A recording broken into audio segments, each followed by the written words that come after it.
هەستێک بۆ پیتۆڵی کورد بەختیار عەلی. پەروانەی دەوری شەمعی پەرتووک، باڵی تاریکی دەوری هزری دەسووتێ و کڕۆکی بوونی لێواندێو دەبێت لە نووری معریفە. چیایی ناوی پەرتووک، غەزەلنووس و باغەکانی خەیاڵ. نووسەر بەختیار عەلی. چاپی یەکەم، تیراژ 1000 دانە، نرخ $10. ژمارەی سپاردن 210 ساڵی 2708 کوردی پێدراوە. ساڵی چاپ 2708 کوردی. چاپ و دابەشکردن چاپخانەی ڕەنج. پەرواری تۆمارکردن 16 2008. میوزیک هەمەڕەنگ. ئامادەکردنی میوزیک بەرهەم چالاک، بەرهەم لە ئامێرەکانی دەنگ. خوێندنەوەی هاوڕێتان پێشڕەو حەمە ساڵح. بۆ هیوای بتوانم چەپکێک لە حەزەکانتان لەم ڕۆمانەدا بەجێ بگەێنم. هاوڕێمان بن.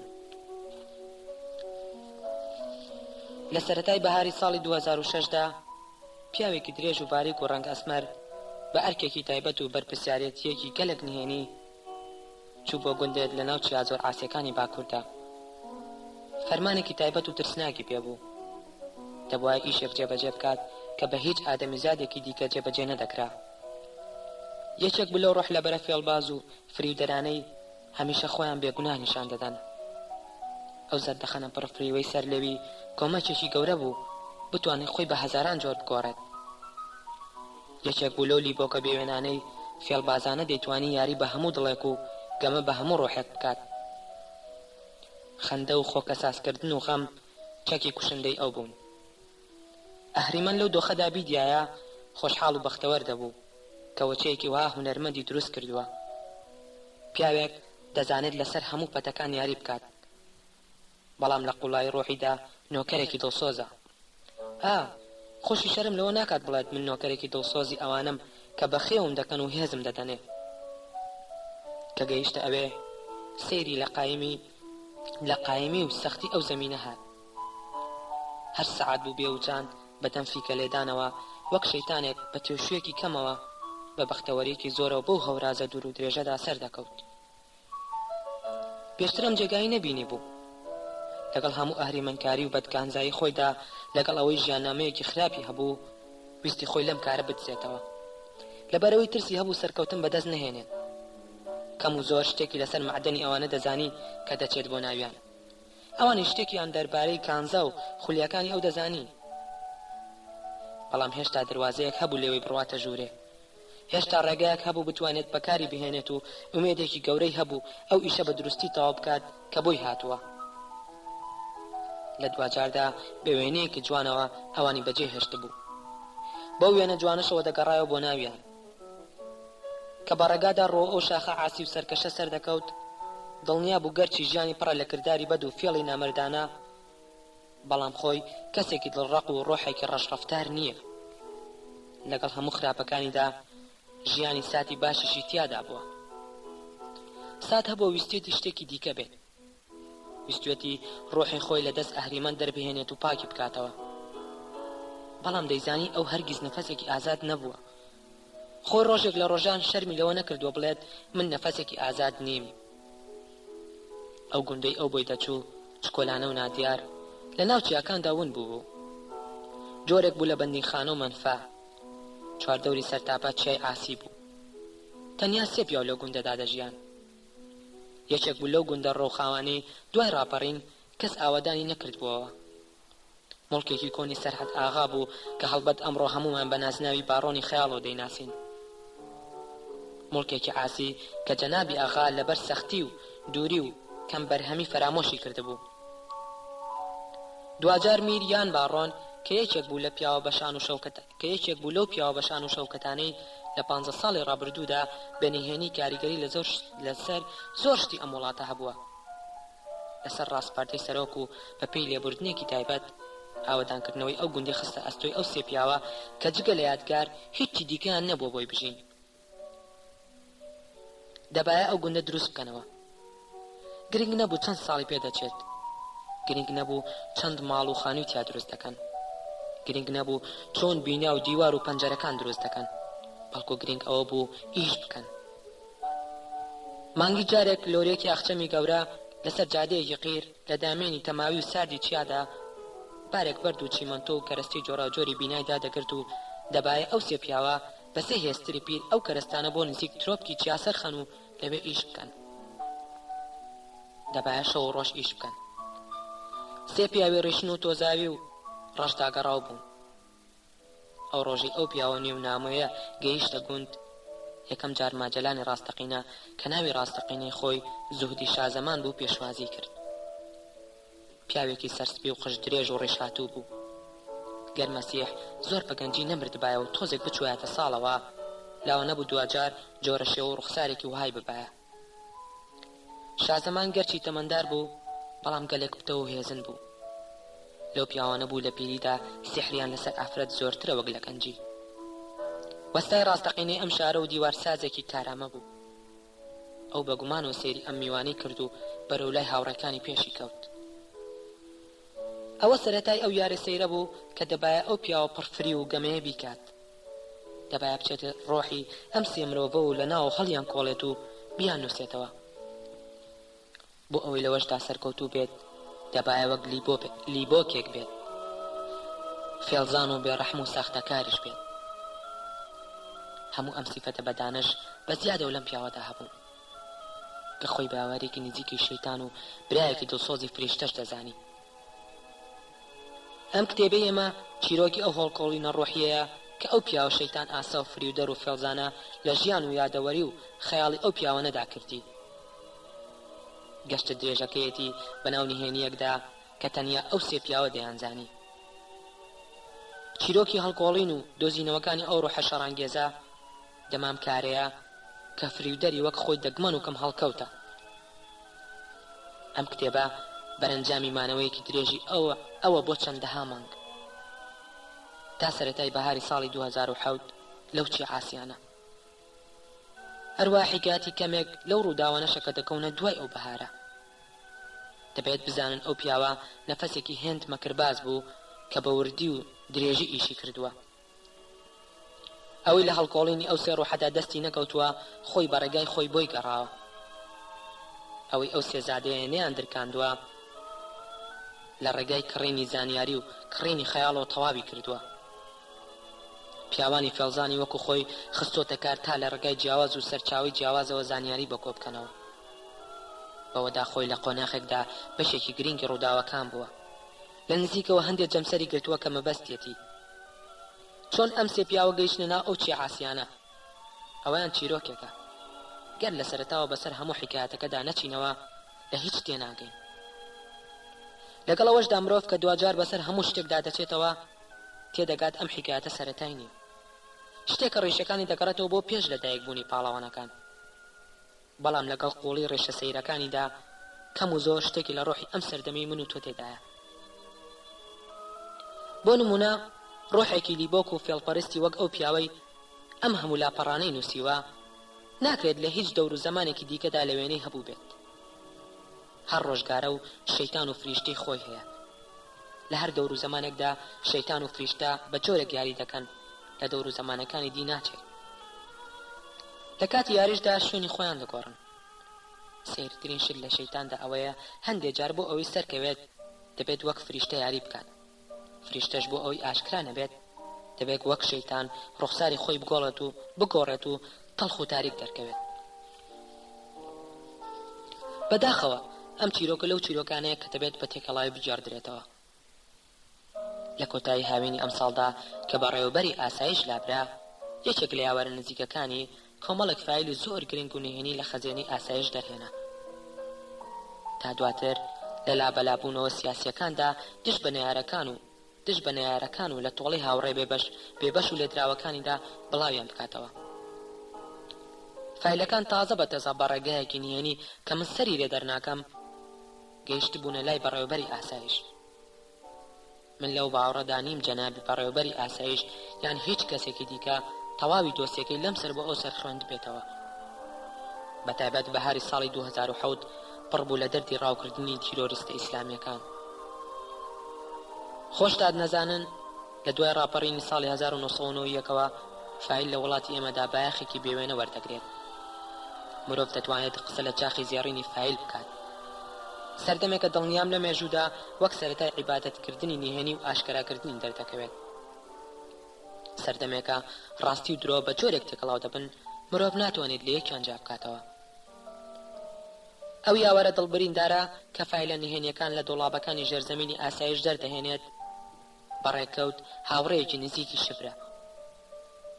ئەو کوڕە قژ زەردە جوانەی لە زۆر لاپەڕی ئەم کتێبەدا تووشمان دێتەوە. کوڕێکەوە بە دڵنیایەوە خۆشتان دەوێت و دوای ئەم کتێبە حەز بە بینینی دەکەن. ئەوەی لە ڕێگای شبرەوە دەست ئێمە کەوتووە کۆمەڵێک کاغەزی پەرت و بڵاو و کاسێتی دەنگ و وردە، کاسێتی دەنگی و وردە دۆکیمێنتن. هەزاران لاپەڕان کە ئەو ڕۆحەمە کرد بازە بە مەبەستی یاریکردن و فریودان بە کۆمەڵێک دەست و خەتی جیاواز نووسیونی. ئێستا دوای ڕێخستنێکی زۆر، دوای پێڕستکردنی حکایەتەکان بە جۆرێک بتوانین بزانین لە سەرەتاوە چی ڕوویداوە، دەست دەکەین بە پاڵێنکردن و ڕیزبەندیکردنی ئەو لاپەڕ و دۆکیمنتە زۆرانەی کە لەبەر دەستماندان، بە شێوەیەک مانا بدەن و بخوێندرێنەوە. شتەکان چۆنن وا چاپیان دەکەینەوە، هێند هەیە چڕیان دەکەینەوە و کورتیان دەکەینەوە و ڕێکیان دەخەین و بە پێی تواناش ساڵ و ڕۆژیان دەخەینە سەر. لە زۆر شوێندا کە دەزانین حەقیقەت بە تەواوەتی دیار نییە، ئێمەش گەڕان و پشکنینی تایبەتی خۆمان کردووە. ئەمە جگەلەوەی ئەو زمانەی کە تەواوی راپۆرتەکەی پێنووسراوە بە جۆرێک ئاڵۆز و تەماویە، گێڕانەوە و دانەوەی وەک خۆی هەمووان بە هەڵەدا دەبات. بۆیە لەبەر هەر شتێک دەبایە زمانی ئەو راپۆرت نووسە بە دنیازە دەستکاری بکەین و تۆنە جیاوازەکانی پاک بکەینەوە و کە بە ئەندازەیەک وازیکەر و بەدگوزارەیە. تا ئێستا ئێمەش لە نیازی هەندێک یاری و لە مەبەستی هەموو گەمەکانی نەگەیشتوین. دەبایە بۆ نووسینی ڕوون و پێکانی مەبەست ڕستەکان وەربگێڕینە سەر زمانێک بەو ئەندازەی ئاڵۆز و فڕیدەر و پڕنهێنی نەبێت. وای لێ بکەین لەبەری ئەوەی بۆنی راپۆرتی ڕۆحێکی بەدکاری لێبێت، بۆنی ژیانی لێبێت، بۆنی چیرۆکێکی لێبێت کە حکایەت خوانێکی دەنگ زوڵاڵی هەیە، کە شێواز و قسە و ڕوانینی لە هەموو گۆشەیەک و دەبینرێن. لەوەشدا خوددا شاهیدمانە کە مەبەستمان تەنیا گەیشتن بۆ بە حەقیقەت. لە سەرەتاوە دەمانویست چیرۆکێک بگێڕینەوە، دەق و دەق وەک ئەو ڕووداوانەوە بێت کە بە شێوەیەکی مەجازی لەگەڵ لە دایکبوونە سەیر و ناوازەکەی غەزەلنووسدا دەست پێ دەکات و بە ڕۆژگاری ئەمڕۆماندا گوزەر دەکات و ئێستاش کۆتاییان نەهاتووە. ئەو بەشانی کتێبەکەمان کە تایبەتن بە باڕۆنی خەیاڵ، هیچی هاوڕەیەکی نزیکی باڕۆنە کە بۆ حسابی باڵێکی دیکەی حزب تەواوی قسەکانی باڕۆنی لەسەر چەند کاسێتێکی بچووک تۆمار کردووە و بە جۆرێک لابەلا وەک هەڵپێچێکی جیاواز و سربەخۆ تێکەڵ بە فایلەکان کراون. نیازی ئێمە لە بڵاوکردنەوە و دەرخستنی ئەم چیرۆکەدا بە دیوێک ئاگادارکردنەوەی دنیاە لەو چیرۆکە سەیرەی بەشی زۆری ڕووداوە خەمگین و ترسناکەکانی دەکەونە دوای بەهاری ساڵی 2004ەوە. هەروەها گەشتێکی وردیشە لە ناو ئەو هۆ ترسناک و سیر و تێکەڵاوانەدا کە نەیانهێش گەڕێکێکی ئەفسانەی و خەیاڵی لە شارەکەماندا دروست بێت کە دەشیا بتوانێت ئەم شارە پیس و ناچیز و بێهەیبەتەمان بکاتە خاوەن یەکێک لە عاجبایەتە نوێیەکانی دنیا.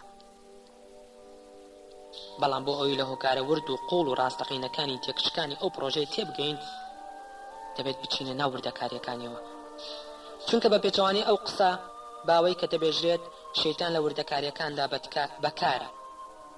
ئێمە باوەڕمان وایە گشتگیری و عمومیات لە ئیشی شەیتان و فریشتەش لە وردەکاریەکاندا ئیش دەکات.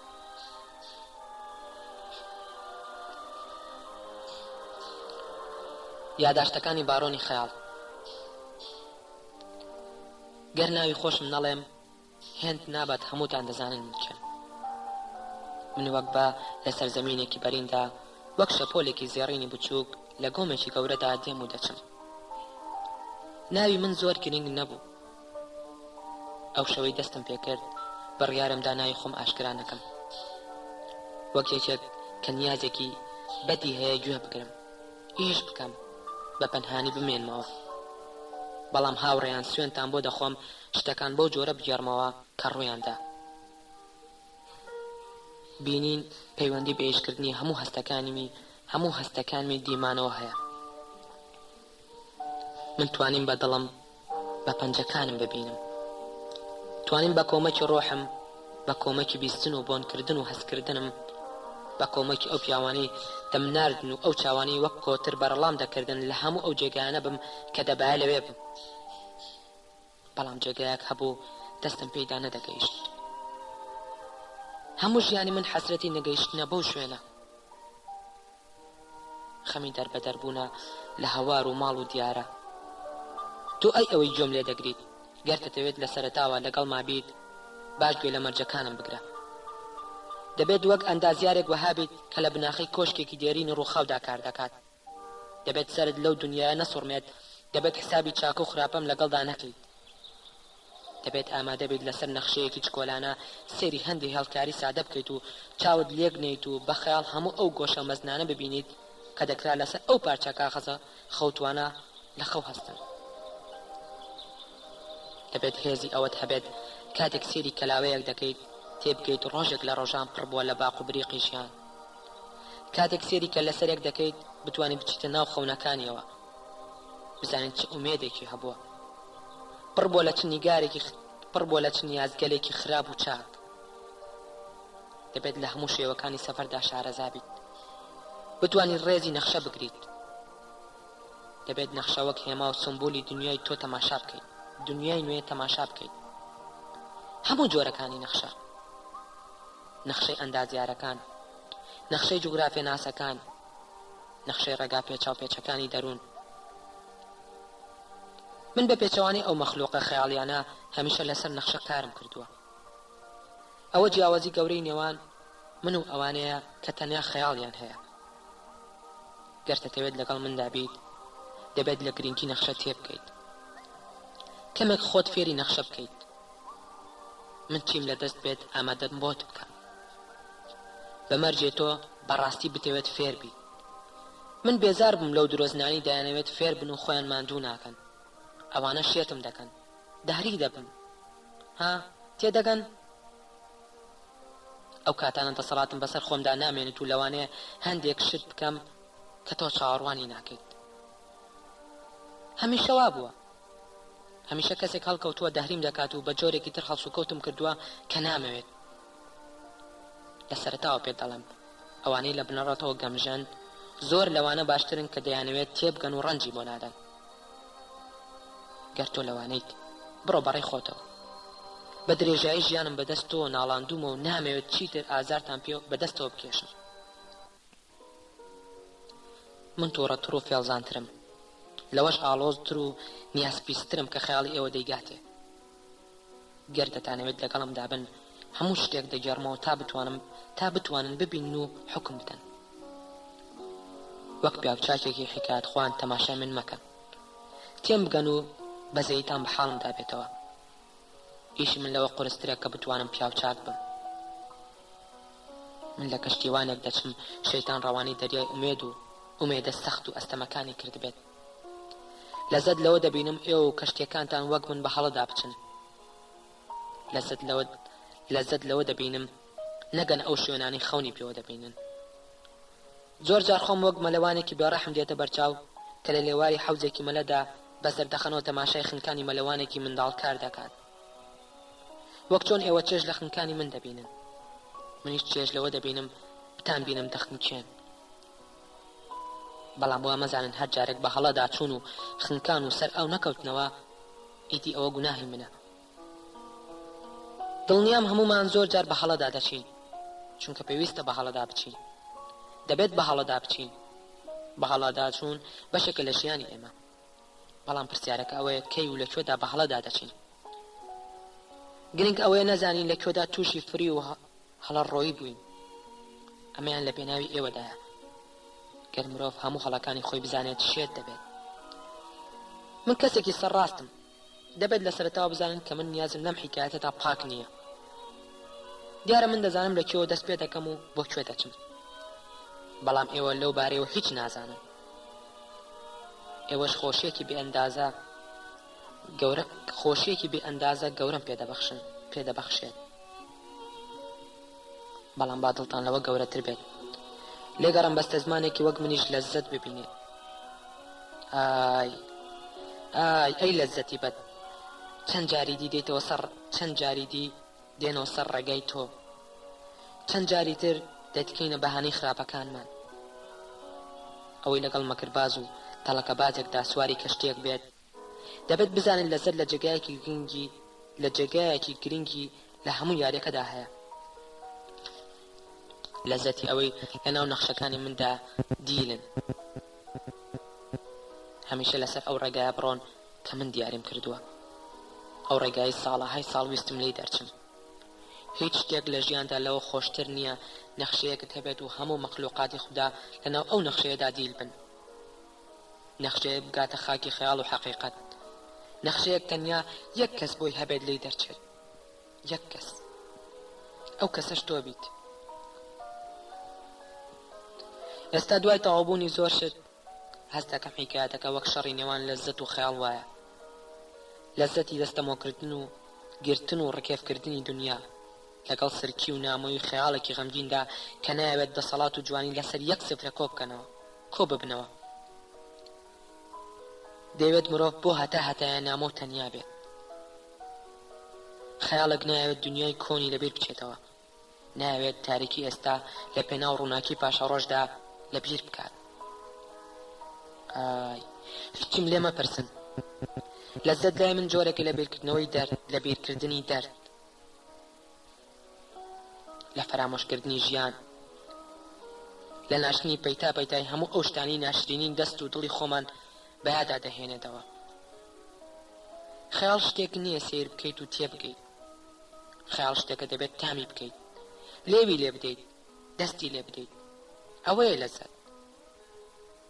نەخشەکانی جوهان.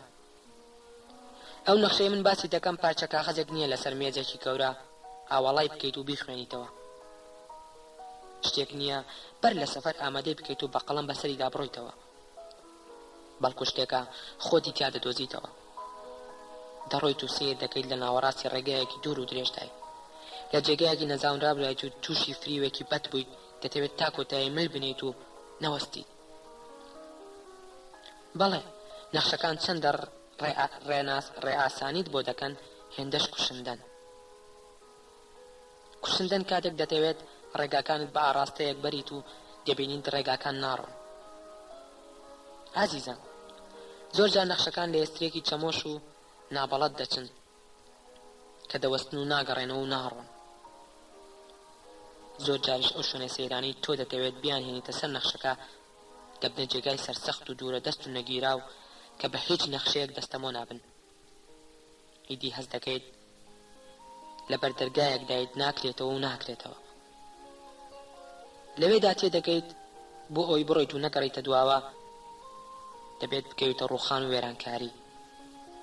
بەدبەختە ئەو کەسەی وەک مۆنڕوو لە شارێک دەکات کە هەرگیز نایگاتێ. بەدبەختە.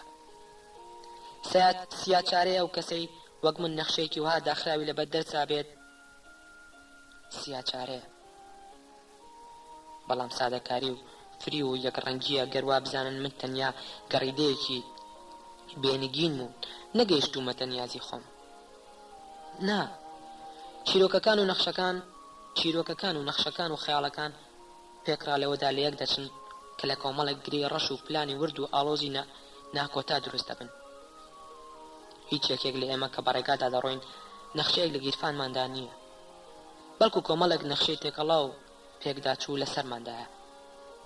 دەروونمان هیچ نییە جگە لە زەویەکی خەتخەت کە ڕۆژانە نەخشەی نوێی لەسەر دروست دەکەین. زۆر جار نەخشە تازەکانمان لەسەر نەخشە کۆنەکان دەکێشینەوە. ئیدی بە جۆرێک هەڵەکان بە یەکدا دەچن ئاسان لە یەکدی جیا ناکرێنەوە. بەڵام ئیتر بێدەنگ بە ئەی زاری زۆر بڵێ، بێدەنگ بەو بەدگۆ، بێدەنگ بۆ هیچ شتێکی دی ئاشکرا مەکە کە نابێت ئاشکرای بکەیت. بێدەنگ بەو حکایەتی خۆت بگێڕەوە. هەموو شتێک دەبێت لەوێدا ئاشکرا بێت. بەڵام بیرتان نەچێت هەمیشە تۆپێک هەیە کە خل دەبێتەوە. هەمیشە تۆپێک هەیە کە خل دەبێتەوە. تۆ دەبینیت یان نایبینیت گرنگ نییە. وەک مێزێکی بلیارد کە لە پاڵ تۆپە ڕاستەقینەکاندا چەند تۆپێکی نادیاریشت هەبێت. ئای خودایە، من ئەو یاریە شێتم دەکات. بینیوتانە کە یاریکەرە باشەکان یاری دەکەن وەک ئەوەیە هەمیشە چەند تۆپێکی خەیاڵی لەسەر مێزەکە بێت، وەک ئەوەی ئەو تۆپەی من و تۆ دەیبینین، ئەو تۆپە سپێی کە بە دارنووکەکە دەیئاوێژن تەنیا سێبەری کۆمەڵێک تۆپی خەیاڵی دیکە بێت کە ئێمە نایبینین. ئەوانن لەبەری ئەو شا تۆپەشتەکان وەها سیحراوی دەجوڵێنن. لێم گەڕێن ژیان خۆی چێ جگە لە بلیاردێکی ئاوها بە تۆپی ڕاستەقینە و خەیاڵی. هەر یەکەمان تۆپێکین تەنیا یاخود دوان یان سیان و چوار لە کونجێکدا لە گۆڕەپانێک داوەستاوین. لە ناکاو تۆپێکی بزوێن دێت، تۆپێکی بەهێز، تۆپێکی ڕاستەقینە کە کۆمەڵێک هێزی خەیاڵی و یاوەری خەیاڵیشی هەیە دێت و پەرشمان دەکاتەوە. هەر یەکەمان بە ئاراستەیەک دەڕۆین، چاوەڕێ دەکەین تا هێزێکی دی تۆپێکی دژ لە ئاراستەیەکی ترەوە دێت و دەمانجوڵێنێت. مرۆڤ لەم مەملەکەتەدا هیچ نییە جگە لە تۆپێکی بلیار کە دەبێت چاوەڕوان بکات و ببینێت بە چ ڕوویەک داخل دەبێتەوە. من حەزم لەو خلبوونەوەیە بوو. هەموو ژیانم خولیام بوو لەو تۆپە سپێی بلیار بچم، ببم بەو تۆپە. نا، هێند گێل و نەفام نیم حەز بکەم ببم بە دارنووکەکە. نا، من تۆپەکەم، من ئەوە نیم کە یاری دەکات، ئەوم کە یاری پێ دەکەن. بە درێژایی ئەم ژیانە ئەوە دەبینم، ئەو تۆپانە دەبینم کە بەریەک دەکەون و دوور دەکەونەوە، نزیک دەکەون و لێک دەترازێن، دەڕۆن و لە چاڵێکی ڕەشداون دەبن. هێندێکیان لایەنە دەرە و هێندێکیان دێن. خودای باڵانشین، کۆمەک بە ڕۆحم بکە، لە چاکە و لە گوناهدا یارمەتیم بە، لە پیسی و تاریکیدا دەستم لێ بەرمەدە. هەرگیز حسابی چاکە و خراپەم بۆ مەکە، بەڵکو بە گەورەی و حکمەتی خۆت تێم بکە. ماجەلانی خەیاڵی یەکەمین لاشە دەبینێت. ماجیدی گۆسۆلاف بەهاری ساڵی 2004. نەمدەتوانی بوەستم و چیدی چاوەڕێ بکەم. لەو کاتەوەی بەهمەن ناسەر دەناسم هەمیشە دوا دەکەوێت. هەردەم بەهانەیەکی هەیە بتوانێت بێدەنگم بکات. ناتوانم لێی زویر بم. دوای چەند ساڵ کارکردن دەبێت لە هەڵە بچووکەکانی ببورم. هێندێ جار چەند دوا بکەوێت چاوەڕوانی دەکەم، چونکە دوجار دێت و جانتاچ کۆلانەکەی دەکاتەوە و شتێکی نوێی پێیە. هیچ شتێک وەک چاوەڕوانی خەیاڵ نامکوژێت. هیچ شتێک وەک چاوەڕوانی خەیاڵم ناکوژێت. ئەو ڕۆژە ئاواتم دەخواست نەمناسیبایە. ڕۆژێکیان لە پۆلەکەماندا وانم بۆ منداڵە کوێرانە دەگوتەوە کە ئاورمدایەوە لە دەرگای لە ژوورەکەدا وەستا بوو بە زەردەخەنەوە گوێ لێ دەگرتم. کە تەوا بووم دەستی خستە سەرشانم و گوتی: ها بەڕێز، لە خۆڕانێ پێت دەڵێن ماجەلان، تۆ لە سەفەرەکاندا شتی سەیرت بینیوە. بە شەرمەوە گوتم: سەفەری چی؟ من سەفەرم نەکردووە. هەموو چیرۆکەکانی من بە خەیاڵن. ڕۆژێک لە ڕۆژان لەم شارە نەچوومەتە دەرەوە. لە دەمێکەوە کە هاتوومەتە دنیا لێرە، لە لەدایک بوونمەوە ئەم شارەم جێ نەهێشتووە. ئەو کات نەمدەزانی پێی دەڵێن خەزەننووس. چەند جارێک لە دوورەوە بینی بووم، بێ ئەوەی بزانم کێیە. خۆی پێ ناساندم و گوتی لەلایەن تریفەوە هاتووم بۆ لای تۆ، من و تۆ دەبێت ببین بە هاوڕێ. دوای ئەوە بووین بە دوو هاوڕێی نزیک. ئەو چەند ساڵی دوای من و بەهمەن و تریفە پێکەوە لەسەر ئەو کتێبە گەورەیە لەگەڵ دەفتەرەکاندا ئیشمان دەکرد. من لەوان منداڵتر و کەم ئەزموونتر بووم. هەرچەند هەمومان بەشێک بوون لە لەشکرێکی گەورەتر، لە سوپایکی گەورەی خەیاڵ پەروەران، بەڵام من بە جۆش و خڕۆشێکی گەورەوە وەک شتێک خۆی بهاوێتە دەریاوە خۆم فرەدایە پرۆژەی نووسینی ئەو کتێبە گەورەیەوە کە دەبایە لەسەر مێژووی نوێی مەرگ لەم شارەدا بمانووسیبایە. کەس بە پرۆژەی ئەو کتێبەی نەدەزانی. لە ڕاستیدا هیچ کەسیش ڕای نەسپارد بووین جۆرە کتێبێکی وها ئامادە بکەین. خولیایەکی شێتانە بوو. سەر وەختێک چوو بۆ سێری غەزەنووس و تریفەیە بەحری و دواتر هەمومان ئیشمان بۆ کرد. لە کۆتاییشدا وەک زۆر ماندووبوونێکی دیکەی ژیان سەراپای ئیشمان بە فیڕۆ و هەموو ڕەنجمان بە باچوو. هەر یەکەمان ناوێکمان هەبوو. من ناو ماجەلانی خەیاڵی بوو. سەرەتا تەنیا بە ماجەلان بانگیان دەکردم، بەڵام دوای دەرکەوتنی ئەو گەڕیدە گەورە و دنیا تەیکەرە مەزنە منیا وەک ماجەلانی خەیاڵی ناونایەوە. بۆ ئەوی لەو عاشقە باڵا بەرزەم هەڵاوێر دێرن کە وەک وێنەی پێچەوانەی ئەو بە دنیام بناسێنن.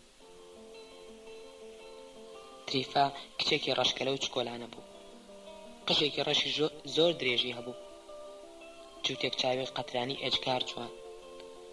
بەهمە ناسڕیش ئەو کات لە ژێر ناسناوی غەزەلنووسدا تەواوی شار دەیان ناسی. ئەوی ڕۆژێک کە بووبووینە هاوڕێ، ئەو خاوەن شوێن و ناوی خۆی بوو. لە هەموو جێگایەکی ئەم شارەدا دۆست و هاودەردی هەبوو. مێژوویەکی درێژی مەلەوانی لە بەحری خەیاڵدا بە دوای خۆیدا ڕادەکێشا. شاهێکی بێتەخت و تاج بوو. ژن و پیاوە پڕخەیاڵەکانی ئەم شارە پیس و پۆخڵا کە وەک ڕۆحێکی نزیک لە خۆیان تەماشایان دەکرد. بەوەدا من تاکە ڕۆحی تەنیا و تاکڕە و بێدۆست بووم لە ناویاندا. هیچ جێگا و ڕێگا و گروهێکم نەبوو تا نیشتەجێ بم.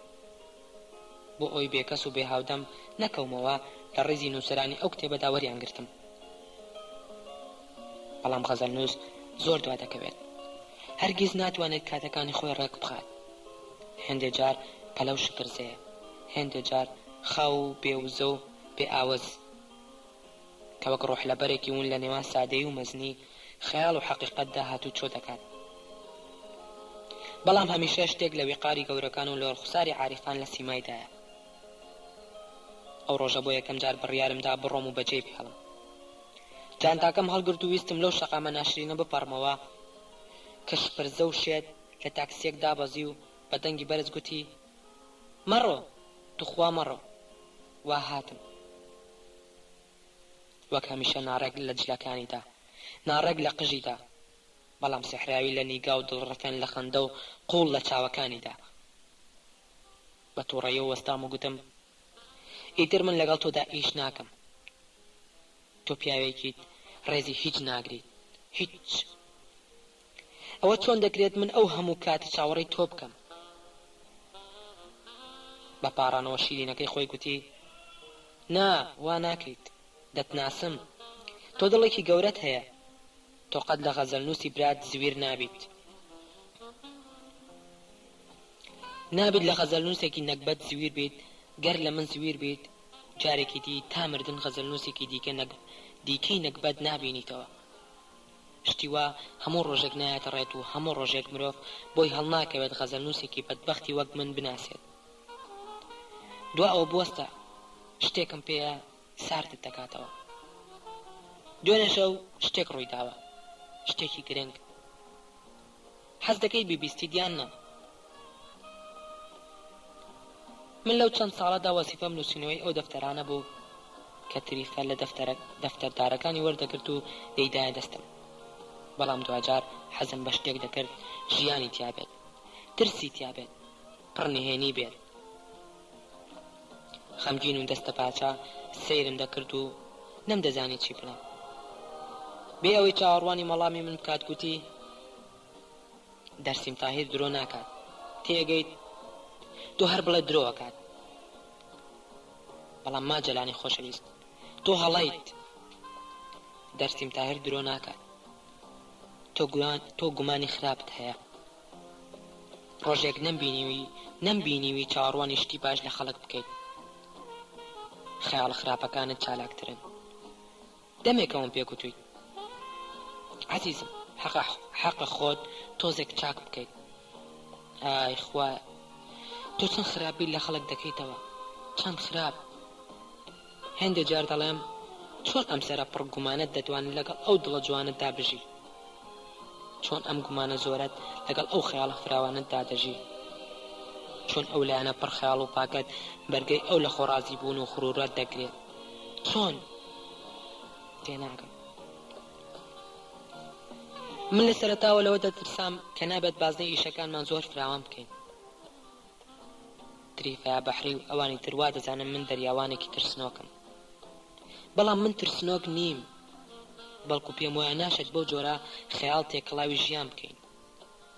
دیارە دەزانم خەیاڵ لە ژیان جیا ناکرێتەوە، بەڵام لە هەر شت گرنگتر دەستورەکانی ئەو تێکەڵاوبوونەیە. گرنگ دەستورەکانە. ئەو ڕۆژە چاوانی غەزەلنووس گەلێک ڕازگۆ بووم، بەڵام قشی بە جۆرێک هەڵچوو بوو. چەند جارێک ویستم دەست بەرم و شانەکەی گیرفانم دەربهێنم و بیدەمێ و تکای تیا بکەم تۆزێک دەمی دابخات و کەمێک قژی دابهێنێت. دیمەنێکی سێرمان هەبوو. من بەو قاتە شەکەری بەرمەوە، بەو کراسە ڕەشە بێ ملیوانەوە، بەو قۆبچە تەڵای و بچووکانەوە کە لەسەر یەخە و دەستەکانم دەبریسکانەوە، قشم بە جۆرێک شانە کرد بوو وەک جۆنی دێپ لە فیلمی دۆزینەوەی نێڤەرلاندا. بەڕێکی لە قەراخەوە بەرەو لای ڕاست دامهێنا بوو.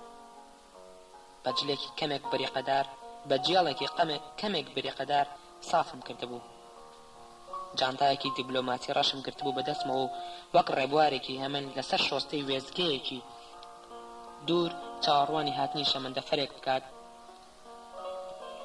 وەستا بووم ئەو لە پانتۆڵێکی نیلیدا بە کراسێکی زەیتونی قۆڵ کورتەوە، وەک هەمیشە خەمگین و ڕۆمانسی بەو چاویلکە چکۆلانەیەوە، بەو قژە درێژ و بژەوە دەرکەوت.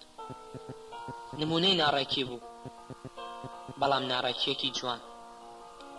هێدی سەری تاڵی سپی تێدەکەوت. تەمەنێکی برد بووە سەر. لە نازناوی غەزەلنووس بەولاوە خاوەنی هیچی تر نەبوو. نەمدەوێرا زۆر بازی وردەکاریەکانی ژیانی خۆی لەگەڵدا بکەم. لەو کەسانە بوو کە بیریان دەچێتەوە کەمێک بۆ خۆیان بشین. ئەو 5 ساڵی دوایی بە چەشنێک لە ناو شتەکاندا نوقم بوو هەستم بۆ ونبوونی دەکرد. ئەو ئێوارەیە کە خەریک بوو لەو شارە ناشرینەدا، لەو شەقامە ناشرینە پەڕینەوە، پێی گوتم کە تاریک داهات دەتبەم، شتێک دەبینیت لەو بەر نەتبینیوە. لە یەکەم ڕۆژەوە کە ناسیم پێی گوتم بەشێکی گەورەی ژیانی سەفەرکردنی بەردەوامە بە هەندێک دنیای نهێنیدا. پیاوێک بوو نەیدەتوانی خۆی ئاشکرا بکات، وەک ئەو گوڵ و باڵندانەی ناتوانن لە تەلیسمی خۆیان تێبگەن. ئەویش لە تەلیسمی خۆی تێنەدەگەیشت. ئەوەی وای لێ دەکرد غەزەلنووس کەسێکی ئاڵۆز بێت و ئاسان نەچێتە ناو تەفسیرەوە، ئەوە بوو نهێنی خۆی بە نهێنی دنیا و گرێدا بوو. لەگەڵ ئەوەشدا بە چەشنێک کەمتەر خەم و بێترس ئیشی دەکرد. منی دەخستە سەرسام و دڵە ڕاوچێ. لە شارێکی پیسی وەک ئەم شاری ئێمەدا هەر کەسێک پڕ بێت لە جوانی، بێ ئەوەی خۆی بێوێت خاڵکانێک پەیدا دەبن، هەوڵ دەدەن تا قوڵترین جێگا ڕۆحی بشکێن و بوونی گەمارۆ بدەن و نهێنی جوانی وەک مەترسێکی گەورە بۆ سەر ئاسوودەی هەموو شتەکان نیگا بکەن. لەبەر ئەوە لەو ڕۆژەوەی دەیناسم ترسم لە بێباکیەکەیەتی. گەرچی خۆی و غەسەلەکانی ژیانی ئەمەیان پڕ کرد بوو لە هیممەت، بەڵام خۆی سارد و کەمتەر خەم دەینواند. تریفەیە بەحریش کچێکی بە هیممەت بوو. ئەو لە بواری ئەفرەتانیشدا ئیشی دەکرد. واز دەکەم نەورەسی خوشکم ڕۆڵێکی گرنگی لەوەدا بینی بکەوێتە نێو ئەو دنیاوە. دواتر گەشتەکەیان دەرەنجام گەلێکی وەها ئاڵۆزی هەبوو تا ئەمڕۆ نهێنیەکانی بە من شی ناکرێنەوە. سەرەتا غەزەلنووس تەنیا بە پەروەردە و بە خێوکردنی مناڵانەوە خەریک بوو. دەویست هەموو ژیانی خۆی بۆ ئەوان تەرخان بکات. من بەڕێکەوت هاتمە ناو ئەوانەوە. بەر لە ناسینی ئەوان بەڕەنجی خۆم پۆلێکی چکۆلانە بۆ منداڵانی نابینا دروست کردبوو. من کەسێکی پڕ خەیاڵم، بەس خوددا دەزانێت ڕۆژانە چەند چیرۆک لەسرمدا لەدایک دەبێت و دەمرێت. بە درێژایی ژیانم حەزم لە جلی جوان کردووە. حەزم لەوەیە قژم درێژ بێت، قژم ڕێک بێت، قامەتم قنج بێت، ڕێک پۆش بووم بە وێقارەوە کتێبێک بخەمە بندەسم یان جانتایەکی دیبلۆماسی هەڵگرم و بە شاردا لەم سەرەوە بە ئەو سەر پیاسە بکەم. لە منداڵی و حەسێکی کوشندەی سەفەرکردنم تێدایە، بەڵام بێپارەی و بێکەسی بەم شارە ناشرینەوە گریان داوم. تف لەم شارە ڕێگان بدەن هەر کاتێک باسی ئەم شارەم کرد ڕق و قیزی خۆم نەشارمەوە تکایە ڕێگان بدەن لەو ساڵانی دواییدا هاوڕێکانم هەمویان ڕۆیشتن بۆ دەرەوەی وڵات و من بەتەنیا مامەوە من بیرم لەوە کردەوە بە جۆرێکی دی سەفەر بکەم نەخشەیەکی خەیاڵیم دروست کرد نەخشەی سەرزەمینێکی خورافی نەخشەیەک تەنیا لەسەری مندا هەیە نەخشەی سەرزەمینێک کە تۆڕێکی گەورەی ڕووبار و زێ و زەریاچە دایپۆشیوە چەند مانگێک خەریکی ئەو بووم ئەو خاکە بەسەر ئیقلێمە خوڕافیەکانی خۆیدا دابەش بکەم دەبایە دۆنم بە دۆنم و هەکتار بە هەکتار لە خەیاڵدا بیخوڵقێنم ماوەیەکی درێژ وای لێ هات پەیوەندیم بۆ سەرزەمینەیەوە لە پەیوەندیم بە ژیان و تند و تۆڵتر بوو کاتی خۆم وەک کرێکارێکی زەحمەتکێش بەسەر ئیشە سەختەکانی دروستکردنی ئەودا دابەش دەکرد هەندێک ڕۆژ ئێوارەیەکی درەنگ تەنیا لەسەر دروستکردنی درەختەکان ئیشم دەکرد لەسەر دیواری ژوورەکەم ئەو نەخشە گەورەیەم دەکرد و بست بە بست ڕووبەرە خەیاڵیەکانم ئاوادان دەکردەوە لەو ماوەیەدا بەوردی هونەرەکانی نەخشەکێشان فێر بوو جیاوازی قوڵی نێوان جوغرافی ناسەکان و زەوی ناسەکان لە بواری نەخشە سازیدا تێگەیشتم سێری نەخشەی گەڕیدە کۆنەکانم کرد ئەتڵەسی خەیاڵی گەڕاڵە دێرینەکانم بەسەر کردەوە پێوەرە کۆنونیەکانی نەخشەکێشانم لەسەر دەستی مامۆستایەکی پسپۆر خوێند ڕۆژانە چەندین سەعاتم لە گەورەکردنی نەخشەکەمدا بەسەر دەبرد ئەو کاتەی دەمایەوە بە دروستکردنی کەشتێکی خەیاڵی گەورەوە سەرقاڵ بووم تا بتوانم بەناو ڕووبارە خەیاڵەکانی ئەو سەرزەمینە خەیاڵیەدا سەفەر بکەم بۆ ئەوەی زۆر لە کەشتەکەم دوور نەکەومەوە ئەو ژیانە خەیاڵیم پڕ کرد لە ڕووباری وەک درەخت پەلوپۆدار شەوگارەکانی خۆم پڕ کرد لە ئاسمانی ئەوتۆ لەگەڵ ئەو زەمینە نوێدا بگونجن بە جۆرە لە دروستکردنی شار و شارەچکە و میلەتەکانی سەر ئەو نەخشەیەوە ئاڵام پیاسی ئەوارانم بیر کرد و ناسیاوەکانی خۆم و کەس و کارم بیر چۆوە گەیشتمە دۆخێکی ئەوتۆ خزمەکانی خۆم بۆ نەندە ناسرایەوە هەر کەسێکم دەبینی وەک مەخلووقێکی خوڕافی ناو شارێک لە شارەکانی خۆم سەیرم دەکرد تووشی بێخەوی و بڕێنەی ڕۆژانە و زیندەخەوی بڕانەوە هاتم ڕۆژێکیان هەستم دەکرد هێدی لە سنووری شێتی نزیک دەبمە و خەریکە لە نێوان ژیان و خەیاڵدا سنوورەکان تێکەڵ دەکەم ئەوەندەم هۆش تێدا بوو بیر لە ڕێگات بکەمەوە دووبارە بمهێنێتەوە ناو دنیا بەیانیەکیان چوون بۆ ڕێکخراوی نابیناکان و بە شەرمەوە لە دەرگای دەرەوەمدا پێشتر هیچ شتێکم دەربارەی ئەو ڕێکخراوە نەبیست بوو بەڵام لە هەرتوچۆکانی خۆمدا نیشتەجەی کارکردنیانم بینی بوو کە چوومە ژوورێ بەڕێوەبەرێکی گەنج پێشوازی لێکردم و بە سەبرەوە گوێی لێگرتم کورتەی بیرۆکەکەم ئەوە بوو کە پۆلێکی چکۆلانە بۆ هەندێک منداڵی نابینا دانێم و لەگەڵ خۆمدا گەشتێکی خەیاڵیان پێ بکەم ئەو کات گوتم لەبەر ئەوەی نابیناکان لە ئێمە کەمتر دنیایان بینەوە خەیاڵیان کەمترە بەڵام لەبەر ئەوەی لە دنیاشدا قوڵ نەبوونەتەوە ئاسانتر لە گەشتێکی خەیاڵیدا دەبنە هاوڕێت لەبەرەوەی گوێگرەکەم تەواو نەیدەزانی دەڵێم چی بە شەرمەوە گوتی دەتەوێت هەندێک نابینە لەگەڵ خۆتدا ببیت بۆ سەفەر من گوتم بەڵێ بەڵام سەفەرەکەی من سەفەرێکی خەیاڵیە سەفەرێکە لە ناو حیکایەتێکدا من چیرۆکی گەشتەکانم بۆ ئەوان دەگێڕمەوە و ئەوانیش کۆمەکم دەکەن وەک ئەوەی هەمومان بە ئەرزێکی خەیاڵیدا بڕۆین بە کەنار ئاوێکی درێژدا ڕووبارێک کەس نازانێت لە کوێوە هەڵدەقڵێت و درێژ دەڕژێتە کوێوە من ناخودا بم و ئەوانیش کارکەتەشی و ڕێبوار من ناخودا بم و ئەوانیش کارکەشتی و ڕێبوار دەچین و هەندێک دارستان و شاخ و شارچکە دەدۆزینەوە کە تەنیا بە خەیاڵ دەدۆزرێنەوە بە خەمباریەکەوە سەیرێکی کردم و گوتی وەک ئەوەی تۆ ماجەلان بیت منیش بە خۆشحاڵیەوە سەرم لە قەند و بە زەردەخەنێکی گەورەوە گوتم وەک ئەوەی من ماجەلان بم ڕاستەکەی پێکەنینەکەم شتێک لە سەرسامی و گوێرێتیشی تێدا بوو ئەو ڕۆژە بە زەحمەتێکی زۆر ئەو پیاوە لە بیرۆکەکەی من تێگەیشت.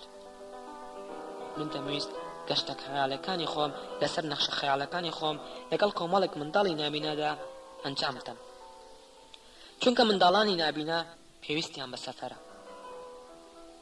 هەڵبەت لە دنیایەکدا کە ئێمەش بە چاو نایبینین، دنیایەک بۆ ئەوان و ئێمە وەک یەکە، هەموومان بە خەیاڵ تیایدا دەژین و تیایدا دەجوڵێنەوە. ئەو بیرۆکەیە کە ئێمە چاوساغانیش لە گەشتێکدا ڕوو لە دنیایە بکەین، تیایدا نادیدەین و نایبینین. خەیاڵی ئەو بەڕێوەبەرە گەنجەی وەها وڕوژاند دەویست دەم و دەست هەموو کوێرەکانی وڵاتم لە ژوورێکدا بەکۆ بکاتەوە. من بەرەو خاکێکی نادیار پێشیان کەوم و لە سەرەتاوە پێم گوت چاوەڕوانی زۆر خەیاڵم دەکوژێت. لەبەرەوە نامەوێت زۆر بوەستم و تا تۆ وەڵامم دەدەیتەوە. بەڵام هەرزوو ترسی چاوەڕوانی تیا کوشتم و گوتی لە خێراترین کاتدا هەموو شتێکت بۆ دەبڕێنمەوە و دەبێت بە سەردارباشی کەشتێکی تازە. وشەی سەردارباشی وشەیەکی تازە بوو بۆ من، بەڵام پێم خۆش بوو بە سەردارباشی بانگم بکەن.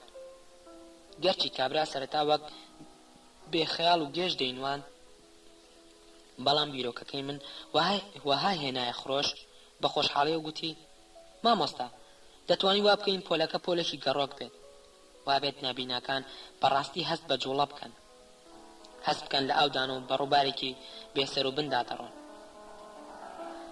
کابرا بیری لەوە دەکردەوە کە ڕەفانەیەک بکڕێت و بیبەستێت بە پیکابێکی چکۆلە و هەر کاتێک من ویستم فەرمان بە شۆفێرەکەی بدەم بجوڵێت و لەو ڕێگایشەوە نابیناکان هەست بە شەپۆل و جوڵەی بێسرەوتی ئاو بکەن و ئەو بیرۆگەیە منیشی دڵشاد کرد.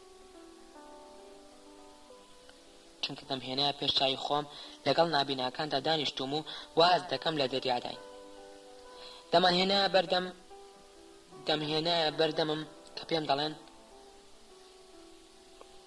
ئەدمیڕاڵ ماجەلان کوێمان لێوە دیارە. منیش بە دەنگی بەرت فێڵم پەلە مەکەن، هێی پەلە مەکەن، کەمێکی تر دەگەینە وشکانی و ئاوەدانی. هەر ئێستا زەویەکی سەوز لە ئاسۆکانەوە دەردەکەوێت، ئیدی وا گەیشتین. هێی ئاوەدانی ساوڵەکان خاوکەنەوە و بەرەو ڕاست بجوڵێن.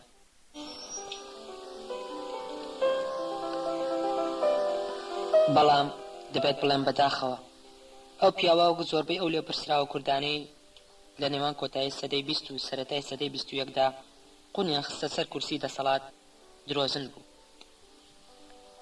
دواتر نە کەرەفانەی بۆ کڕین و نە سەلکەتورێکی قوڕاویشی دایە دەستمان. بەڵام لە بینای ڕێکخراوەکەی خۆیدا ژوورێکی داینێ و نەهاتەوە بەلامەندا.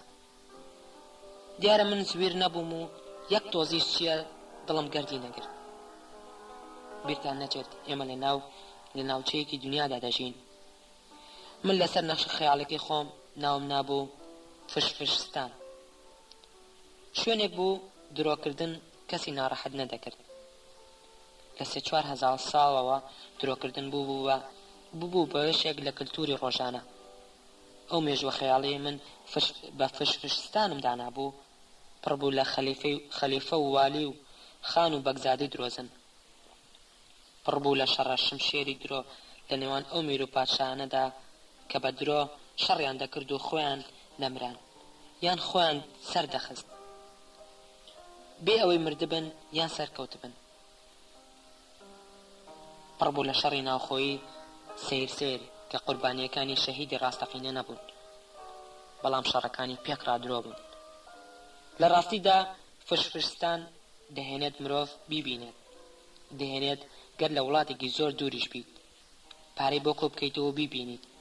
بەتایبەت چەند ساڵێکە ئەو سەرزەمینە غەزیزە پڕ بووە لە فڕۆکەخانەی درۆ کە هەموو ئادەمیزادێک دەتوانێت لە هێڵێکی ئاسمانی درۆ بلیتەکەی ببڕێت.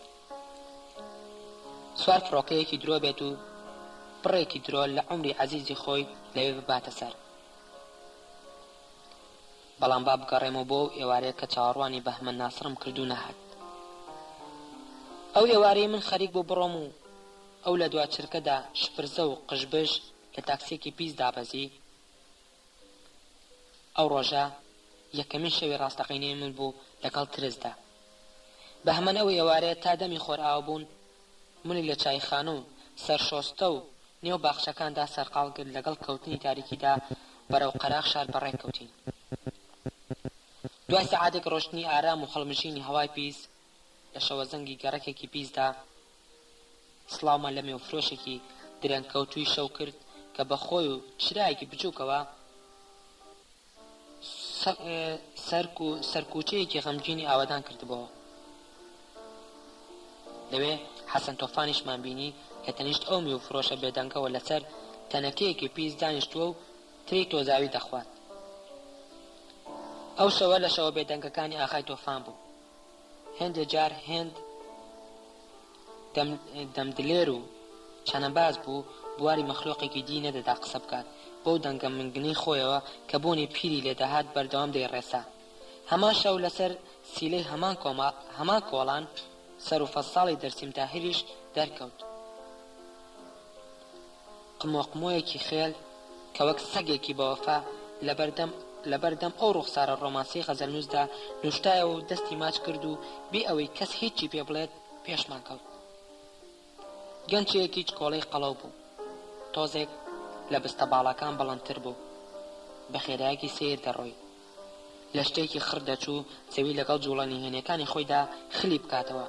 بۆ پیاوێکی بە وێقاری وەک من کە باریک و بۆ شناخ لە قاتە ئینگلیزیەکەی خۆمدا وەک نەجیبزادەیەک ڕێم دەکرد. شوورەیی بوو لە دوای ئەم گیاندارە سەیرەوە بڕۆم. لوتێکی هەند زلی هەبوو، سەری قورس کرد بوو، ئیدینەی دەتوانی ئاسان ملی هەڵبڕێت و ڕوبەڕوو سیر بکات. پێشتر لوتێکی وەها زلم نەبینی بوو. شەو تاریک و سارد بوو. هێند ڕۆیشتین، هەستمان بە بێزاری کرد. من جگە لە تاریکی هیچی ترم نەدەبینی. تا ئەو کات باوەڕم وابوو تاریکی ڕوبەرێکی بۆش و بێمانایە، نەنهێنی تێدایە و نەپەردەی هیچ تەلیسمێکە. بەڵام ئەو شەوە زۆر شت لە ژیانی مندا گۆڕا. دەرسیم وەک جانەوەرێک عمری خۆی لە زوڵمەتدا بردبێتە سەر ئاشنا بە ڕێگاکان قەڵەمبازی بەسەر کەند و کەڵەبەرەکاندا دەدا و ئاوڕی لە ئێمە نەدەدایەوە. دەبایە غەزەلنووس زوو بیوەستێنێ و لەگەڵ خێرایی ئێمەدا کۆکی بکاتەوە. تۆفان خۆی تاریکە ڕۆ بوو. لە کونەپەپوویەک دەچوو چاوانی بە هەموو پلە جۆر پەجۆرەکانی زوڵمەت ڕاهات بێت.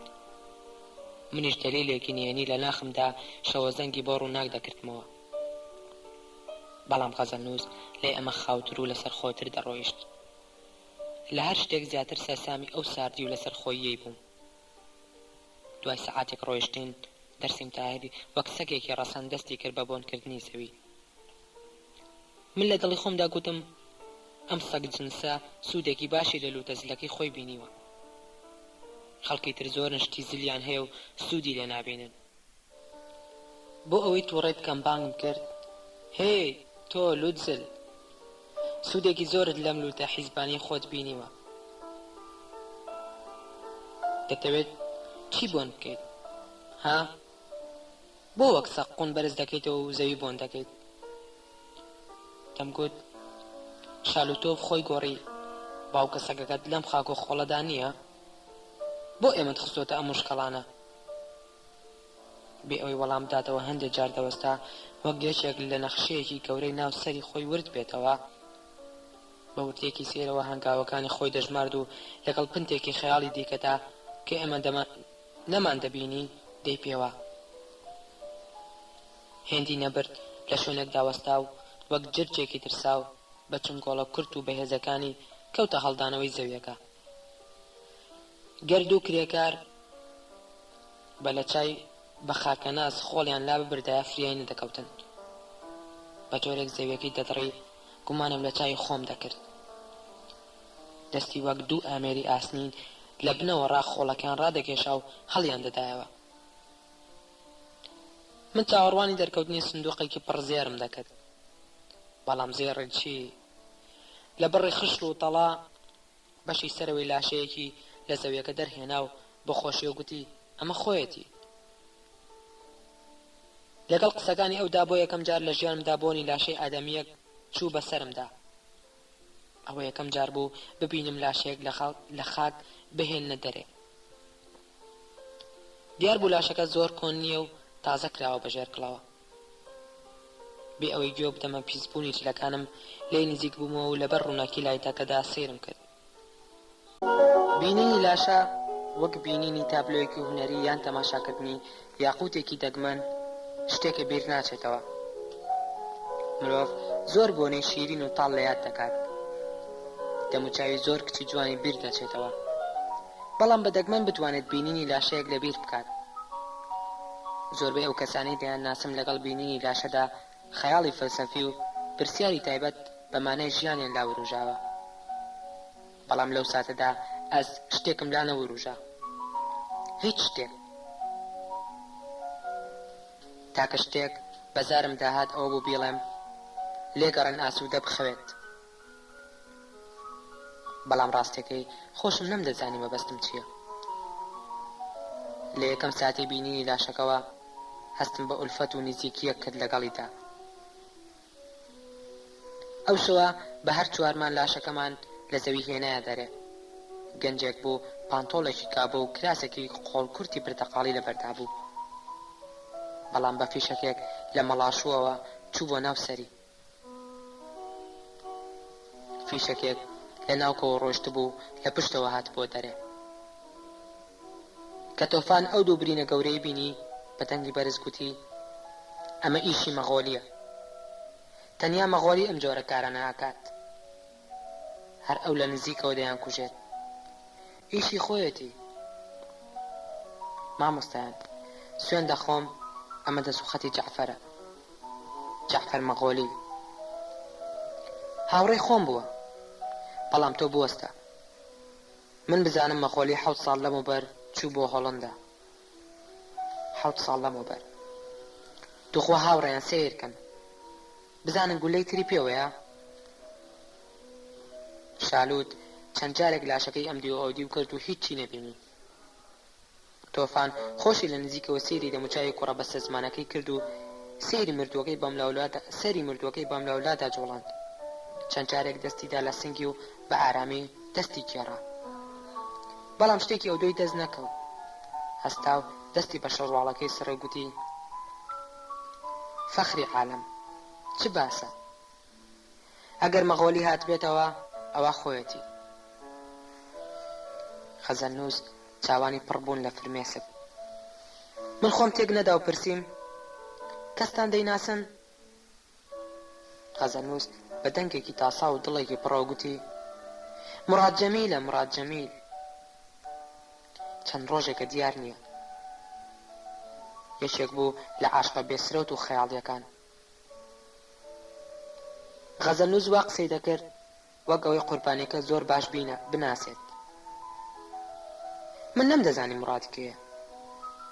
پێشتر ناوی وام نەبیست بوو. بە ئەسپایی گوتم بەڕای ئێوە چەند ڕۆژ دەبێت مردووە؟ تۆفان بۆنێکی بەلاشەکەەوە کرد و گوتی لە 3-4 ڕۆژ تێ ناپەڕێت. مەیتێکی تازەیە. بە دەنگێکی گەرمەوە گوتم بە ئاسایش خەبەردار بکەینەوە. ئاسایش دەبێت بزانێت. تۆفان سەری بادا و گوتی ئاسایش ناتوانێت هیچی بۆ بکات.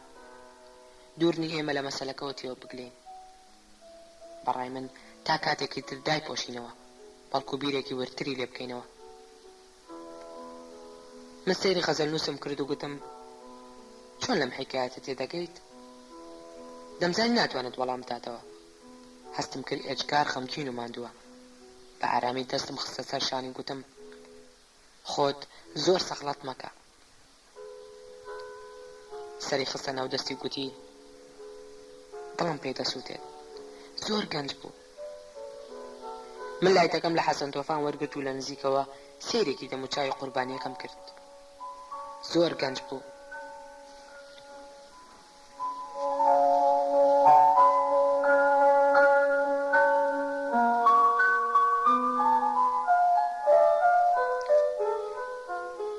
سەرەتا دێڕێک خەزەل بوو. لە بەشی پێشوودا گوێمان لە ماجەلان گرت بڕێک لە چیرۆکی خۆی و غەزەل نووس بگێڕێتەوە. ئیدی لەم سەفەرەتا ناوە ناوە دەوەستین بۆ ئەوی گوێ لە ڕاز و نهێنی قارەمانەکانمان بگرین، ئەوانەی بە چیرۆکی خۆیان ئەم کتێبە دەنووسن. ئەم کتێبەی ئەوها سادە بە بڕگەیەک لە یادەکانی ماجەلان دەستمان پێکرد، لە ڕاستیدا ئاڵۆزتر و فریودەرتر و گرێدارترە لەوەی سەرەتا حسابی بۆ دەکەن. لە سەرەتاوە دەبێت بڵین ماجیدی گوڵسۆلاف کە لەم چیرۆکەدا وەک ماجەلانی خەیاڵی دەیناسین، جەمسەرێکی پێچەوانە و نیگارێکی ئاوژی ماجەلانی ڕاستەقینەیە. ئەو پیاوەی لە بەشێکی ئەم سەربردە گەورەیەدا ڕۆڵێکی گرنگ دەبینێت و بەشێک لە سزای ئەم چیرۆکەشی دەکەوێتە ئەستۆ. دیارە دەبێت پێشتان بکەم و بڵێم ماجەلانی ڕاستەقینە لە چیرۆکەکەی ئێمەدا دوور و نزیک پەیوەندی بە ماجەلانی خۆیەوە هەیە، خۆیەوە نییە. ئەو دەریاوانە بەناوبانگەی بە دەوری زەویدا سۆڕایە و لە 27 ئەپرێلی 1521دا لە دوورگەی ماتان لە فلیپین لە شەڕێکی بێمانەدا تیاچوو. بەڵکو ماجەلان ناونانێکی مەجازیە بۆ پیاوێک گەلێک وڵات گەڕاوە، گەلێک سەرزەمینی بینیوە، گەلێک شەو لە گەلێک دوورگەی سێر و دوورە دەستی ئەم زەمینەدا لەگەڵ ژنانی جیاوازدا خەوتووە. بۆن و بەرامەی گەلێک ڕەگەز و هۆزی سێری لەگەڵ خۆیدا هێناوەتەوە. بۆنی گەلێک درەخت و گژ و گوێ نەزانرا و لە خەونە ئەفسوناویەکانی ئەوە ڕژاونەتە ئەو چیرۆکەوە. بە کورتی ماجەلانی ڕاستەقینە پێچەوانەی ماجەلانی خەیاڵیەوە سەفەرەکانی خۆی لەسەر نەخشەی ڕاستەقینە و لەگەڵ بوونەوەری ڕاستەقینەدا ئەنجام داوە. ئەم دابەشبوونە و گەلێک دابەشبوونی دیکەوا دەکەن هەر لە سەرەتاوە ئەم کتێبەی ئێمە تێکەڵێک بێت لە زۆر چەشنە کتێبی جۆرا و جۆر. هەندێک جار ڕۆمان بێت، هەندێک جاریش لەو تابلۆیانە بچێت کە نیگارکێشە کلاسیکیەکان دروستیان کردوون.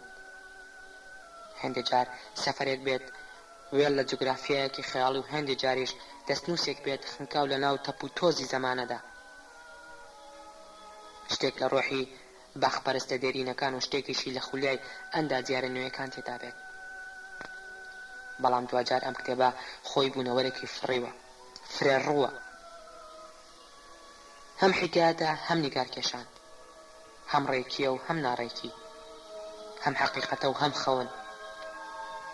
هەڵگری چیرۆکی ئەو کەسانەشە کە ڕۆحلەبەری فرەڕوون، هەم نیشتەجێن و هەم گەڕۆک، هەم خۆبەخشن و هەم خۆشبەختن و هەم غەمبار، هەم نین و هەم هەبوون، هەم دڵسۆزن و هەم بێبار.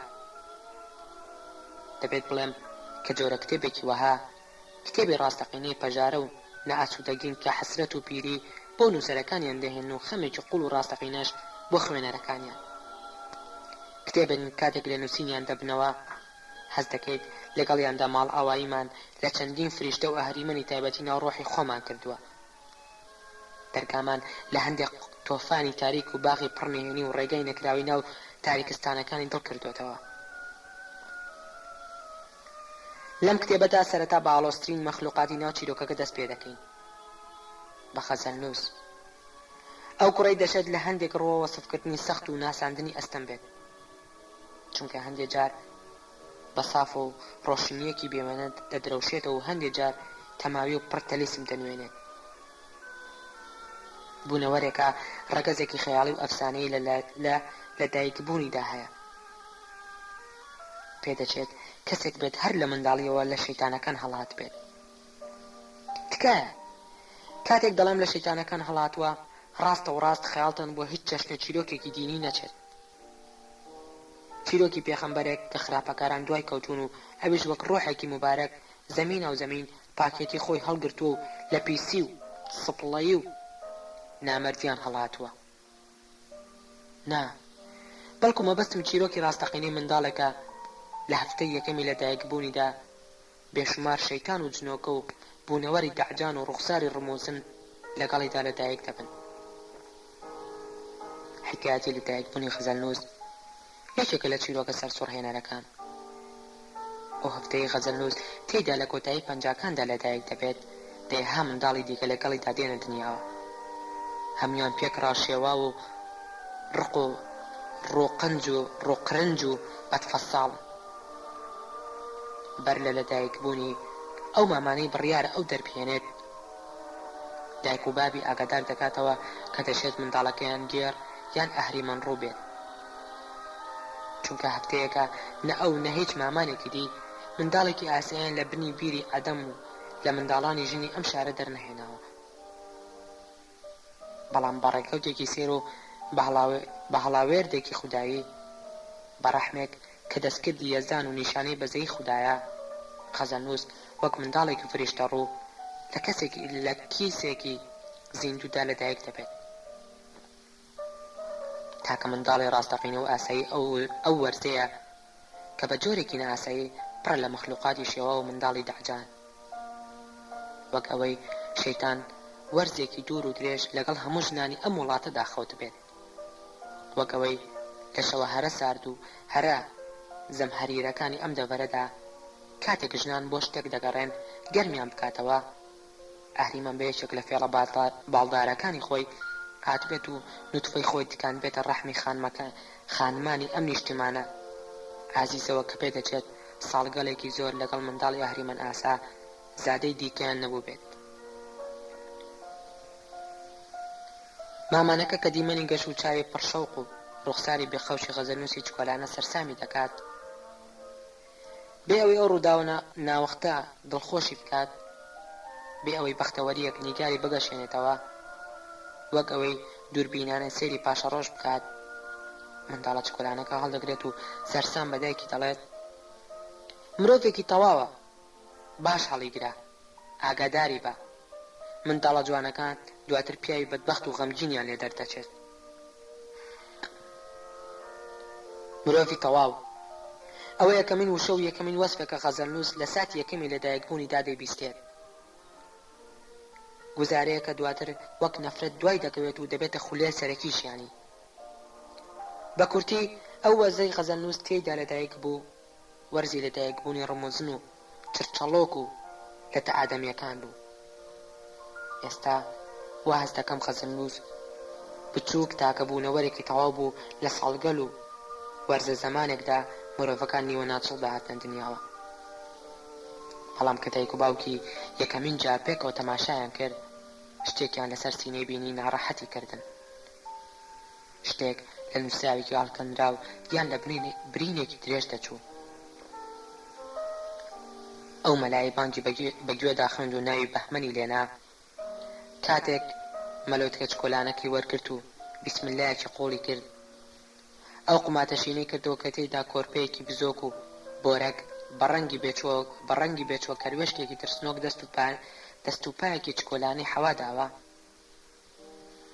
لەسەر سینەی ئەو خەتە درێژەی بینی کە تەنیا بە چاویلکەوتی ڕامان بە کۆمەکی خەیاڵ و هزر بە یارمەتی ئاوێنە و گیراوەی تایبەت لە خەڵوز و خوێ دەخوێنرایەوە. مەلا دوای هەوڵێکی زۆر بە منجەمەنجێکی ژێر لێو ئەو دێڕە شعرەی خوێندەوە کە بە جۆرێکی سەرەوخوار و پێچەوانە لەسەر سنگی کۆرپەلەکە هەڵکەندرا بوو. ئێستا دەڵێن ئەو شعرە خەزەل بووە، بە هێمە و ئاماژەیەکی فەلسەفی قوڵەوە کە جگە لە پیاوە ئاینیەکان کەسی دی لەمانەی تێنەگەیشتووە. خەزەلێک جوو لە سنگی ئەو منداڵە نقم دەبێت و دەچێتە ژێرەوە و وەک نقمبوونێکی کەشتێک ژێر ئاو دەکەوێت و لە خوێن و گۆشتی ئەو کۆرپەیە داون دەبێت و ساڵانێکی دی وەک فەیزێک لە هێزی عاشقانە لە ڕۆحیەوە دێتە دەرێ. ئەوانەی دواتر غەزەلنووس لە گەورەیدا دەبینن بە خۆی و باڵاڕێک و قژە بش و چاویلکەکەیەوە هەردەم کراسێکی زەیتونی لەبەردایە، پانتۆڵێکی کاوبۆی کاڵ و جووتێک کالەی سپی کە هەمیشە تازە دەنوێنێت. هەموو چیرۆکی ئەو دێڕە لە بیرکراوانەی خەزەلیان بیر چۆتەوە کە ئەم گەنجە سەرمەست و ناسکە بە ڕۆژگاری پیاوە کلاسیکەکانەوە دەبەستێتەوە. بە دەور و زەمانێکەوە عەشقی خودا و عەشقی مرۆڤی بە چەشنێک تێکەڵاو بوون، کوفر و ئیمان دەیانتوانی بێ ئەوەی لە یەکدی ئاشکرا بن لە تەک یەکەوە بژین. ئەمڕۆ وێنەی غەزەلنووس وەک گەنجێکی نوێ کە سەرقاڵی کۆمەڵێک کێشەی ئینسانی گەورە و ڕۆژانەیە تەواو بەسەر نیگاری ئەو مەلەوتکەیەدا زاڵە کە پێدەچێت دوهەمین ڕەنگکراوی ئەو شاعیرە کلاسیکیانە بوو بێت بۆ زیندووکردنەوەی ئەرشی ئەدەبیاتێکی بەرباچوو. ئێستا پتر ڕەنگ و ڕووی دانایەکی دووربینیان شاعیرێکی هێمنی هەیە بێوەی ڕوخساری خاڵی بێت لە ئاماژە بۆ پیشەی تر و خولیای دیکەش. واتە گەر بە نیگایەکی دیژ لێی بڕوانین دەشێت لە بەرچاومان ڕوخساری پزیشکێکی ئارام و بەوێقار و گەنجی هەبێت. لەو پزیشکە ڕووخۆشانەی مرۆڤ هەندێک جار لە دەروی خستەخانە ڕێکەوتیان دەکات، بەڵام بە هەر چاوێک سێری بکەین و بە هەر دڵێک ببینین ڕوخساری لە سیحری ئەو ئاماژە و مانە قوڵانە بێ بەش نییە کە لە لەدایک بوونیەوە هاوڕێی بوون و لە منداڵیەوە یاوەریان کردووە. بەر لەوەی هیچ شتێک لەسەر ژیانی بەهمەن ناسر سەعید ناسراو بە غەزەلنووس باس بکەم دەبێت لەوەدا کۆمەکم بکەن و پێکەوە وەڵامی ئەو پرسیارە بدەینەوە کە ئاخۆ مرۆڤی تەواو چ مانایەکی هەیە. بیرتان نەچێت کە کتێبەکەی ئێمە خاڵی نییە لە کۆمەڵێک لادانی زۆر لە پرسیاری ناوەخت کە ناچارمان دەکەن بچینەوە نێو ڕووداوەکانی خۆمان و دەرگاکان بچینەوە نێو ژوورەکانی خۆمان و دەرگاکان دابخێن و لەبەر ڕۆشنایی مۆمێکی کەسدا بیریان لێ بکەینەوە. بە هەر حاڵ لێتان ناشارمەوە کە هەندێک فەسڵی تایبەتی ئەم کتێبە دەبێت لەبەر مۆمێکی کەسدا بخوێنرێتەوە تا لەبەر ئەو هەوەسە کلاسیکەی لە بەلاغەت و داڕشتنی نووسینەکەدا هەیە، بەڵکو لەبەر خوێندنەوەی هەندێک بەشی ئەم کتێبە تووشی دوودڵی و بێباوەڕی و گومانمان دەکەن لەو شتانی دەیانبینین و لەو دنیایی تێیدا دەژین. ناچارمان دەکەن بگەڕینەوە ژوورەکانی خۆمان و لەو دیو دەرگادا خراوەکانەوە بیر لەوە بکەینەوە ئێمە چەندەمان لە ڕاستیدا و چەندەمان لە خەیاڵدا دەژین. من کە لە نووسین و ڕێخستنی ئەم کتێبە بوومەوە کەوتمە گومانەوە لە خۆم و ناچار بەسەر مانای ژیان و منداڵی و گەنجێتی خۆمدا چوومەوە. دەبێت لە سەرەتاوە لە من ببورن من لێرەدا تەنیا حکایەتخوانێکی بێناوم کە تا کۆتایی دەمامکی خۆم لا نابم و ڕوخساری خۆم ئاشکرا ناکەم. نا، من ڕۆڵی خۆم بە ڕۆڵی حکایەتخوان لە شانۆنامەکانی بریتیشدا ناشوفێنم. ڕۆڵی من پتر لە ڕۆڵی کۆنتڕۆڵی ئەو ئامێرە ئەلکترۆنیە تازانە دەچێت کە دەتوانن لە جێگایەکدا فیلمەکە بوەستێن و نەهێڵن هیچتان بەسەردا تێپەڕێت. ئەو ئامێرانەی دەتوانن دیمەنەکان پاش و پێش بخەن، بتان گێڕنەوە بۆ دواوە و بتان بن بۆ پێشەوە، دیمەنەکانتان بۆ خێراکەن و خاو بکەنەوە. ئای خۆزگا ڕۆژێک لە ڕۆژان حکایەتخوانەکانی دنیا بیان توانی باە وەک کۆنتڕۆڵێکی وردکار و زۆر فەرمان کاریان بکردایە. ئەو ئامێری لێت کاتە دەتوانێت ژمارەیەکی زۆر ئامێر بکوژێنێتەوە و دایانگیرسێنێت. پێویستی دیمەنەکان دەوەستێنێت و دایان خاتەوە گەڕ. بەڵام ئەستەمە ڕۆژێک لە ڕۆژان هیچ حکایەتخوانێک بگاتە ئەو پلە باڵایە و لە میکانیکیەت و دەسەڵاتی ڕەها. ئەگەرچی من زۆر هەوڵ دەدەم وەک ئامێرێکی بێڕەحم ئیش بکەم، ئەو لاپەڕانە ڕێک بخەم کە لە بەردەستمدان. ئەو قسانە پۆلێم بکەم کە زۆر جار ناڕێک و پەرتەوازە لە لاپەڕە و کاسێت و چیرۆکی جارەکیەوە وەرم گرتوون. ئیشێکی زۆرم لە پێش دەمدایە کە من گرنگی و قورسایەکی باش دەزانم. دەمێت وەها خەیاڵم لای تەکنیکی ئیشەکەم بێت، نە حەقیقەت بوون بکەم و نە تووشی زیادە ڕەویش ببم کە تەسلیم بووندا بە خەیاڵ. بەڵام لەگەڵ ئەو هەموو دەردەسەریەدا، لەگەڵ ئەو هەموو دەردەشدا خاڵی نیم لەو ساتانی وەسیفەکەی خۆم لە یاد بکەم و لەگەڵ تەلیسم و پرسیارەکاندا دەڕۆم تا ئێستا وا هەست دەکەم تێم دەگەن و شتێک لە پەژارم حاڵی دەبن. سود لەم هەلە وەردەگرم و لەم فاسیلە کورتەدا لێتان دەپرسم ئاخۆ هیچ کام لە ئێوە بیرتان لەوە کردوێتەوە مرۆڤی تەواو مانای چی؟ ناچارم لە سەرەتاوە ئەم پرسیارە سەخت و بێوەڵامەتان لێ بکەم بۆ ئەوی بزانن و تێبگەن من وەک حکایەتخوانێک کوشتەی چ دەردێکم. خۆتان دەزانن ڕووکردنەوەی ئەم مەسەلەی ئاسان نییە، کەمێک سەبرتان هەبێت تا لە نێوان تەکنیکی خۆم و خواستەکانی ئێوەدا ڕێگەیەک دەدۆزمەوە. تا من بەو کارە هەڵدەستم و هەندێک لە گێڕانەوەی ئەم چیرۆکە سیر و ئاڵۆزەدا دەتان بەمە پێش ئێوەش بیر لەوە بکەنەوە ئاخۆ مرۆڤی تەواو دەبێت چی بێت و کێ بێت. ڕۆژێک غەزەلنووس لەناو لەشکرێک لە منداڵانی ئاژەڵ ڕەنگ و دەعباجیاندا هاتە دنیاوە. وەک منداڵێکی تاوە وەسفیان کرد کە چ خەوشێکی ئینسانی تێدا نییە، واتە شتێک لە نیگار و ڕوخساریدا نەبوو ئاژەڵمان بیر بخاتەوە. هەموو شتێکی ئاماژەیەکی دروست و ڕاستەوخۆ بوو بۆ فۆرمێکی ئادەمی کە پێشتر هەمووان وەک سیفات و سیمای ئادەمیزاد قبوڵمان بوو. ئەوانەی لەو دەمەدا غەزەلنووسی کۆرپەیان بینیوە هەمویان پێیان لەسەر ڕوخسارە مرۆڤانە ڕاستەقینە و بێگەردەکەی دادەگرن. هەموو سوورن لەسەر ئەوەی بڵێن مرۆڤێکی تەواو بوو. بەڵام سیر و ناوازەی لە لەدایکبوونی غەزەلنووس ناگەڕێتەوە بۆ سیفەتە کامڵ و فۆرمە ئادەمیە بێگەردیەکەی، بەڵکو دەگەڕێتەوە بۆ ئەو چەمکە خەیاڵی و بێتەفسیرەی دیکە کە چەندین ساڵ دوای لەدایکبوونی چیرۆکە ڕاستەقینەکەی گەیشتە دەستی خۆی. لە ساڵی 1975دا کە شۆڕشی کورد بە سەرکردایەتی بارزانیەکان هەرس دەهێنێت، لە کاتێکدا دەیان هەزار جەنگاوەری بەدبەخت و نائومێد سنوور بەرەو ئێران دەبڕن، لە بەیانێکی تەماوی کۆتایی ئازاردا 4 کەس لە تەمتومانی ڕۆژێکی سارد و شێداردا بەدەستە بەرەیەک کە لە بەتانی شڕ و قەدی باریکی سوورە چنار دروستیان کردووە، پیاوێکی نەخۆش لە یەکێک لە مەرزەکانەوە بۆ بیمارستانێک لە ئێران دەگوێزنەوە. پیاوێکی ڕێژدرێژ و نەخۆشە، پتر گومانی سیلی لێ دەکرێت، پەیتا خوێن دەهێنێتەوە و یەک لەسەر یەک لەرز و تای کوشندە دەیکرێت.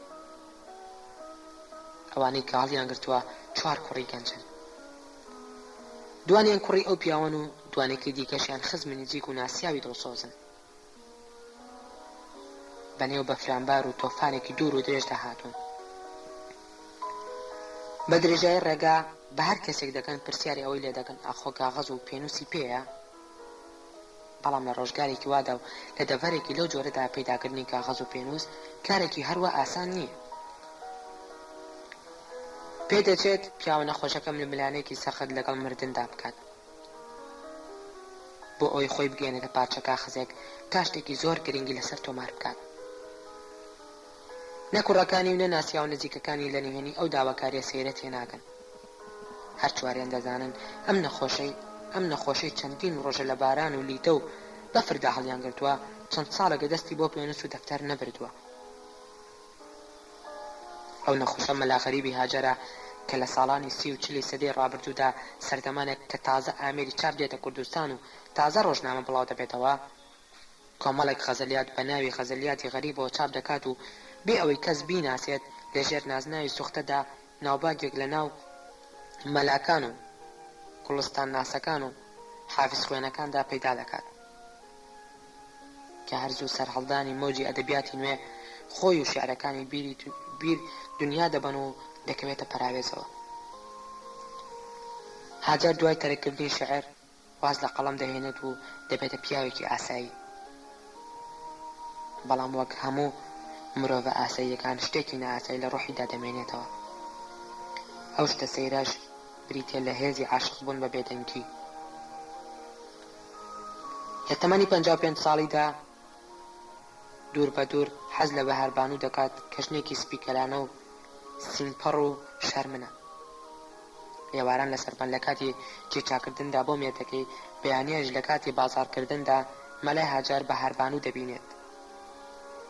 مەلا لەوانەیە کە بە بێدەنگ عاشق دەبن، لە جنسی ئەو پیاوانەیە کە ساڵەهای ساڵ دەسووتێت و ڕێگا نادەت هیچ بوونەوەرێک ناخی بخوێنێتەوە، لە جنسی ئەو مرۆڤانەیە کە دەتوانن زۆر قایم دەرگای ڕۆحی خۆیان دابخەن و نێڵن هیچ کەس هیچ بوونەوەرێک لە ناوەڕۆدا دەرگاکەیان بشکێنێت. لەو سەردەمەدا کە شاردنەوەی عشق، فەزیلەت و دام بە خۆداگرتن لە بەردەم فیتنی مەعشوقاندا هێمایە بۆ دەسەڵاتی پیاوە جوامێرەکان، مەلای هاجار چه ئیرادەیەک لە جەستە و شعوریدا هەیە دەیخاتەکە تا ئەو خۆشەویستیە ناوەخت و بێدەنگە لە دڵی خۆیدا بخنکێنێت. دەگەڕێتەوە سەر سازدانی سروتە دینیە سەختەکان و خۆگرێدانەوەیکی شێتانە بە میحرابەوە. بەڕۆژ هەندێک جار بۆ سزادانی جەستەی خۆی و بۆ مراندنی خەیاڵ و بە کەواو سەڵدەیەکی کۆنەوە بە تەشوێکی درێژ و بە تەشوێکی تیژ و پڕبەنگێکی گەورە و چەقۆیەکی دەمپانەوە ڕوو دەکاتە دەرەوەی شار بۆ ئەوی لە دەرخەتەکان ئاەتی قورئان هەڵکەنێت و لەسەر بەردەکان سزای خۆی بنووسێت و لەشی خۆی لە کاری بێهودە و بێ ئامانجدا ماندوو بکات. مەلا لە وەرزەدا خۆی تا ئەندازی مردن سزا دەدات. بەڵام هەندێک چەشنە عیشق هەیە گەڕ ڕێگای سروشتیان بەرەو معشوقە نەدۆزیەوە ڕێگەی ئەفسانەی دەکردنەبەر. لە ئیمان بەهێزترن و لە هێزی ئەقڵ باڵاترن. ڕوونەکیان لە سنووری جەستەی ئینسان تێدەپەڕێت. شەبانگێک دروست دەکەن و چواردەوری خۆیان بە شەوقێک ڕووناک دەکەنەوە کە ئەو شەوقە هەندێک جار ڕووناکی بەختەوەری و هەندێک جاریش تیشکی ترسناکی خەم و کارەساتە. عاشقی مەلای هاجار لەو جۆرە عاشقە دەگمەنانە بوو کە دەیتوانی لە خاوەنەکەی جیابێتەوە و لە دەرەوەی دەسەڵاتی ئەو بچوڵێتەوە. شەوێک لە کاتێکدا مەلای سوختە لە پەنجەرەی نهۆمی دووەمی ماڵەکەیەوە سێری ئەستێرە دەکات. گەنجێکی جوان دەرگای شوورەکەی دەکاتەوە و بە هێمنی دەست دەخاتە سەر شانی مەلا و دەڵێت مەلا مەترسە من بەشێکم لە خۆت، من ئەو عیشقی تۆم کە لە ڕۆحی خۆت داخنکانوتەوە و دەتەوێت بیکوژی. دوای گفتوگۆیەکی فەلسەفی دوور و درێژ مەلا تێدەگات خۆشەویستی ئەو بۆ ئەو ئافرەتە سپیکەرانە شەرمنە چیتر لە دەسەڵاتی ئەو دانەماوە، بەڵکو چۆتە ئاستێکی دیکەی وجود و بۆتە ملکەچی کۆمەڵێک ڕێسا لە دەروی توانێت تێگەیشتنی ئەو. هەمان شەو لە کوچە خامۆشەکانی شاردا دوای ئەو کوڕە دەکەوێت و بۆی ناگیرێتەوە. مەخلوقێکی سەرکەشە لە مەیخانە تاریکەکانی خەیاڵی مەلادا دروست بووە. بوونەوەرێکی خەیاڵیە لە خولیا تاریکەکان و ژوور نهێنیەکانی وجودی ئەو ڕای کردووە. مەخلوقێکە دەچێتە ئەو جێگانەی مەلا بە درێژایی ژیانی لێیان ترساوە. چەندەها شەو مەلا بە پەتێکی ئەستورەوە وەک ئەوەی ڕاوی گیاندارێکی ترسناک بکات لە کوچەکاندا لە گوزەرە تاریکەکاندا لە دەوروبەری ماڵی بەهاربان و لە مەیخانە چەپەک و لە کۆڕی قومارچیەکانی شەودا بە دوو چاوی تووڕە و ئیرادەیەکی پۆڵاینەوە ڕاوی دەکات. چەندەها جار دەیگرێت و دەیبەستێتەوە، چەندەها جار بە عەمودەکانی شار و بە درەختەکان و بە کۆڵەکەکانی بازاڕ ڕۆشەتەکەی دەدات، بە گۆپاڵی شوانێکی کێوی دارکاری دەکات، بە قامچی عەرەبانچەکان دەیداتە بەرجەلدە، وەک ئاژەڵێکی یاخی پەتی دەکاتە مل و بە دوای خۆیدا ڕای دەکێشێت. گەنجێکی بەرەڵایە بێوچان غەزەلی شاعیرە کورد و عەرەب و فارسەکان دەخوێنێتەوە. مەست و بێ ئاگا لە ئەدەبیاتی عاشقاندا مەلە دەکات. مەلا چەندە ئازاری دەدات هێندەش بۆی دەگری، چەند دەیبەستێتەوە هێندەش حەز بە ئازادکردنی دەکات. دوای هەموو جەنگێکی دوور و درێژ، دوای هەموو ململانێ و زۆرانێکی کوشندەی نێوان ئەو دوو بوونەوەرە، مەلا دۆڕا و دەستەوەستان کۆت و پەیوەندەکانی دەکاتەوە و پێی دەڵێت بڕۆ و مێرەوە. بەڵام شەوێک ئەو عاشقە بەرەڵاو چاو نەترس و غەزەلگۆیە لەگەڵ بەهاربان و تا دەگەڕێتەوە. لەگەڵ ئەو ژنە شەرمن و سرکەدا کە غەزەلە عاشقانەکان مەستیان کردووە و بە کراسێکی شیفۆنی مۆرەوە خۆی داوەتە دەست ئەو کوڕە خەیاڵەی کە بەشێکە لە مەلا و بەشێکیش نییە لەو. مەلا باوەڕ ناکات، بەڵام خۆیەتی. هەمان ئەو بەهاربانوە سپی و ئەفسوناویەیە کە بە بەرچاوی مەلاوە ڕوود دەبێتەوە و لەسەر ئاهەنگی خوێندنەوەیەکی بێوچانی غەزەلیاتدا لەگەڵ نیوە عاشقەکەی ئەودا دەخەوێت. خەوتنێک لەسەر جێکردنی تەقلیدی ژن و پیاوی ئەو سەردەمە ناچێت کە بە ئەستەم شەڕواڵ و دەربێکانیاندا دەکەن و بەجلەوە خۆیان دەدەن بەسەر یەکدا، بەڵکو جۆرێکە لێ سێکسکردن کە چەندین سەعات دەخایەنێت. دوو مەخلوق ڕوود دەبنەوە و هەموو ئەو دۆخە جنسیانە تاقی دەکەنەوە کە لە کتێبی کاماسۆترادا هەیە. هەردووکیان دووگیان لە بەری خەیاڵین لە دیوێکی خەیاڵی ژیاندا. خەوتنێکی خەیاڵی پێکەوە دەخەون. لە دوای ئەو شەوە ئەو دیمەن دەیان جار دووبارە دەبێتەوە. تا ڕۆژێک مەلای هاجەر لە کوچە و کۆڵانە تەسک و تۆزاویەکاندا بە هەربانووی شەرمن بە زگێکی نوێ و نیگایەکی تازەوە دەبینێت. بانووی دووگیان بە نیگایەکی هێند نەئاسایی سێری مەلا دەکات، وەک ئەوەی ئاگاداری ئەو یاریە بێت کە نیوە خەیاڵیەکەی خۆی شەوان لەگەڵ نیوە خەیاڵەکەی مەلادا سازی دەکات. گەمەیەکی ئەفسونایی و ئەفسانەییە کە بەرهەمەکەی منداڵێکی ڕاستەقینەیە کە ئێستا بە هەربانوو لە دوورەوە بەلادانی عەباکەی و دەرخستنی زگی نیشانی مەلای دەدات. کاتێک غەزەلنووس لە دایک دەبێت، مەلا وەک شێت بە دەوری ماڵی بە هەربانوودا دەسوڕێتەوە. حکایەتی ئەو کۆرپەی دیارێک غەزەل لەسەر سنگی نووسراوە. هێندەی تر مەلا لەو جەریانە خەیاڵیە دڵنیا دەکاتەوە کە چەند وەختە ژیانی پڕ کردووە. بەڵام ئەو هێند پڕنهێنی و سەختگیرە تا سەرەمەرە کەس هیچی لێ نابیستێت. بە هەربانوو منداڵەکەی خۆی ناو دەنێت بەهمەن. ناسە سەعیدی باوکیشی کە فەرمانبەرێکی ساڵداری پەروەردەیە، بێ ئەوەی هەست بە هیچ شتێک بکات، کوڕەکەی دەگرێتە باوەش و گومانی لەوە نیە منداڵێکی لە گۆشت و خوێنی خۆی لە ئامێز گرتووە. دوای لەدایکبوونی بەهمەن ناسر، مەلای هاجەر لەدەست ئەو نیوە شاعر و غەزەل خوێنی خۆی ڕزگاری نابێت. شەوگارانێکی دوور و درێژ دێتەوە وێزەی و غەزلیاتی ناوازە و عاشقنامەی دوور و درێژی بۆ دەخوێنێتەوە. مەلا دەخاتە شێر کوشارێکی توندەوە تا غەزەلیاتە نوێیەکانی بۆ تۆمار بکات و لە دیوانێکدا بینووسێتەوە. بەڵام مەلای هاجەر تووڕە و بێزار لە فەیزی ئەو هەموو عاشقا بڕیار دەدا تا مردن پێنووس نەگرێ بەدەستیەوە. لە حەسرەتی ئەو دۆخەی خۆی و بۆ ئەوەی هەموو شتێکی بیر بچێتەوە، منداڵەکانی هەڵدەگرێت و ڕۆ لە شارۆچکەیەکی دوور دەکەن. لەوێ خۆی فڕێدەداتە ناو زەریای بێ ئەمانی سیاسەتەوە کە باشترین جێگای مرۆڤ دڵی خۆی تیا بخنکێنێت. جەنگ بۆ کوردستان و شەڕی بێوچان لەگەڵ کۆمۆنیستە کافرەکاندا بە جۆرێک هۆشی دەبەن. کاتێک بە ئاگادێتەوە دەبینێت هەم تەمەنی ڕۆیەوە و هەم ئەم نیوە عاشقی خۆشی پیری کردووە کە زەمانێک پەرێشان و ئاوارەی کرد. ئیدی ڕۆژگارێکی درێژ ئەو گەنجە شاعیر و خەزەرخوێنی ناوڕۆحی جێ دەهێڵێت و دەڕوات و تا مردن یەکتر نابیننەوە. لە کۆتایی زستانی ساڵی 1975دا کاتێک مەلای هاجەر لە حەسرەت هەرەسی شۆڕش تووشی نەخۆشیێکی کوشندە دەبێت و بەناو تۆفان و لافاودا بەرەو ئێران دەیبەن، دەیەوێت حکایەتی ئەو کوڕە خەیاڵیە لەگەڵ خۆیدا نەباتە ژێرگڵەوە. بە درێژایی ڕێگا بە دوای پێنووس و دەفتەرێکدا دەگەڕێت تا بەر لە کۆچ و ماڵاوایی چیرۆکی لەدایکبوونی غەزەلنووسمان بۆ بنووسێتەوە. لە ڕۆژێکی تاریک و باراناویدا ئەوانەی مەلای نەخۆشیان لە دەستە بەرەیەکدا هەڵگرتووە لە کوێرە گوندێکی سەر سنوور لا دەدەن. نەخۆشەکە دەبنە ماڵێک و دەکەونە گەڕان بە دوای پێنووس و دەفتەردا. دوای ماوەیەک بە 4 دەفتەر و کۆمەڵێک پێنووسەوە دەگەڕێنەوە.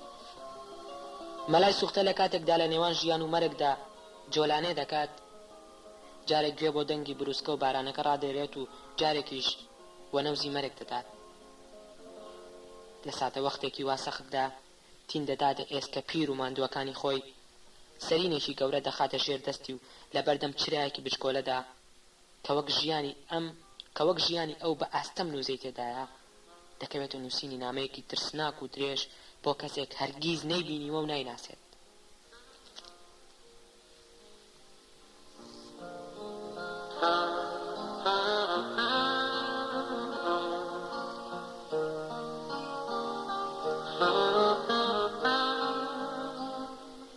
سەرەتاکانی جەعفەری مەغۆلی و حەسەن تۆفان. من حەسەن تۆفان لەگەڵ جەعفەری مەغۆلیدا پێکەوە لە شانە حیزبەکاندا گەورە بووین. ئەو ڕۆژەی مامۆستا شەوبۆیان بانگی کردین و مژدەی پێداین کە هەردووکمان بووینەتە ئەندامی گروپێک بۆ کوشتن و پاکسازی نهێنی. بەجووتە لە خۆشیاندا خەریک بوو باڵمان لێ دەڕوا. ئەگەر یادگاریەکان خیانەتم لێ نەکەن، لە یادمە ئەو ڕۆژە مەغۆلی 100 جار لە من دڵخۆشتر و ڕووگەرەمتر بوو. کاتێک لە بەردەم سمێڵە قولاپی و نیگا وەحشیەکانی مامۆستادا وەستا بووین، مەغۆلی کە کورتەبنەیەکی لچ ئەستوری لوت پلیشاوە بوو وەک سەربازێک فەرمانێکی گرنگ لە فەرمانبەر وەربگرێت قیت خۆی ڕاگرتە بوو. جامانە چۆڵکنەکەی لە ملیدا بوو بە شێوەیەک قنج و بە نیزام دیار بوو وەک مشکێک هاتە بەردیدەم لە قەوارەی خۆی زیاتر ئاوسا بێت و بەدەر لە سروشتی خۆی لەسەر دوو پێ قاچی بوو لەسەر دوو پێ چەقی بێت بە جۆرێک دڵشاد و سەرمەست بوو لام وابوو وا دەزانێت بۆتە شاهی عەجەم جەعفەری مەغۆلی بەخۆی گوت من بۆ پیاو کوشتن خڵقاوم ئەو ڕایوا بوو وەرگرتنمان لە تاقمی اختیالاتدا سەرەتای سەرکەوتنمان دەبێت بەو پلە و پایە بەرزەکان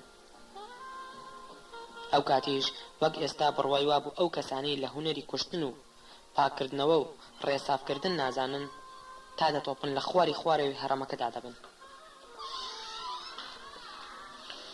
من و ئەو وەک دوو کەس کە هیچ بەهرەیەکمان نەبوو هیچمان لەو ڕۆشن فیکرە لووسکانە نەدەچوو کە بە ناز و نووزەی زۆرەوە داهاتنە ناو حیزب و سوو دەبوونە هەموو شتێک لە دەمانچەکانمان و بێدەماغی خۆمان زیاتر سەرمای ترمان نەبوو بەکاری بهێنین دوو سەرمای بە نرخیش بوون کە کەم کەس بەڕاست و دروستی قەدریان دەزانێت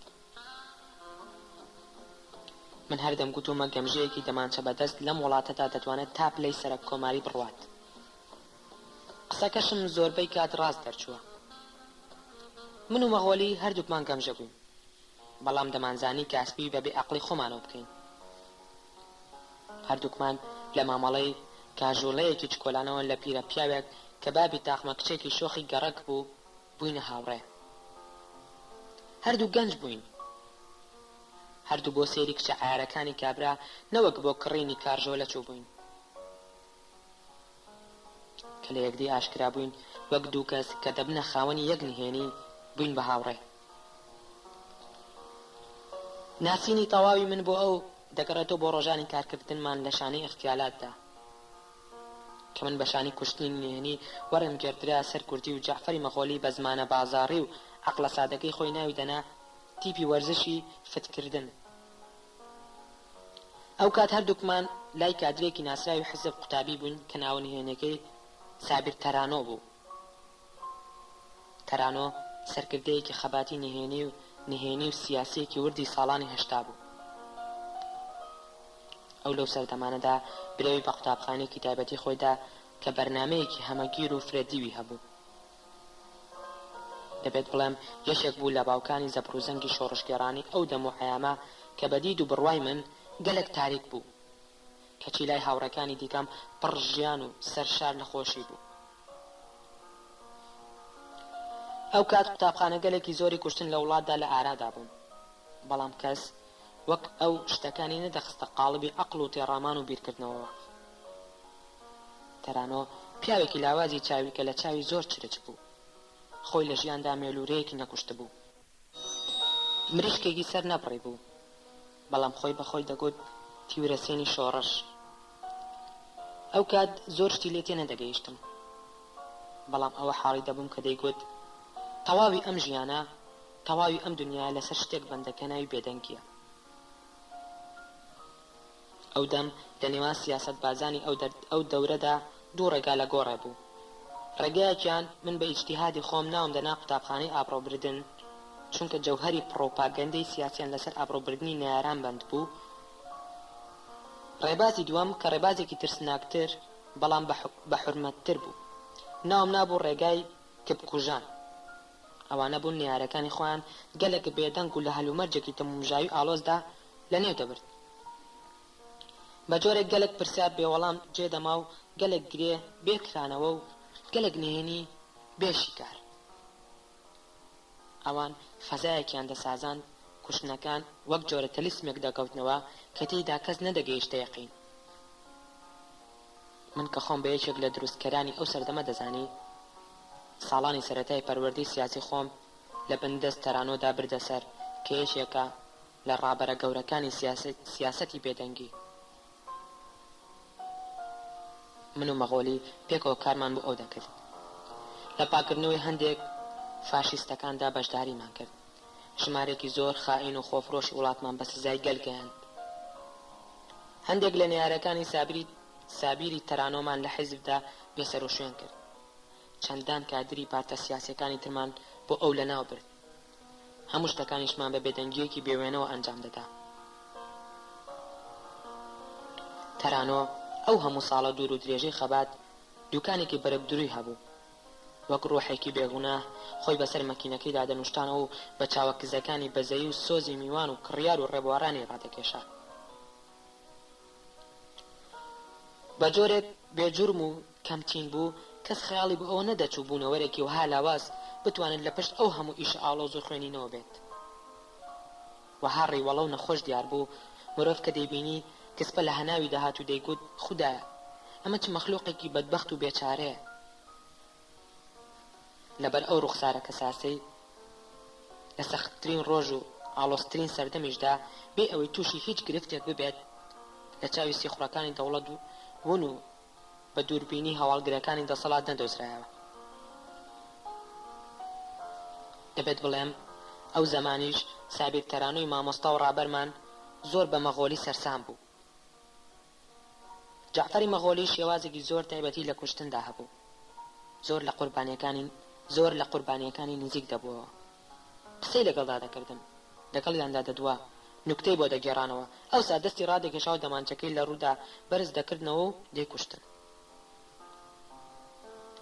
هەمیشە دەمانچەکەی لە گیرفانیدا هەڵدەگرت. ئەو نەبێت تا ئێستاش کەسم نەبینیەوە لە گیرفاندا دەمانچە هەڵبگرێت. بە هەر بیانوەک بە لە نچیرەکەی نزیک دەبەوە و لە نزیکەوە ڕافی شەکێکی دەنا بەناوکیەوە کە دەکەوت و دەمی بۆ هاوارکردن دەکردەوە، یەک فیشەکی دیکەشی دەنا بە مەڵاشویەوە.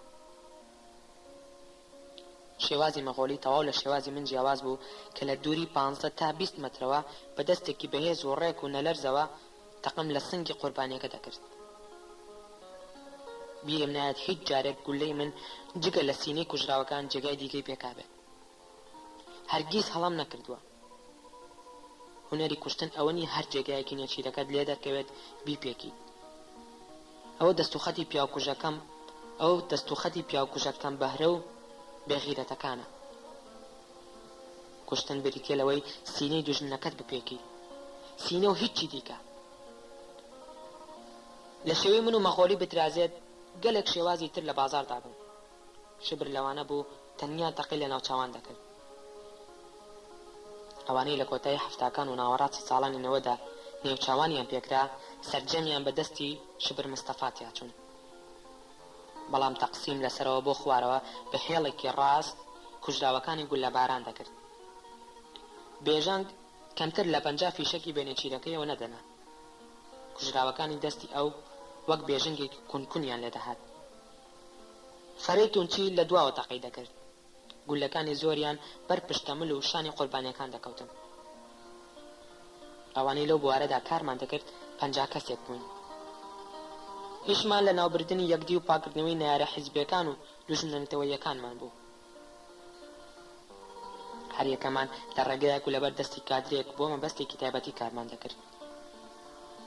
من و مەغۆلەی زیاتر پێکەوە ئیشەکانمان ئەنجام دەدا. ئەو بەردەوام دەستکێشێکی چەرمی گەورەی دەکردە دەستی و بەڕەنگ و ڕوخسارێکی بێڕەحمەوە قسەی دەکرد. دەنگێکی ناسک و خۆشزەنگی هەبوو. ئەو دەنگە خۆشی وای دەکرد بە قسە بتوانێت زۆر لە نێچیرەکانی نزیک بێتەوە. کە گوێت لە مۆسیقا هێمن و شادراوەکەی دەنگی دەگرت گومانی خراپت نەدەما و دڵنیا دەبوویتەوە. بەهۆی ئەو سەر و زمانە شیرینەوە دەیتوانی لە زۆر لە قوربانیەکانی بچێتە پێشێ. هەندێک جار کە بێدەنگی دەکرد و دەکەوت منیگای نەدەچوو عەقڵم ئەو سەر و فەساڵە ئاوسا و چاوە دەرپەڕی و لچە گرمۆڵانەیە دەنگێکی وها جادوهێنیان لێ هەستێت. هەر جاری یەکێکمان تەقی لە قوربانیەکە دەکرد. من دەستوەشێنتر و خێراتر بکوژی ناو بکوژان بووم. هەندێک کەسی نیازم دەردەکەوت هەر بم دیە سینەی بەرامبەرم دێت بێ ئەوەی کات بە فیڕۆ بدەم لە چاوتروکانێکدا هەموو شتێکم تەواو دەکرد. گەر یادەوەریم خیانەتم لێ نەکات بیریم نییە نێچیری خۆم ڕاشڵەکان دەبێت و خست بێتمە گومان و دووتڵیەوە. جارێک نەبوو بواری بیرکردنەوەم پێدا بێت. گوناهترین شت ئەوەیە نێچیرەکەت بتوانێت بیر لە مردن بکاتەوە. ئەو ساتی مرۆڤ تەقی کوشتن لە یەکێک دەکات لەو هەناسە کورتەدا نە سیاسەت نە ڕق نە تۆڵە نامێنن. تەنیا شتێک کە تۆ بە نێچیرەکەتەوە گرێ دەدات مردنە. گرنگترین شت لای من ئەوەیە نێچیرەکەم بمرێت و بواری ئەوەی نەبێت بترسێت. بەو فاسیلە درێژەدا نەڕوات کە لە نێوان یەقینی مردن و مردندا خۆی دەوەستێت. مەخۆلی بە پێچەوانەی منەوە جیاوازێکی زۆر لە نێوان ڕاوکەر و ڕاوی ئادەمیزاددا نەدەکرد. جیاوازێکی زۆری لە نێوان ڕاوەکە و ڕاوی ئادەمیزاددا نەدەکرد. باوەڕی وابوو چۆن کە و هاوڕێکانی بۆ مردن بانکهێش دەکات، مرۆڤیش دەبێت بەو جۆرە خوێندن و قاسپەیەکی تایبەتی نێچیرەکانی تا ناو بۆسەکە ڕاکێشێت. ئەوسا کە هەردوو لا دڵنیا بوون کە هەردوو لا زانیان کەوتونەتە ناو گێژەڵوکەیەکەوە کە سەرێکی سۆڕاندنەوەی بەدەستی بکوژ و سەرەکەی دی بەدەستی کوژراوەیە، ئیدی هەر یەکەیان ڕازی بە قەدەری خۆی یارەکە بەرەو کۆتایی ڕادەکێشێت. تا ساڵێک دوای ڕاپەڕینیش من هەر ئەندامی ئەو شانە پیاوکوژە بوو.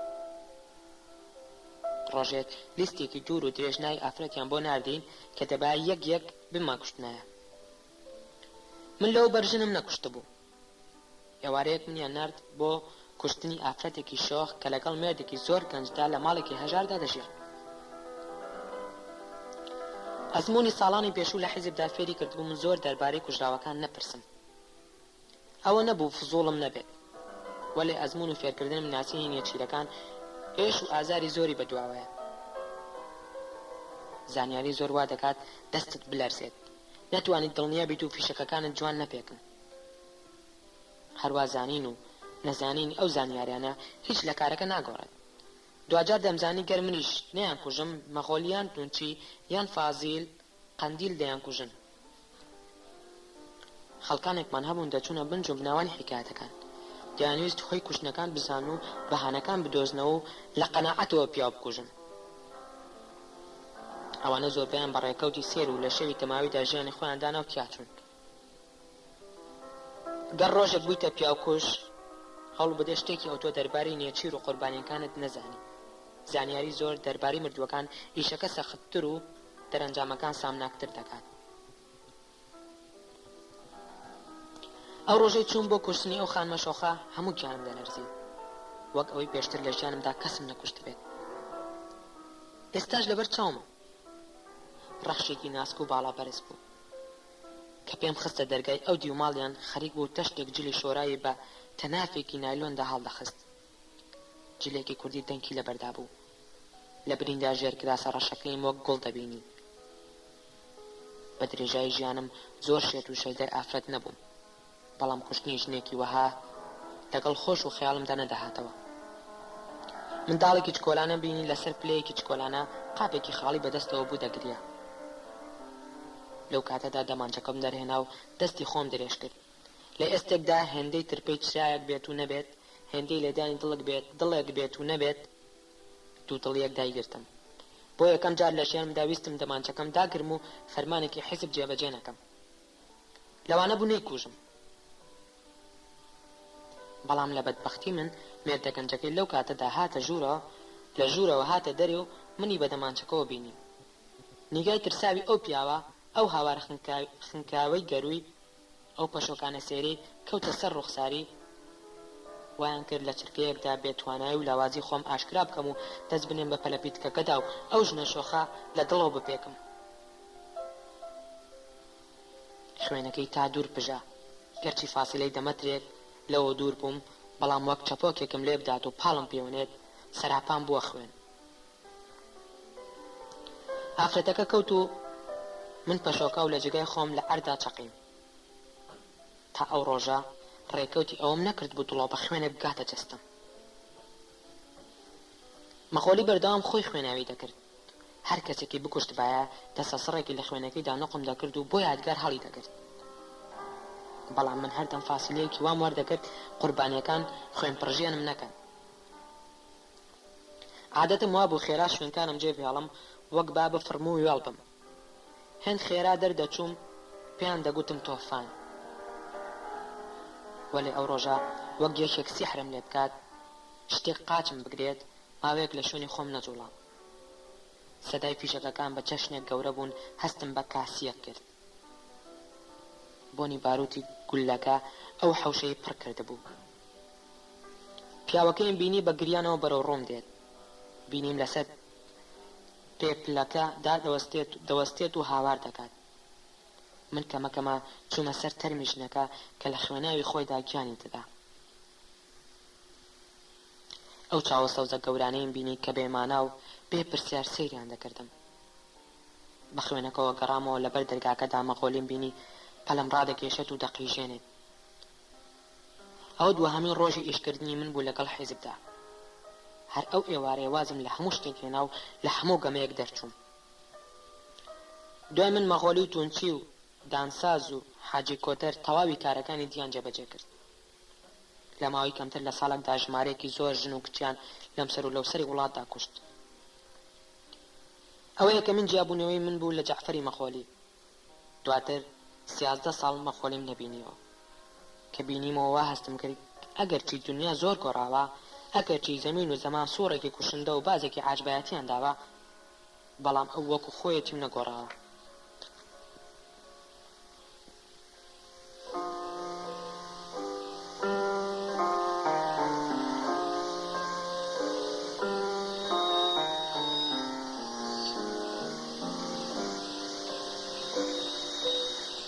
کێشەی خانمی شەمەز لەگەڵ کچە منداڵکارەکەیدا سەرەتای زستانی ساڵی 1992.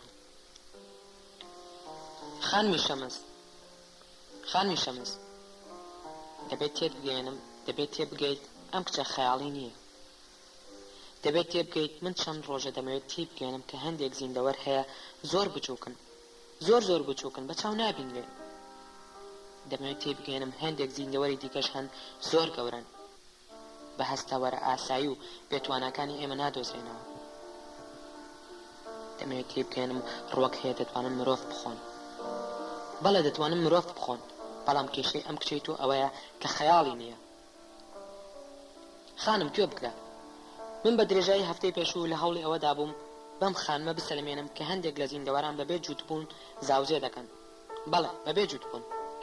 خوای گەورە هەرچیەکم کرد ئەم خانمە چکۆلانەیە تۆ لەوە تێنەگەیشت زیندەوەرەکان چۆن دەتوانن بەبێ جووتبوون زاوزێ بکەن. یعنی منی گەیاندە حاڵەتێک هەندێک وشە بەکار بێنم کە جوان نییە.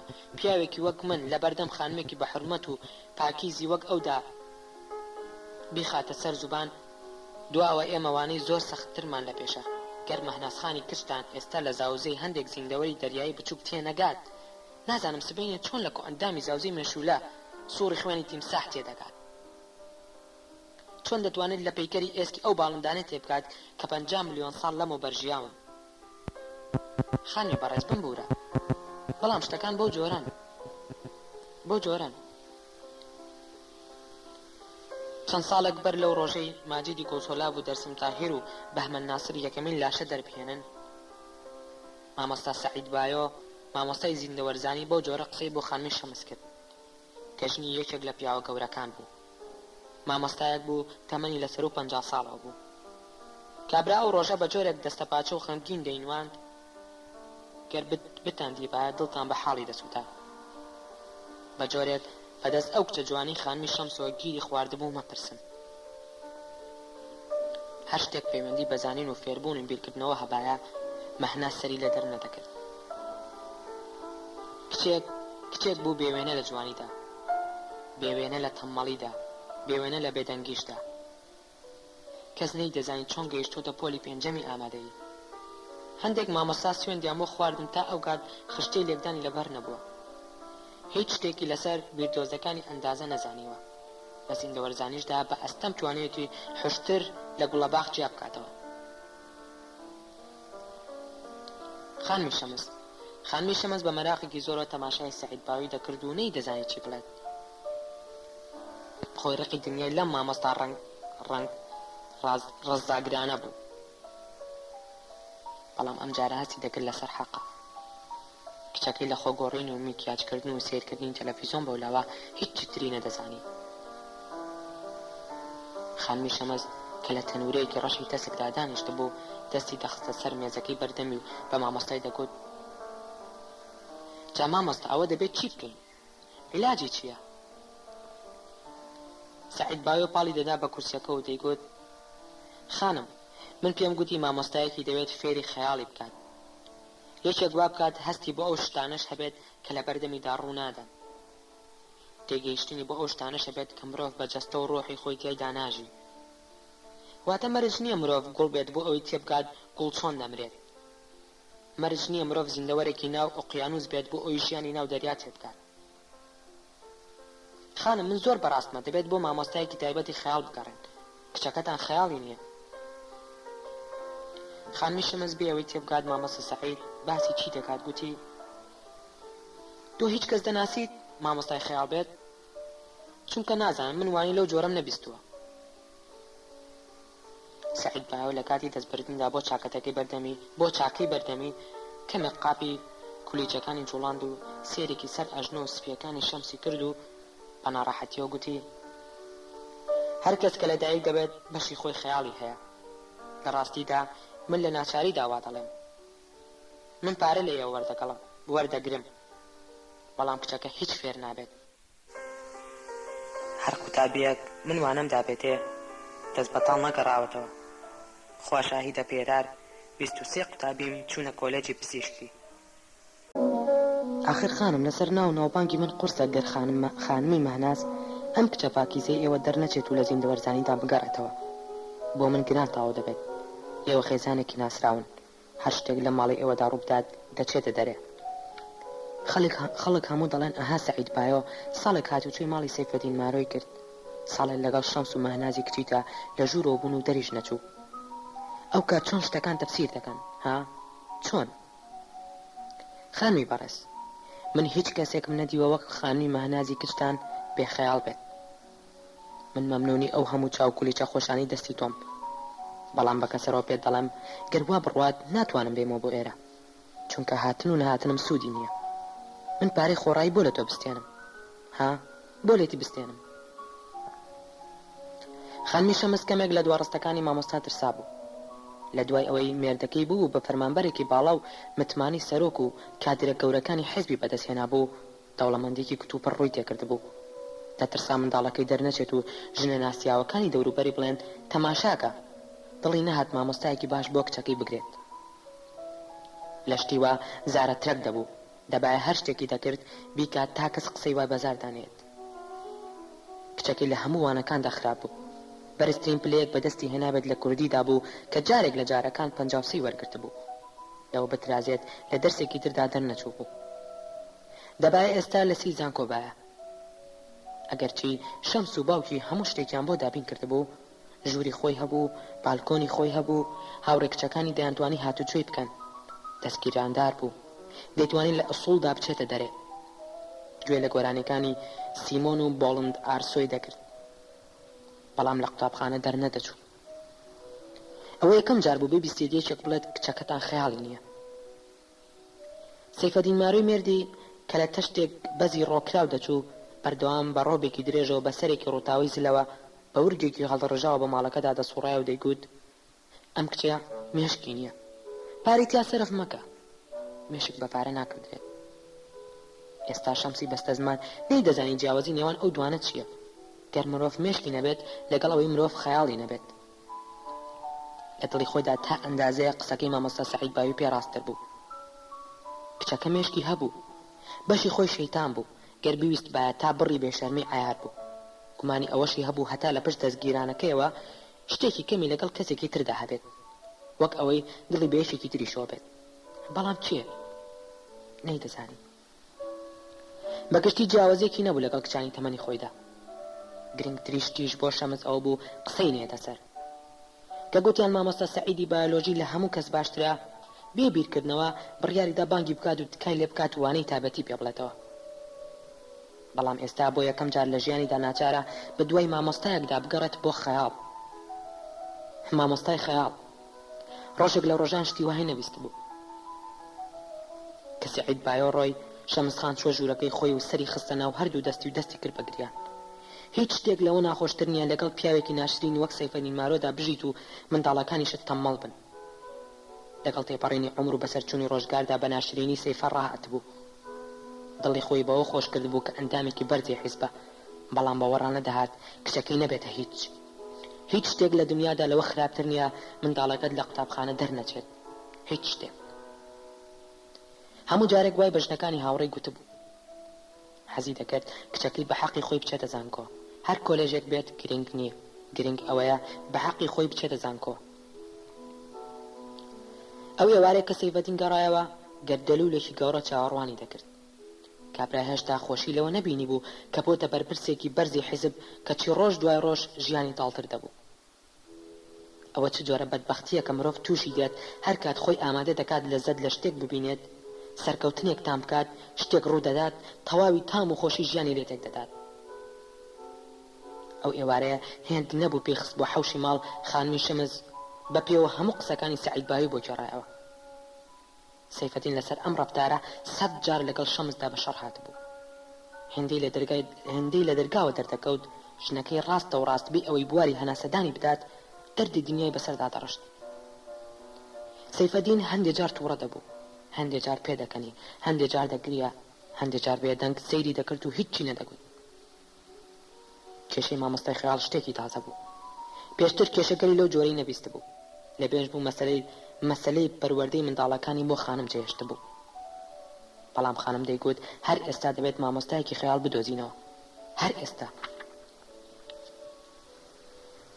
دوای شەوێکی پڕ دەنگە دەنگ و تووڕەیی مارۆ درەنگ وەختێک تەلەفۆنی بۆ سەرکەوت نزمی کرد و تکای لێکرد مامۆستایەکی بۆ بدۆزێتەوە خەیاڵی کچەکەی بەهێز بکات.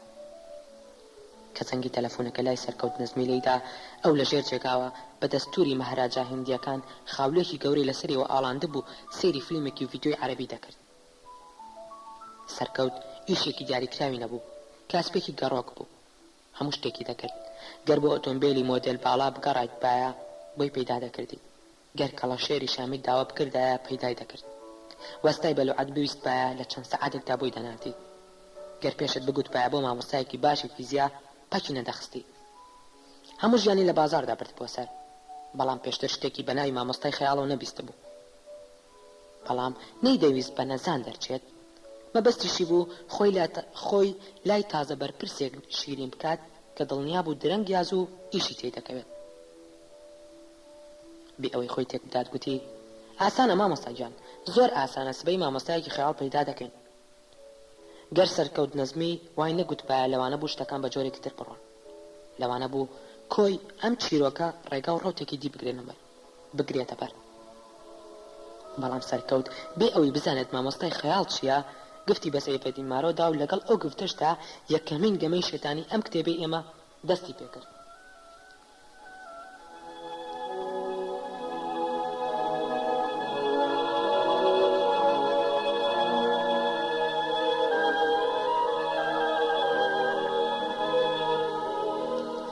دوانەیەکی نەیار و خەیاڵی لەدایکبوونی تریفەیە بەحری لە کۆتایی ساڵانی 60دا.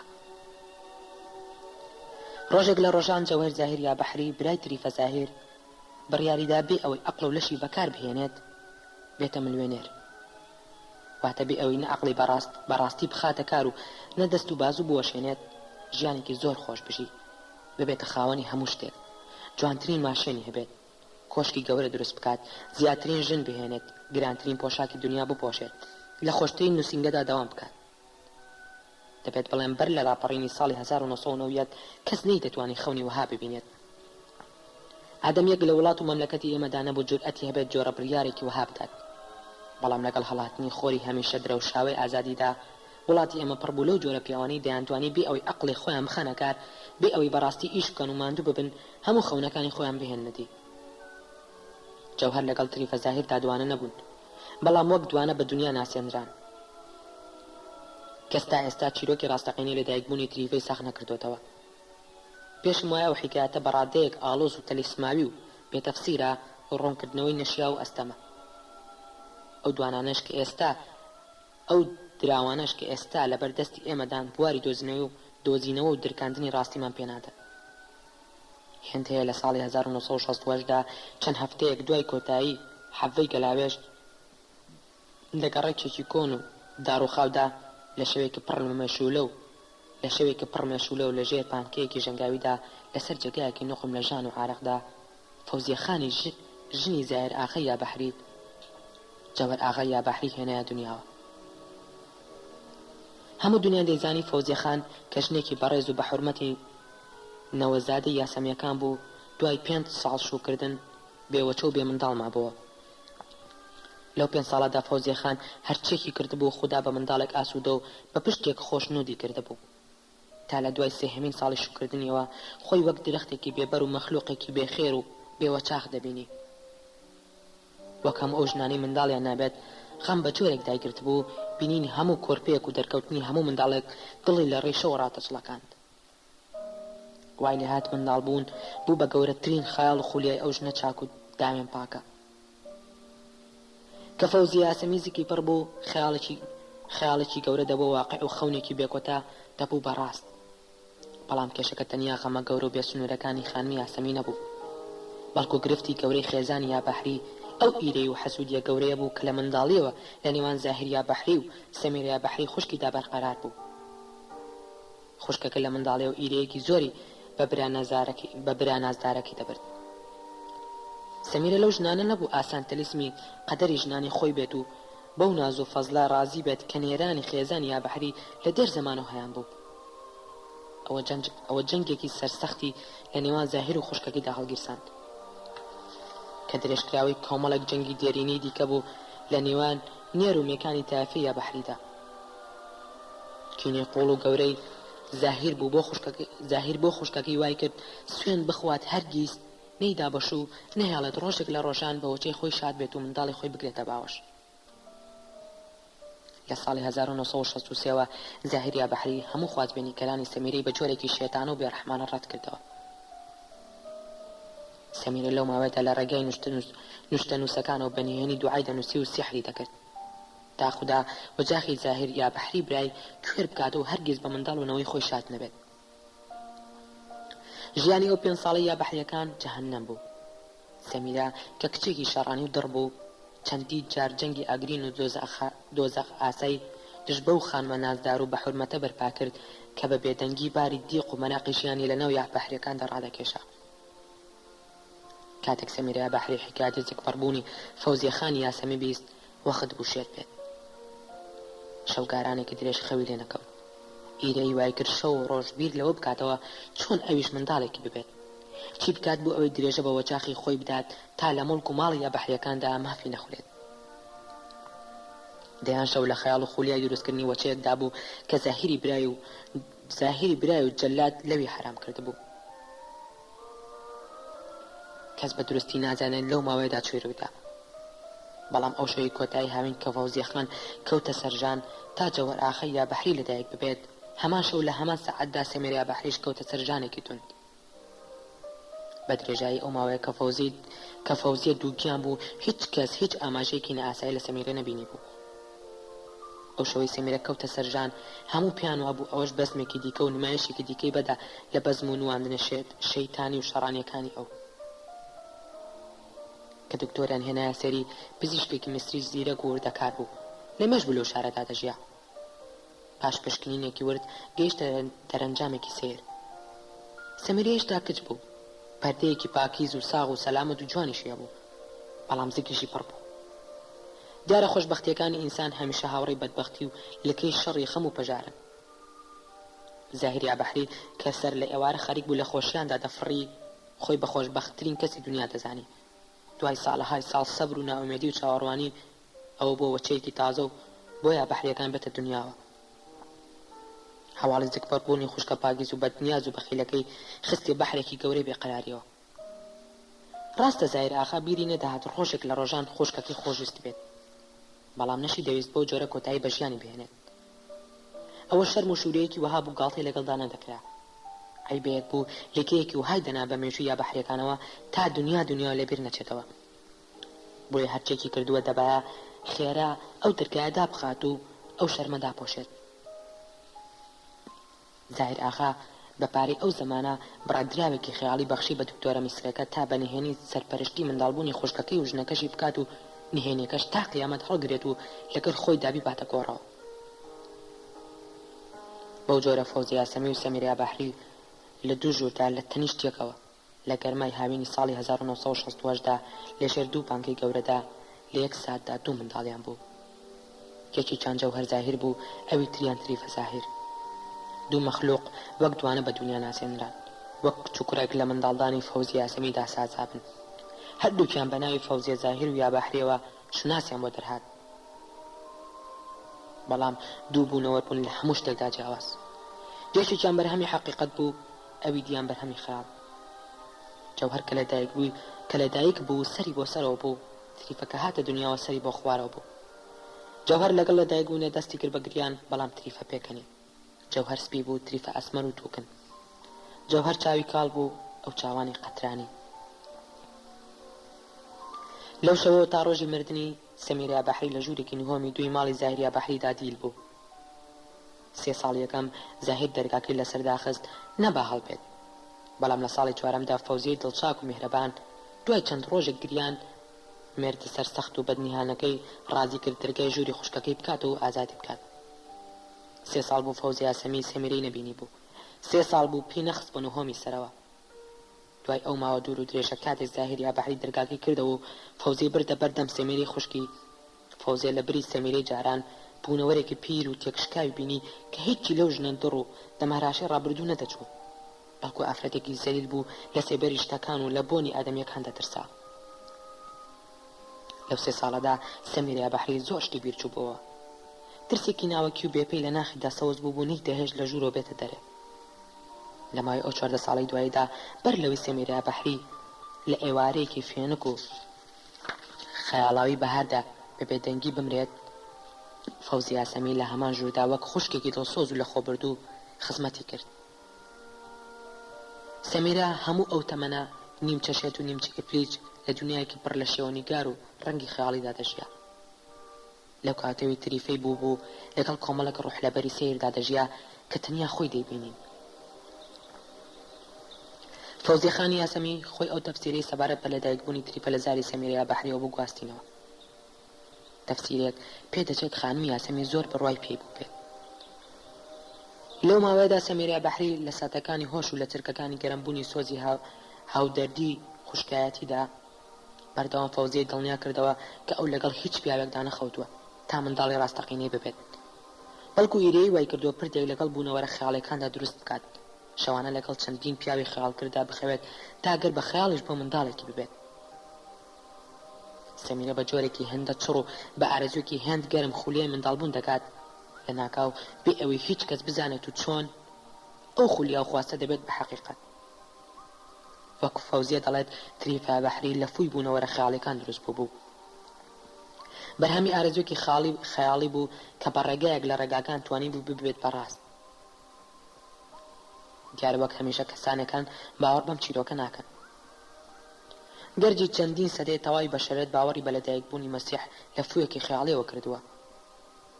بەڵام من دەڵێم بۆ میلەتێکی وەک ئێمە کە سەدان ساڵە تەنیا لە خەون و خەیاڵدا دەژین، هیواکەمان تەنیا بە خەیاڵ دێنەدی.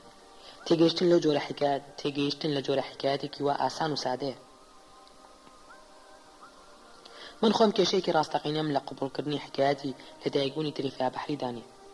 زۆر جارگەر مرۆڤ توند لە دڵەوە ئومێد بکات چەند ئاواتەکانی ئەفسانەی و هیواکانی خوڕافی دەرکەون، شتی نەئاسایی و هێزی ئەفسونساز دێنە مەیدان و ئەو ئومێدانی بۆ دەهێننەتی. ڕێکەوتووە لە گەرمای هەویندا سرم بۆ ئاسمان بەرز کردوێتەوە و داوای بارانێکم کردووە. بینیمە لە ناکاو هەواتێک چۆ و کەش و هەوا گۆڕا و هەوری سەنگین بە خۆیان و دڵۆ بە بارانی قورسەوە دەرکەوتون و لە چەند ساتێکدا دنیا بۆتە تۆفان و ڕەهێڵە. ڕێککەوتووە لە دڵەوە حەز بکەم مرۆڤێک ببینم دوای تەمەنایەکی قوڵ لە ناکاو لە گۆشەی شەقامێکدا لەسەر سوچی کوچێکدا دەرکەوتووە باوەشم پێدا کردو و ئاواتەکەم هاتۆتە دی. من دەڵێم کێشەی مرۆڤەکان هەندێک جار ئەوەیە ئاواتی قوڵ زۆر قوڵیان نەماوە. ئاواتێکی هێند لە قوڵایی ناخەوە بێتە دەرێ دنیا ناچار بکات گوێ لێ بگرێت. هەر کات مرۆڤ ئومێد و هیواکانی لە ناخی ناخەوە هاتنە دەرێ، هێزێکی ئۆتۆ ئەفسونایی وەردەگرن دەتوانن سنووری یاسا فیزیاویەکان و لەم پەرە گەورەکان ببڕن. ئومێد تاکە شتێکە دەتوانێت مەتریال لە ڕقەکان بشکێنێت، یاسا زەمینیەکان و بربەستە واقعیەکان بگۆڕێت و بیان هارێت. بەڵام کە ئومێدی وەها گەورە و قوڵمان نەما، دنیا لە شوێنی خۆی دادەنیشێت و بێخەم خۆی دووبارە دەکاتەوە.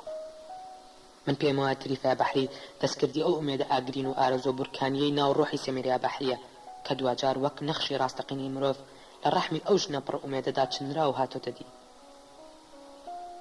ئەو هێندەی ئەتەمینێکی وردی خەیاڵک کە لە چینینێکی وردکارەوە هاتۆتە دەر.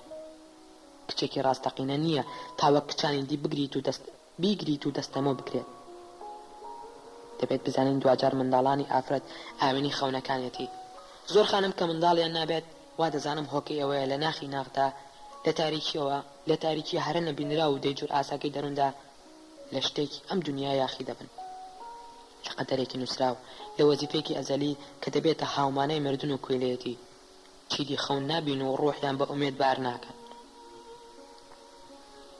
بە کورتی ڕەحمی ئافرەت تەنیا بەشێکی ئۆرگانی لەژ نییە، بەڵکو هەرێمێکی ئۆرگانی ڕۆحیشە. پیاوان ئەو هەرێمە گرنگی ڕۆحیان دۆڕاندووە لەبەرەوەی زۆر جار داهێنانی خۆیان ئیشە ڕۆحیەکانی خۆیان بەدەست دەنووسنەوە. لێرە جیاوازی داهێنانی پیاو بە بەراورد بە خەلاقیەتی قوڵ و ژیان سازێنی ئافرەت وەک جیاوازی نێوان بەرهەمێکە کە سروشت خۆی بیبەخشێت لەگەڵ بەرهەمێکدا بە چوتکردن و کێڵان و ئارەقڕێژی بێتە بەر. بۆیە لە سەرەتاوە پێتان دەڵێم من چیرۆکی خەلیقەت خۆ بە پێچەوانە تێدەکەم. ئەوەش نییە کە مەحکومە بە ژان و ئازار و بزێ و بێتە بەر، بەڵکو ئەوە پیاوە مەحکومە بە ڕەنج و ئارەقڕێژی و هەوڵی بێسرەوت شتێک بخاتە سەر دنیا. ڕەحمی ژن بەشێکی گرنگی ڕۆحێتی، بەڵام ئێمە پیاوان کامەیە بەشە گرنگەکەی ڕۆحمان؟ کامەیە؟ بۆیە پێم وایە ئافرەت مەخلوقێکی تەواوترە لە پیاو، تاکە مەخلوقی ناو سیفری وجودە کە لەشی ئاوێنی ڕۆحێتی و ڕۆحی ئاوێنی لەشێتی. ئیدی تێدەکەم چۆن منداڵدانی سەمیرە بەحری لۆژیکی ڕۆژانە و تێگەیشتنی سادەی ئێمەی تێپەڕاندووە و موعجیزەیەکی دروست کردووە کە بەر لەوەی موعجیزەی جەستە بێت موعجیزەی ڕۆح و مێدەکانێتی. خەزەلنووس ساڵانێک دواتر بەگاڵتەوە تریفی ناودەنا کچی نوتفە خەیاڵیەکان. لە ڕاستیشدا ئەو کچی نوتفەی نەبینرا و سیحراویەکانی خەیاڵ بوو. تریفە تا گەورەش بوو هەروای دەزانی لەگەڵ جەوهەر زاهیردا بەزکێک لەدایک بوو. لە منداڵیەوە هەردووکیان لە جەنگێکی کوشندە و بێبڕانەوەدا دەژیان. دوو ڕۆح لەبەری نەگونجاو کە بەرهەمی پێکدادانی دوو دنیای جیاواز بوون. ئەو ڕقە قوڵ و بۆ ماوەی نێوان سەمیرە بەحری و زاهیری برای بە کەناڵێکی نوێنیدا گواسترایەوە بۆ هەر یەک لە تریفەیە بەحری و جەوهەریە بەحریش کە لە ڕاستیدا خوشک و برای یەک نەبوون، بەڵکو دوو چەمسەری پێچەوانە و دوو پۆلی لێک هەڵهاتووی دوو دنیا بە یەک نەیار بوون. تریفە بەحری لە منداڵیەوە بوونەوەرێکی خەیاڵاوی بوو. هێشتا منداڵ بوو کە سەری بەسەر بەرمیلی حەمامەکەدا شۆڕ دەکردەوە و سەیری ئەو بوونەوەرە ئاوی خەیاڵیانی دەکرد کە تەنیا ئەو دەیبینی. چکە لەوەش بەردەوام نەخش و زەخرەفەی ئاڵۆزی لەسەر دیوارەکان دروست دەکرد کە فەوزیە وای هەست دەکرد نیگارەکانی دەفڕن و ڕادەکەن و دەجوڵێنەوە. ڕۆژێک خانمی یاسەمی وەخت بوو بدۆقێت کە پەتێکی بینی سەرێکی لە هەوا دەوەستا و سەرەکەی دیکەی بەدەستی تریفەوەیە. کچێک بوو دەیتوانی پەتپەتێن لەگەڵ هەندێک کەستا بکات کە ئەو نەیدەتوانی بیانبینێت. دوجارێکێک لەو ڕۆح لەبەرە خەیاڵیانە دەستی کرد و بە قادرمەکانی نۆهەمی دووەمدا بەرەو ژوورەکەی سەمیرە بەحری سەری خست. سەمیرە بە قژێکی بژ و ئاڵۆزکاوە بە نیکایەکی ساردە و لێی ڕوانی و دەم و دەست تێگەیشت ئەم منداڵە کچە ڕاستەقینەیە خەیاڵەکەی خۆیەتی. دەبێت بڵین سەمیرە بەحری لەگەڵ هەموو تێکچوون و دابڕان و شێتیەکدا هۆشی ئەوەی هەبوو دایکاتی خۆی ئاشکرا نەکات و منداڵەکەی تووشی جۆرە موسیبەتێک نەکات کە دەیزانی جگە لەوەی ژیانی بە تەلیسمێکی بێتەفسیرەوە گرێدەدات سوودێکی دینیە. جەوهەر زاهیر بە پێچەوانەی خۆشکەکەیەوە بوونەوەرێکی فێڵباز و نەخشەکێش بوو، باوکی زۆر بە سەلیقەوردەکەی و توانای لەسەر پلاندانان سەرسام بوو. لە منداڵە ئارەزوویەکی بێوێنەی کۆکردنەوەی شت و وەدەستخستنی یاری گرانبەهای هەبوو. وەک تاقەوەچەی نێرینی یا بەحریەکان ئەو نازەی هەبوو هەموو ژیانی لە بەردەمدا بکرێتەوە و هەموو خەونێکی بێتە دی. ئەویش بە سروشتی سمۆرەیەکی برسی دەیوێست لە قەڵەمڕاو بچووکەکەی خۆیدا دەست بەسەر تەواوی دنیادا بگرێت. منداڵێکی سورفنی قەلەویچکە بوو بە چەناگەیەکی چاڵەوە، بەڕوەیەکی تۆڕە و چاوێکی بزۆک و نیگایەکی شێتانەوە. زاهیر گەلێک سیفەتی باپیرە سورفلەکانی خۆی لە کوڕەکەیدا دەبینیەوە. ئەو باپیرە برۆ زەردە چاوبرسیانەی سەردەمانێک وەک لەشکرێک لە مێلوێرەی سپی دەیاندا بەسەر ئەو قافڵە گێژانەدا کە لە بەغاوە کاڵایان بۆ هەرێمە سیحراویەکانی باکوور دەکاستەوە. ئەو قافڵانەی گەرمان گێژی کردبوون و خۆری باشوور سووتان دەبوونی. هەندێک لە ئاران دەترازان و پێیان لە زەنوێنەران پێیان لە زەنوێران دەنا چەتەکانی یا بەحری ڕوتیان دەکردنەوە دەست بەتاڵ و بارخاڵی دیان ناردنەوە بۆ بنەوە هەواری خۆیان. جەوهەر یا بەحری شتێک لەو ڕۆحە دنیا پەرست و سامان خوازەی چەتەکان لە خوێنیدا بوو. بەڵام دەبێت بڵێم کە بڕێک لە هۆشی پلاندانان و فریوبازیشی بۆ زیاد کردبوون کە ڕاستەوخۆ لە ڕۆحی ڕۆژگاری ئەم ڕۆمانە وەریگرت بوو. بە کورتی جەوهەر یا بەحری ڕۆح لەبەرێک بوو خاڵی لە خەیاڵ بە جۆرێک لە دنیا و خواستە تێپەڕەکانی دانەقۆم بوو بە ئامێرێک دەچوو جگە لە خەریزە دڕ و کێویەکان پەیوەندێکی بە دیوەکانی تری مرۆڤ نەمابێت. لە منداڵیەوە جەنگێکی درێژ و بێڕەحم و پڕکینی لەگەڵ خوشکەکەی دامەزران هەرزوو بە خەریزە بندۆز و ورتپینەکەی خۆی گەیشتە دوو ڕاستی ترسناک کە تا ماوەیەکی درێژ هەمووان نیگاو بۆ چوونەکانیان وەک دەم درێژی منداڵێک و ڕێنەی زارۆکەیەک تەماشا دەکرد کە زیاد لە پێویست نازی دراوەتی و پتر لە دوخبەی ئەتە بواری پێدەدا زمان درێژ بکات. جەوهەر یا بەحری لە منداڵێکی زۆوە ڕایگەیاند کە تریپ یا بەحری نەخوشکی ئەو نە کەسێکی ڕاستەقی نەشە بەڵکو هیچ نییە، بڵقێکی سپیە، کەفێکی تێپەڕە، هەوایەکی بەتاڵە و ڕۆژێک لە ڕۆژان هون دەبێت و لە هەوادا ئاوا دەبێت و لە وێنەیەکدا دەتوێتەوە. زۆر جار ژیانی منداڵان هیچ نییە جگە لە نیگارێکی ئاوێنەی و هەڵگەڕاوی ژیانی باوکانیان. هەمان نمایشە لەسەر سەحنەی شانۆیەکی تر ئەنجام دەدرێت، هەمان تێکستە کە کۆمەڵێک ئەکتەریتی دەیخوێننەوە. زاهیر یا بەحریش هەر چۆنێک تەماشای دەکرد لە ڕەفتاری کوڕەکەیدا مێژوو ڕابردووی خۆی دەبینیەوە. سەیری دەکرد ئەو کینە ئەزێلەی نێوان نێر و مێکانی ئەو تایەفەیە غەمگینە دووبارە لە پەیوەندی نێوان جەوهەر و تریفەدا سەری هەڵداوەتەوە. ساڵانێک زاهیر یا بەحری هەوڵیدا خۆی لە تریفە نزیک بکاتەوە، درێخێکی لە پەروەردەکردن و بەخێوکردنیدا نەکرد. هەر شتێک پێویستە بکرێت کردی، هەر واجبێکی باوکانە هەبوو ئەنجامیدا، بەڵام کچەکە بێباک و کەم تەرخەم لە دنیای خۆیدا دەژیا. لە قوڵای دڵێدا ترسێکی گەورەی هەبوو کە جەوهەری کوڕی هەمان چیرۆکی ئەو دووبارە بکاتەوە. زاهیر کە تا داهات لەژێر گوشاری تەمەنیدا دڵی نێرەمتر و ڕوحی پڕ سۆستر دەبوو، ڕۆژێک بە دزی هەموو وەرەسەکانەوە لای پارێزەرێک و بە شاهیدی چەندان هاوڕێی خۆی سێیەکی سامان و مڵکی خۆی بۆ تریفە نووسی. نەبا لە دوای مردنی ئەو جەوهەری کوڕی هەموو شتێک زەوت بکات و بێ ئاگا و بێ دەربەست ئەو کشە فرێ بداتە سەر جاتەکان. کاتێک دوای مردنی زاهیری وەسێتەکە ئاشکرا بوو، زنجیرێک ڕووداوی شێتانی لەکەوتەوە کە دوجار کۆمەڵێک دەرەنجامی سێر و تراژیدی بۆ هەموو پاڵەوانەکانی ئەم چیرۆکە هێنا کە ئەو دەم کەسیان چاوەڕوانیان نەدەکرد.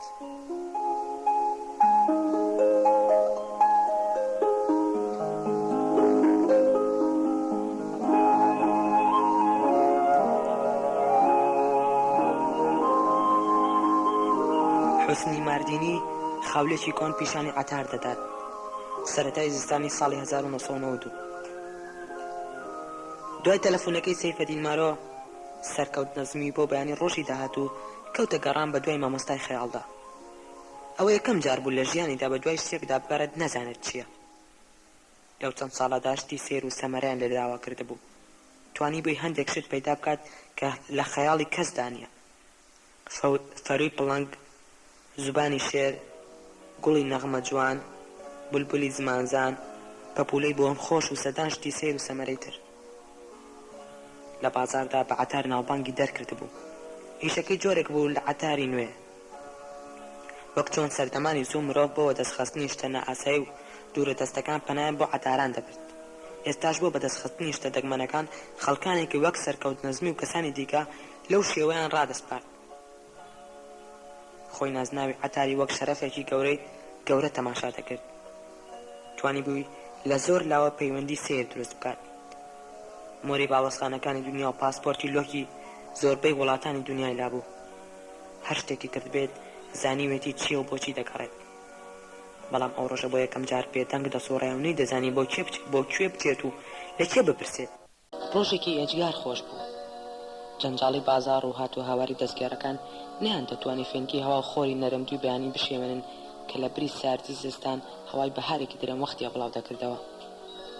بەڵام عەتاری هاوڕێمان لە زێتێکی زۆری لەو بەیانینە خۆش نەدەبینی. بە جۆرێک خەمگین بوو هەر کەس دەیبینین دەیزانی بیر لە شتێک دەکاتەوە کە دەستخستنی قورس و ئامادەکردنی زەحمەتە. مەراقی وەک مەراقی پادشای حیکایەتە کۆنەکان بە ڕوخساریەوە دیار بوو. زۆربەی ئەوانی دەیانناسی فێر بوون دەموچاوی بخوێننەوە. کوڕێکی سەرجل بوو کەمێک پێشی سەری ڕووتابەوە، جووتێک چاوی ڕەشی هەبوو، لوتێکی کرێدار، پێستێکی بۆرپاوی خاڵاوی، ڕیش و سمێڵی دەتاشی و بەردەوامیش بۆ عارەقی لەدەهات. هەر کات شتێک بیجۆشاندایە دوو دڵۆب عارەقەی گەورە وەک دوو دڵۆب شەونم بە هەردوو گوێیدا شۆڕ دەبوونەوە کە ناڕەحەت دەبوو گوێەکانی دەنیشتنە سەر عارەق. هاوڕە نزیکەکانی پێیان دەگوت گوێ ئاونگ. ئەو ڕۆژە تا نزیکی نیوەڕۆ بێهودە بە بازاردا دەسۆڕایەوە بێ ئەوەی بزانێت چی دەکات. هەر کات ئەوها نەئارام و بێلەنگەر بایە گرێکانی لوتی ئەستوتر دەبوون. دوو چاوی تاریکتر و چاوانی دەموچاوی تاریکتر و چاوانی دەرپەڕیوتر. گەرچیتە ئەو کات کەس شتێکی ترسناکی لێ نەبینی بوو، بەڵام لە ساتی پەشۆکاندا بێپیا و کوژێک دەچوو ئەمێستا لە لاشەی نێچیرێکی خۆی دوورکەوت بێتەوە. وەک زۆربەی خەڵکی ئەم شارە شتێک لە بێڕەحمی تێدا بوو کە هەندێک جار بە بێدەنگی و هەندێک جار بە شەرم و جارجارێکیش بە تۆڕەبوون دەیشاردەوە. ئومێدێکی گەورەی هەبوو ببێتە پارەدارێکی گەورە، توانیبی سامان و دارای خۆی لە هەرەسەیەک لە دوای یەکەکانی بازاردا بپارێزێت. بەڵام ترسی بەردەوام لە دۆڕان، دوو دڵی لە تیاچون و نقمبوون لە بەردەم ئەو هێزە نادیار و سەیرانەدا کە ڕۆژانە لە شوێنی جیاوازەوە وەک بورکان دەتەقینەوە ژیانیان لێتاڵ کردبوو.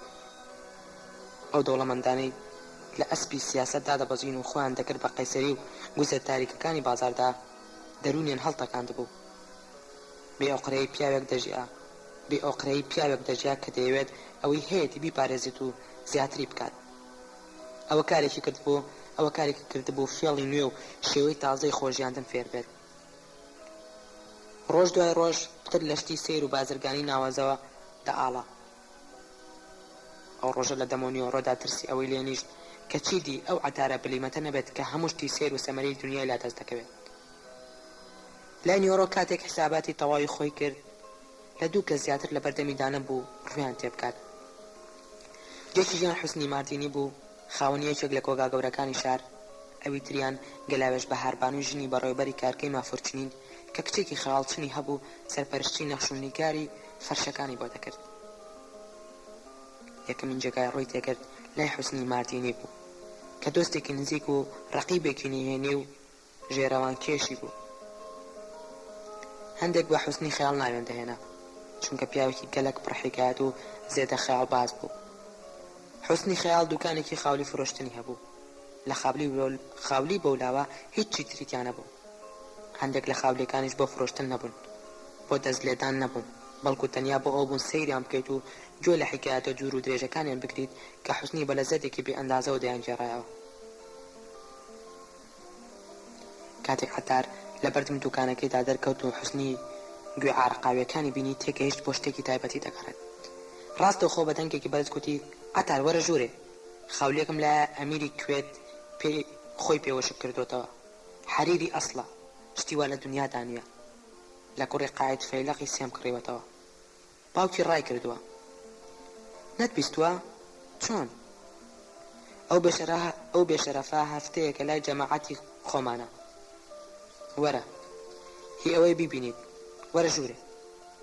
چیتە؟ ئەها بۆ قسە ناکەیت؟ دیسانەوە باران لە گوێت باریوە؟ ئەو جۆرەشتانە عەتاریان دەخڕۆشتان. حوسنی خەیاڵی دەیزانی چۆن دەگیرێت، دەیزانی عەتار خاولێکی وها بە پاری زۆر دەکڕێت. پێشتر دوو جار خاولی گرانبەهای بە عەتار فرۆشتە بوو. یەکیان خاولی حەمامی کچە عەرەبێک بوو. زمانێک لەوە بەر لە تەلەڤیزۆنی بەغداد بەرنامەیەکی کەنجانی پێشکەش دەکرد. ئەوی تریان خاولی ئەکتەرێکی ئێرانی بوو. لە دەورانی شاهنشاندا ناوبانکێکی باشی پچڕی بوو. دوای مردنی ئیمام و هاتنە سەرکانی خامنەئی فرسەتی هێنابوو لە ئێران دەرچێت. بەڵام لەسەر مەرج جانتاکەی لێ بەجێما بوو. هەندێک دەرپێی ژێرەوە و دوو خاولی تێدا بوو. حوسنی خەیاڵ هەمویانی بە پارەیەکی ناچیز کڕی بوو. دواتر پارچە پارچە فرۆشتبوونی و سەروەت و سامانێکی باشی پێدا کردبوو. بەڵام ئەمڕۆ عەتار مەراقێکی تری هەبوو. بەدەنگە گەڕاکەیەوە کە زۆر لایەقی قیافە و هەیکەلی بوو گوتی حوسنی عەزیزم، عەفوم بکە، ئەمڕۆ بۆ سەری خاولی نەهاتووم. هاتووم پێویستیم بە یارمەتی تۆیە. یەکێکم بۆ بدوزیتەوە وەک خۆت خەیاڵی هەبێت و بتوانێت ماوەیەک مامۆستایی بکات. کچی برادێکم هەیە تەممەڵە، دەبێت یەکێک وانەیەکی پێ بڵێت بتوانێت لە دەرس و دەور تێبکات. حوسنی خەیاڵ بەسمێڵە سپی ئەستوورەکانیەوە پێکەنی و گوتی: دا هەفتەیەک لەوە بەر پیاوێکی عاقڵ بوویت.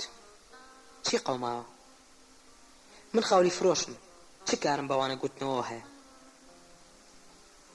سەرکەوت لەبەر ئاوێنێکی گەورەدا جۆکانی وشک کردەوە و گوتی: هیچ، دەڵێم ئامۆژگاریم بکە، ڕێنماییم بکە، کەسێکم بۆ بدۆزەرەوە کۆمەکم کات. کاتم زۆر نییە و ناشزانم بچم بۆ کوێ. یەکەم جار بۆ عەتار وەها خەمگین و دەستە پاچە بێت. حوسنی کەمێک ئاویدایە گوتی: دانیشە بزانم چیت دەوێت؟ هەناسەیەکی خەمگینی هەڵکێشاوە بە ڕوخساری یەکێکەوە شەرم لە داواکەی بکات. گوتی: مامۆستایەکی خەیاڵم دەبێت ئەمڕۆ تا ئێوارە مامۆستایەکی خەیاڵ بدۆزمەوە. حوسنی بە کەمێک تێڕامانەوە گوتی: بەڵام چ جۆرە خەیاڵێک؟ خەیاڵ شێوەی زۆرە، هەر شتە و خەیاڵی خۆی هەیە. عەتار بە پەرێشانیەوە دەستێکی پان کردەوە و گوتی: نازانم، چۆن بزانم چ جۆرە خەیاڵێکیان دەوێت؟ نازانم، خودایە لەکوێ بزانم؟ خەیاڵێک وا بکات کچێکی تەممەڵ لە مەکتەب دەرچێت، لە دەرسەکانی تێبگات. مامۆستاکانی دەڵێن لەبەر ئەوەی خەیاڵی نییە لە هیچ تێناگات. بۆ هەموو دەرسەکان مامۆستایان بۆ گرتووە، بەڵام هیچ ناچێتە مێشکی. ئێستا دەڵێن دەبێت خەیاڵی خۆی چاک بکات. عەتار نەیدەزانی چی بڵێت. هەرگیز بیری لەو جۆرە شتانە نەکردبەوە. تێنە دەگەیشت کێ سەیفەتی مارەی خستووەتە سەر ئەم کەڵکەڵەیە. دوای ئەوە خەیاڵ خۆی چیە تا مامۆستای هەبێت؟ ئاخ، گەر ئیشێک بایە وەک ئیشەکانی تر، گەر شتێک بایە لە بابەت چاکردنی تەلەڤیزۆن، شەحنکردنەوەی ماتۆری سەلاجە، دانانی تەنکی سەرپان، چەند ئاسان بوو. ئێستا دواهیوای ئەم خاولی فرۆشە زۆر بڵێیە کە لە ڕێگای خاولیەکانی و حکایەتی دنیامان بۆ دەگێڕێتەوە. حوسنی وەک هەموو کاس بەس سەبر و دڵفراوانەکانی بازار سەری بادا و گوتی: بەهەرحاڵ ئەم سەگانە هەر ڕۆژە و شتێک دەدۆزنەوە بۆ ئەوەی پارە بکێشنەوە، هەر ڕۆژەی حکایەتێک دادەهێنن. پاش ئیستێک گوتی: بەڵام ڕاستە، ئەوە ڕاستە. خەیاڵ دەتوانێت ئینسان لە بنەوە بگۆڕێت. خەیاڵ دەتوانێت مرۆڤ بکاتە شتێکی تر، جۆرە خولیا و خەونێکی تری تیا بچێنێت. عەتار بە پەرێشانیەوە گوتی: وام دەزانی هیچ کەسێک ناتوانێت بە خەیاڵ بژیت. من تا ئەمڕۆ وا تێگەیشت بۆ مرۆڤ ناتوانێت بە خەیاڵ نان پەیدا بکات، بەڵام پێدەچێت هەڵە بم. وانییە؟ لەوانەیە من هەڵە بم. مادینی گوتی: خەیاڵ هەیە مرۆڤ دەکوژێت، وای لێ دەکات پەیوەندێکی بە ژیانەوە نەمێنێتەوە. ئەم جۆرە خەیاڵە لە شێتی و نزیکترە نەوەک لە عەقڵ. بەڵام خەیاڵیش هەیە مرۆڤ زیندوو دەکاتەوە، لە مردن ڕزگاری دەکات و ژیان دەکاتەوە بەبەر هۆش و هەستی مرۆڤدا.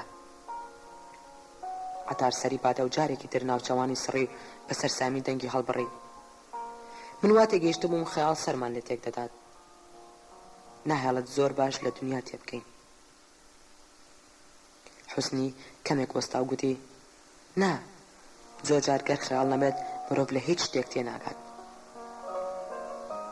دواتر کەمێک دەنگی نزم کردەوە بە ئەسپای گوتی: گەورەترین ترسی من ئەوەیە خەیاڵ لەم شارەدا خەریکە دەمرێت. ڕۆژ بە ڕۆژ زیاتر هەست دەکەم خەیاڵ دەمرێت. عەتاری هەورەم، من لە مێژە هەستم پێ کردووە. لە مێژە؟ بەڕاست و هەستی پێ ناکەیت؟ عەتار بە زەردەخەنەیەک وەڵامی دایەوە: حوسنی، هەست بە چی بکەم؟ ڕاستت دەوێت لە ئەسڵا من نازانم خەیاڵ چییە. خۆت دەزانی کە پێو لە بازاردا ئیشی کرد لە خەیاڵات دوور دەکەوێتەوە. بیرم نییە ڕۆژێک لە ڕۆژان ساتێکم بۆ خەیاڵات و شتی وا تەرخان کردبێت. خۆت دەزانی ژیان قورسە، شت گرانە، پارە لە بەرز و نزمیدایە. ئەوانە هەموو کار لە خەیاڵ دەکەن. من ئەوەتەی لەدایک بووم لە بازاردا، لە ناو قەساب و سڵق فرۆشدا چاوم کردوتەوە. بەڵام دەزانم تۆ دەتوانیت یارمەتیم بدەیت. شتێک لە دڵمدا بۆ لای تۆی هێنام. تۆ تەنیا کەسێکی دەتوانیت کۆمەکیم پێ بکەیت. حوسنی بێ ئەوی گوێ بگرێت گوتی: ڕاست دەکەی بازار خەیاڵ دەکوژێت، حەق بە تۆیە. بەڵام ژیان خۆشی لە بازارێکی چەپەڵ و پڕخۆڵ و خاشاک بەولاوە هیچی تر نییە. من دەڵێم بەڵکو خەیاڵ بتوانێت لە مردن ڕزگارمان بکات، لەم ژیانە تاڵە دوورمان بخاتەوە. عەتاری برام، حکایەتێکم هەیە لەوانەیە تۆ سوودی لێ ببینیت. من دەزانم تۆ بەشەرێکی کەم خەیاڵیت، بەڵام پیاوێکی زیرەکی، عەقڵت باش ئیش دەکات. ئەو بەشەرانەی عەقڵیان باش ئیش دەکات دەتوانن لە خەیاڵیش تێ بکەن. عەتار دڵنیا بوو کە حوسنی خەیاڵ لە سەرەتای ئەوەدایە چیرۆکێکی بۆ بگێڕێتەوە. هەر کات حوسنی بیویست بایە چیرۆکێک بگێڕێتەوە دەنگی دیار بوو، جوڵەی دەستی دەگۆڕا، چرچی لە ڕوخساریدا نەدەما. حوسنی دەستی برد لەژێر بەستێکی گەورەی خاولیەوە کلیلێکی ژەنگاوی بچووکی دەرهێنا و بە پێیژەیەکی بچووکدا سەرکەوتە بەشی سەرەوەی دوکانەکەی و پاش کەمێک بە خاولێکی گەورەوە هاتە خوارێ. خاولێکی لە بەردەم سەرکەوت نەسمیدا کردەوە. خاولێکی دووبەری گەورە بوو، پڕ بوو لەو جۆرە نەخشە چینینانەی عەتار لەسەر فەخفوریە کۆنەکانی نەنکی بینی بووی. دەست و خەتی چینیەکان شتێک نەبوو لەگەڵ دەست و خەتی تردا تێکەڵاو بێت. وەک پیاوێکی بازار دەبایە سەنعەتی وڵاتان بە وردی بزانێت و شێوەکانیان بەڕاستی بناسێتەوە. لەم ساڵانەی دوایدا و ئێرانی کافرانە بازاڕیان پڕ کردبوو لە کاڵای کەم بەهای چینی و کۆری. لە تایوان و هۆنگ کۆنگ و مالیزیاوە لە ڕێگای ئەو چینیە تسکەنانەوە کە بۆ بازرگانی و ڕابواردن دەچون بۆ تایلاند گرێبەندی گەورەیان مۆر دەکرد و هەموو شتێکیان دەکڕی. هەر کاڵایەکی ستۆک کە لەم سەرلەوسەری دنیاوە بازاڕی نەبووە بە پوڵێکی کەم دەیان کڕی. دەیانزانی ئەو تاجیرە کورتە بێویژدانانە زەبڵێش دەکردن و ساخی دەکەنەوە. ئای خوای گەورە، چەند جار ئەم مەسەلەی لەگەڵ بازرگانەکاندا باس کردووە، بەڵام کێ گوێ دەگرێت؟ مەگەر خوا بزانێت ئەتا چ مەراقێکی لەوە دەخوارد. مەگەر خوا بزانێت. خۆی لەو باوەڕەدا بوو جگە لە فەخفوری و پۆرسەلان و بلور، جگە لە ڕۆبی حەریر و شاڵی نەخشداری ئاوریشمین هیچ شتێکی چینی نییە شایستەی ئەوە بێت مرۆڤ پوڵێکی قەڵبی تیا خەسار بکات. چینیەکان ئەم مەملەکەتە هەژار و داڕ و خاوەنە هێندەی دی ڕوت دەکەنەوە. هەر کاتێک بەهاتە سەر قسە عەتار ئاوهای دەگوت. عەتار شێتی ئەو شتانە بوو کە لە خۆر ئاواوە دەهاتن. شێت دەبوو گەریەکێک بیویست پایە کاڵایکی قەڵبی چینی بە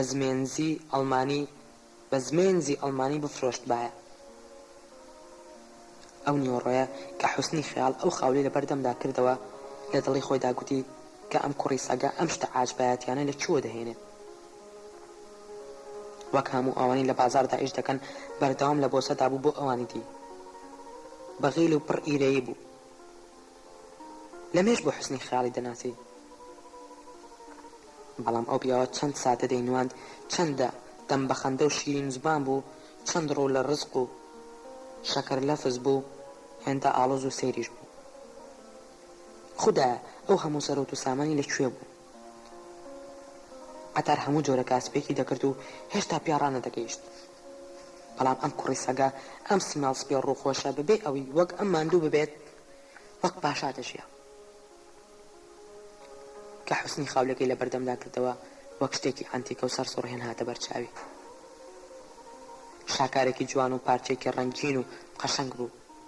لە قوڵای دڵەوە تەمەنای دەکرد بیتوانی با بیکڕێت و لە نێوشتە ئەنتیک و ناوازەکانی خۆیدا هەڵیگرێت. بەڵام دڵنیا بۆ حوسنی نایفرۆشێت. دیار بوو سەنعەتێکی ئاسایی نییە. پارچەیەکی ناوازە و ئیشێکی دەگمەنی سەنعەتکارێکی کۆن بوو. سیحری دەهر و تۆزی زەمان ئاشکرا لەسەری نیشتە بوو. ئەو تۆزی عەتار لەسەر هەر شتێکی دنیا بیتیایە شەیدای دەبوو. حوسنی بۆ ئەوەی زیاتر خەیاڵی عەتار بوو ڕوژێنێت و بۆی بسەلمێنێت کە شتا ناوازە و ئەنتیکەکان لای ئەو زۆرترن، خاولێکی بەرز کردە و گوتی: عەتاری برام، سەیری ئەم خاولێ بکە. ئەمە چیرۆکی جەنگێکی زۆر کۆن دەگێڕێتەوە کە کەس نازانێت لە چ زەمین و زەمانێکدا ڕووی داوە. من لە مێژە هەڵم گرتووە. نازانم چەند ساڵە هەمە، بەڵام هەردەم سەربردەی لە خەیاڵمدا بووە. چیرۆکی سوپایەکی بێگانە کە دەچێتە شارێکی کۆنەوە. سەرگوزەشتەی پادشایەکی گەنج کە نازانێت چی دەکات بەردەوام بێت لە پاشایەتی یان ببێت بە شاعیر. خۆی پاشایەکی گەنجە کە بەهرەیەکی گەورەی شاعیرەتی تێدایە. چەند جارێک دەیەوێت واز لە تەخت و تاج بهێنێت و ڕوو بکاتە شیعر نووسین و وەک قەلەندەرە کۆنەکانی ئەدەب ڕوو لە هەردوو نزاران بکات. ئەشکەوت و لانەی چەپەک و گۆشەی لە عەوام دوور بکاتە هەواری خۆی. بەڵام گزیر و وەزیر شالیار و مالیاری دەوروبەری ناهێڵن و پەشیمانی دەکەنەوە.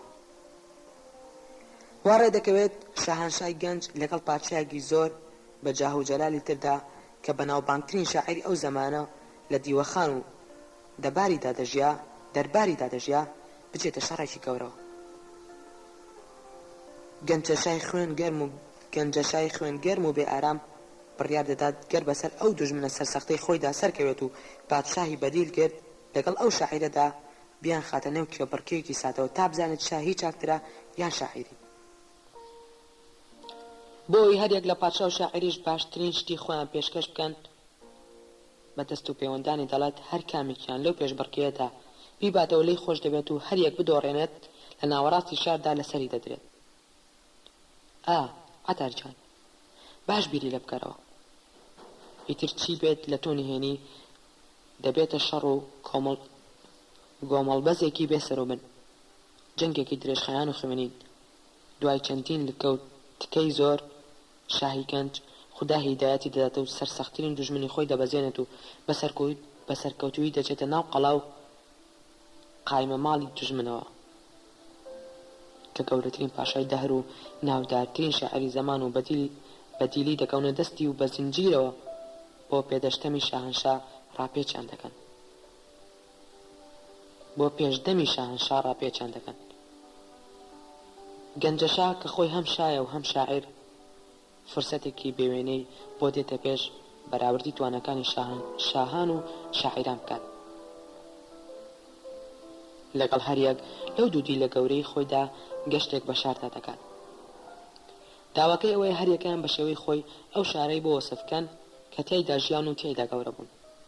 هەریەکەیان بە ئەندازەی توانە و بەهرەی خۆی بەڵکە و بەهانەی بدەنە دەست تا لە خاپورکردنی ئەو ئیمارەتە دوودڵ بێت و ئەو ئاوەدانی و قەڵایی لا خۆشەویست بێت. عەتاری برام سیر کە چ پادشایەکی فەڵزان و وروپین دەبێت بابەتێک هەڵدەبژێرێت بۆ ژیانی خۆیان و ژیانی خەڵک و پاشەڕۆژی مەملەکەتیش گرنگ بێت. هەر کەسێک بەهات بایە بۆ لای حوسنی دەبایە خۆی بەو جۆرە حکایەتانە ئامادە بکات. عەتارنی دەزانی ئەم چیرۆکە پەیوەندی بە دەردەکەی ئەوە چییە، بەڵام بێچارە گوێی دەگرت. کەس نەبوو بوێرێت گوێ لە حکایەتی حوسنی نەگرێت. خۆی دەیگوت گوێ نەگرتن لە حکایەتەکانی من شومە. ئینسان تووشی بەڵای قورس دەکات. گەرچی عەتار باوەڕی بەو قسانە نەبوو بەڵام لە گوێگرتن بە ولاوەچارێکی دی نەبوو. حوسنی دەیزانی تا ئەو کاتە عەتار لەمانەی چیرۆکەکە تێنەگەیشتووە. دەیویست بە خێرایی مانەکە بدات بەدەستەوە. دیوێکی خاولێکی نیشان دەدا و دەیگوت ئامۆزاگیان تەماشاکە. ئەم دیوی خاولیکە حیکایەتی گەشتی شاهی سەروەرە لەگەڵ شاهی بەزی و شکستە. ئینسان کە بیر دەکاتەوە دەڵێت حتمما شاهنشا کە مەملەکەتی خۆیەتی ماڵی خۆیەتی لە هەر کەسێکی دی باشتر دەتوانێت شار وەسف بکات، چونکە ئەوە دووەها لە خۆی ئازاد بێت و شارەکەشی دەست بکەوێتەوە. هەڵبەت پاشا هەموو زیرەکی و عەقڵی خۆی دەخاتەکە تا بەسەر شاعردا سەرکەوێت و تاج و سەوڵەجانی خۆی وەرگرێتەوە. وانی ئاغام وانیە سێرکە عەتاری هاوڕام پادشا و دیلەکەی لەگەڵ یاوەران و پاسەواناندا لێرەوە دەست دەکەن بە گەشتەکەیان. سێرکە عەزیزم هەموو شتێک بە شێوەی نەخشە کێشراوە. لە هەموو وێزگەکانی گەشتەکە تا پادشا و دیلەکەی و یاوەرانی دروست کراونەتەوە. شاهی دۆڕاو لە هەموو وێزگەیەکدا ئاماژە بۆ جێگەیەک دەکات. بەڵام لە وێنەکەدا جگە لە وێنەی ڕوت و قوتی ئەو جێگایە هیچی تر نابینین. یعنی وەسفی پادشا خەیاڵی تیانە. شێوەکان وە خۆیان وەسف دەکات. بە درەخت دەڵێت درەخت، بە باخ دەڵێت باخ، بە دەریاچە دەڵێت دەریاچە. کە دەست بۆ خانوویەک درێژ دەکات دەڵێت ئەمە خانووە و هیچی تر. دنیا بە وەسفی پادشا فەقیر و بێڕەنگە. عەتار ئەوەی خەیاڵی نەبێت دنیا بێڕەنگ دەبینێت. سیرکە خاولێکە وامان پێ دەڵێت خاولێکە لەم دیوەیدا گەلێک لە نەخش و نیگاردا فەقیرە، وێنی کەمتر و ڕەنگی کەمتر و جوانی کەمتری تێدایە. بەڵام سێری ئەم دیوەی تر بکە بڕوانی دیوی دووەمی خاولێکە، ئەمان هەمان ئەو شارێ بە وەسفی شەعیرەکە، هەمان نەخشێ بەڵام ڕەنگینتر و دەوڵەمەندتر و پڕ نیگارتر. شاعیر وەسفی درەختەکان ناکات، بەڵکو وەسفی ژیانی باڵندەکانی سەریان دەکات، وەسفی نەخشەکان و یادگاریەکانی ئەو درەختانە دەکات، وەسفی ئەو عاشقانە دەکات کە لەژێر درەختەکاندا خەوتون، وەسفی خانووەکان خۆیان ناکات، بەڵکو باسێکی خەیاڵی لە ژیانی ئەوانە دەکات کە لە نێویاندا دەژین. سێری ئەم گۆشەیە بکە، سیرکە مەماڵێکە خێزانێک بە بەختەوەری تێیدا دەژی، سەرتاپای نیگارەکان سروشتی بە هەشتێکی خەیاڵی هەیە کە بینی نوێی نیگارکردنی ئاسوودەی دەبەخشێت. ئەمە ماڵێکی دیکە دوو عاشق پێکەوە بە ئارامی تێیدا خەوتون. ئەمە هەتیو خانەیەکە مناڵانی پڕکە سەر و دەردی تێدایە، بەڵام هێزی شاعیرانی خەیاڵ وەها ورد و قەشەنگ نیگاریانی چنیوە مرۆڤ مەست و سەرسام دەبێت. ئەمە دەریاچەیەکە پڕ لە ماسی سیر کە شاعیر خۆی بەوەسط دروستی کردوون. تێدەگەیت عەتار؟ ئەم خاولێت بۆی نیشان دەدەم بۆ ئەوی جیاوازی نێوان ئەو دوو دنیا ببینیت و سیریان بکەیت. دنیایەک جارێک بە چاوی کەسێک کە خەیاڵی نیە و جارێک بە چاوی کەسێکی دی کە پڕ لە خەیاڵە. ئیتر دەبێت خۆت لە کۆتای حکایەتەکە تێبکەیت، خۆت بزانیت کێشانی ئەوەیە بژی و کێشانی نییە. وەگەوەی عەتار لە مەبەستی حوسنی خەیاڵ تێگەیشت بێت گوتی: ئای حوسنی، تۆ دۆستێکی زۆر باشی. کەواتە دەبێت شاعیر بۆ کچەکەی سەیفەدین مارۆ بدۆزینەوە، دەبێت شاعیرێک بۆ کچەکەی سەیفەدین مارۆ بدۆزینەوە. شاعیران مامۆستای خەیاڵن، وانە؟ ئاخۆ لە مەبەستی تۆ گەیشتوم. حوسنی سەری بادەدا و دەیگوت: من یەکێک دەناسم دەتوانێت بە کەڵکی دەردی تۆ بێت، پیاوێکی زۆر خەیاڵیە، خەزەلنووسی پێ دەڵێن، چەند ساڵێکە لە شاردا ناوە شۆرەتێکی باشی بۆ خۆی سندووە. دەردی تۆ لەوانێت تەنیا لای خەزەلنووس چارە بکرێت. بیستومە دەڵێن پیاوێکی خەیاڵ پەروەر و دوورە دنیایە. عەتار کەمێک ڕادەمەوە لەسەر خۆبیری لە قسەکانی حوسنی مارتینی دەکردەوە کە کەمێک لەسەر وشەی دوورە دنیا دەوەستا. یەکەم جار بۆ وشەی دوورە دنیا وەک ستایش و فەزڵ بپیستێت. خودایە دەبایە لە زووە بیزانی بایە کەسانێک شیفتە و شەیدای خەیاڵ بن، دەبێت خەڵکانێک بن سەرۆکاری زۆریان لەگەڵ دنیادا نەبێت، خەیاڵات وەها بیان بات بۆ دنیایەکی تر بفڕن و پەیوەندێکی ئەوتۆیان بە زەوی ئێمە نەمێنێت. ئێستا تێدەگەیشت خەیاڵ مانای چی؟ ئێستا تێدەگەیشت.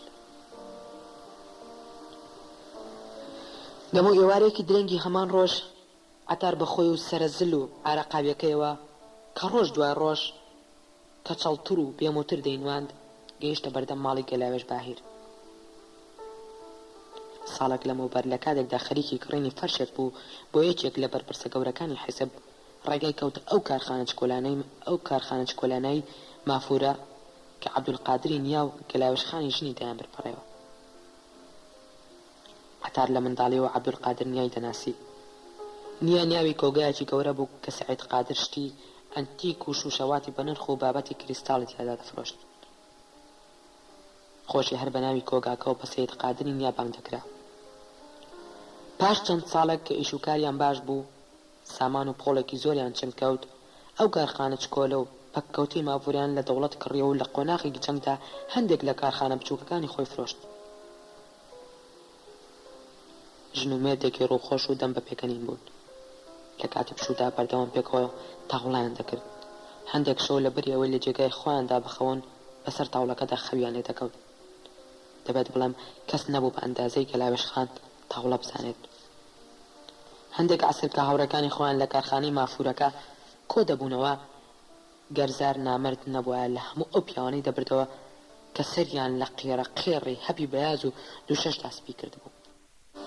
ژنێکی چکۆلانی لاواز بوو، بە جۆرێکی سیر ڕوخساری خۆی پشتگوێ خستە بوو قژێکی ماش و برنجی هەڵچووی هەبوو ساڵە و ساڵشانی بەردەکەوت خاتوونێکی نێر بوو پتر لە 15 ساڵ بوو یەک جارێک چێ مکیاجی نەکرده بوو بەیانیان تا سەعات و ئەو کارخانەی دەبرد بەڕێوە وا بڕیار بوو ئێواران سید قادر جێگای بگرێتەوە بەڵام کاتێکیش ئەو دەهات گەلاوێش هەر لە کارخانەکە دەمایەوە لەگەڵ کچە ئیشکەرەکان دەنانی دەخوارد لەگەڵ باجەکاندا شوێنەکەی پاک دەکردەوە دانی دەنا بەو مریشک و قاز و مراویانەی لە پشت کارخانەکەەوە بە خێوی دەکردن ئێوانانیش لەگەڵ ئەو پیرەمێردانی دۆستانیدا یان تاوڵیان دەکرد یان خەریکی گەشاندنەوەی مقاڵی و چاکردنی مەزە بوو ئەو ئێوارەیە کە عەتار لە دەرگایدا پەڕێکەوت لە ماڵ بوو دوای داوامی خۆی بە تاکسێکی کۆنگەڕابووە بۆ ماڵێ و یەک تەختە لەسەر پشت لێی کەوت بوو کە دەرکاکەی لە عەتار کردەوە هێشتا خەوبەری نەدا بوو عەتار بۆ سەر و بنمیچەی خۆیەوە لە سفری مەملەکەتێکی دوور دەچوو ڕێگای هەڵەکرد بێت لە سەفیری مەملەکەتێکی دوور دەچوو ڕێگای هەڵەکرد بێت بۆ ئێستێکیش گەلاوێش بایر پێی وابوو ئەم پیاوە باڵا بەرزە سەر ڕووتاوەیە کە لە ئێوارێکی زستان دەهاتوتە بەردەرگای ئەو میوانی هەڵەڕێی یەکێک لە دراوسێکانە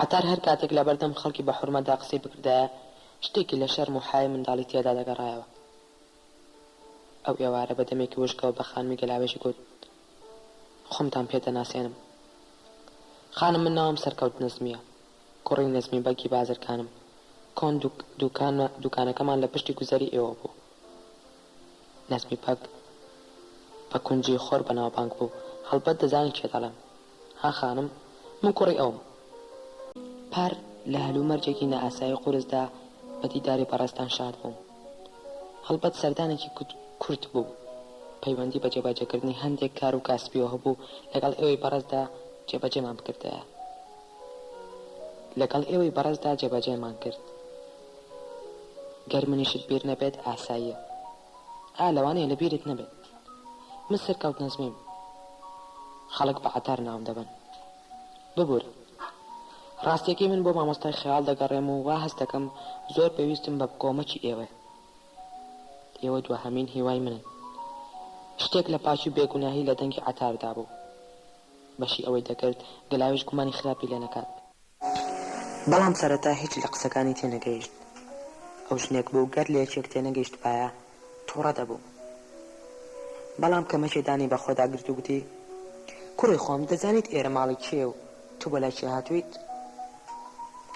عەتار بۆ ئەوەی هەڵەکەی خۆی چاک بکاتەوە بە پەلە گوتی دەزانم بێگومان خانێ بەڕێز دەزانم بەڕێستان گەلاوێش خانم کەس نییە ئێوە نەناسێت من پار مافورم لێەوە کڕی ژمارەیەکی زۆر مافور بۆ شەیدا نەرویجی ئەو بەرپرسە گەورەی لەوانەیە لە حکوومەتی داهاتووی کوردستاندا ببێتە وەزیر مافورەکان بۆ ئەو بوون بیردێتەوە گوتت مافورێکت دەدەمێن خەیاڵێکی ساف و پاکت چنی بێتی بیرتانەواتان بە من دەگوت بەر لە 11 مانگ لەوە بەر سەرەتای زستانی پێشوو خودایە خانم چۆن لە بیرت نییە ئەو کات شەیدا نەرویجی فەوجی هەبوو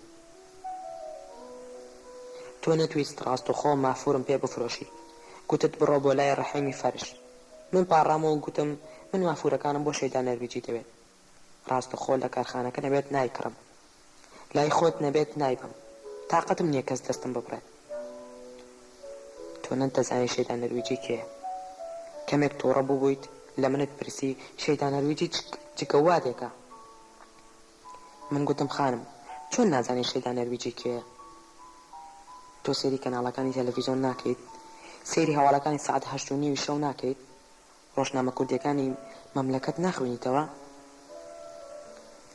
تۆ بەردەوام دەتگوت نا سەرزل من سێری تەلەڤیزۆن ناکەم سێری هەواڵەکان ناکەم سێری ڕۆژنامەکان ناکەم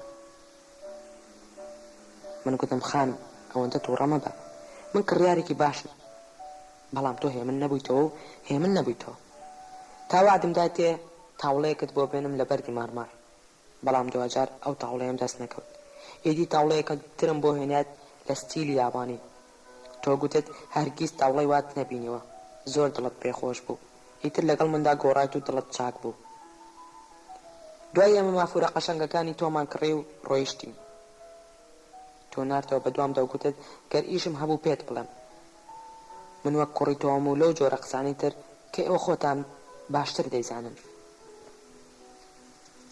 گەلاوێشخان ئێستا هەموو شتێکی بیر دەکەوێتەوە. ئەم کوڕە سەرزلەی بیر دەکەوێتەوە کە ساڵێک لەمەوبەر کەمێک لاوەستر و قژپڕتر دەینوان. عەتار کە دڵنیا بوو لەوەی خانمینیا دەیناسێتەوە گوتی بەڕێز ساڵی بار تۆ ئەو کچەت پیشانی مندا کە تا دەنیشێت و بە خاڵ گوڵ و نیگار و نەخشی سەحراوی لەسەر فەرشەکان دروست دەکات. بە منتان گوت جوانی قاڵی و مافورە ڕەنگینەکانی ئەوە دەگەڕێتەوە بۆ خەیاڵی ئەو کچە. من بۆ ئیشێکی بچووک و بۆ ماوەیەکی کەم پێویستیم بە خەیاڵی ئەو خانم هەیە. بە کورتی زۆر شادمان دەبم گەر بەڕێستان ڕێکەم بدەن قسە لەگەڵ ئەو کچەتا بکەم چونکە من ئەوداڵیەشێکم بۆ ماوەیەکی کەم ببێت بە مامۆستای خەیاڵ. پێدەچوو گەلاوێشخان ئاسان لە چیرۆکی مامۆستای خەیاڵ تێنەگات. دەبوو عەتار لە نوکەوە حیکایەتی ئەو کچەی سەیفەدین ماروی بۆ بچارێتەوە باسی ئەو بکات مەسەلەکە پەیوەندی بە پاشەڕۆژی کچی بەرپرسێکی باڵاوە هەیە. یەکێک وەک هەموو ئەو کەسانی بە جۆرێک لە قودسیەتەوە ناوی بەرپرسە گەمژەکان دەهێنن. دەبایە لە کاتی ناوهێنانی سەیفەدین مارۆدا دەنگی خۆی بگۆڕی بایە. بەڵام شتەکان وە ئاسان نەبوون. ئەو کچەی ئەو باسی دەکرد ترسێکی زۆری لە دەرکەوتن هەبوو. گەلاوێش باهر نەی دەتوانین بڕیاری وەها بدات. بەڵام تەواو ڕاستەقینە دەبایە لای کچەکە خۆی بێت. بۆیە خانمی باهر کاتێکی بۆ دانا سبەی بێت بۆ کارخانە و لەوێ ئەو خانمە ببینێت. دەبێت بڵێم ئەو کەسەی لە کارخانەی مافور ئیشی دەکرد و عەتار ئەوداڵی بوو تریفەیا بەحری بوو. تریفەیا بەحری خۆمان بوو. ئای ئازیزە سیرتان لێ نێت هیچ سیرتان لێ نێت هەر خۆی بوو. ئەو کچە باشەی بە ئەسڵ و نەسەب وەچەزا یەکێک لە بنەماڵی خانەدانەکان بوو. بەڵام شت گەلێکی ئەو تۆ ترسناک ڕوویاندا تریفەیا بەحری بەستە زمانیان فڕێدایە ئەو کارخانەیەوە. کورتەی حکایەتەکەوەیە لە دوای مردنی زاهریا بەحری شتەکان لە دەستی خانمی فەوزیە یاسەمی دەرچوون و جەوهەریا بەحری بۆ دڕندەیەکی ئەو تۆ کە کەس نەی دەتوانی لەگەڵی دابژی. ئیدی تریفە ماوەیەکی درێژ لە ماڵی جەوهەری برای هەڵهات و لەو کارخانە بچووکەی مافوردا دەژیا. گەر پەلە نەکرد و سەبرتان هەبێت کەمێکی تر تەواوی چیرۆکەکەتان بۆ دەگەڕمەوە. کەمێکی تر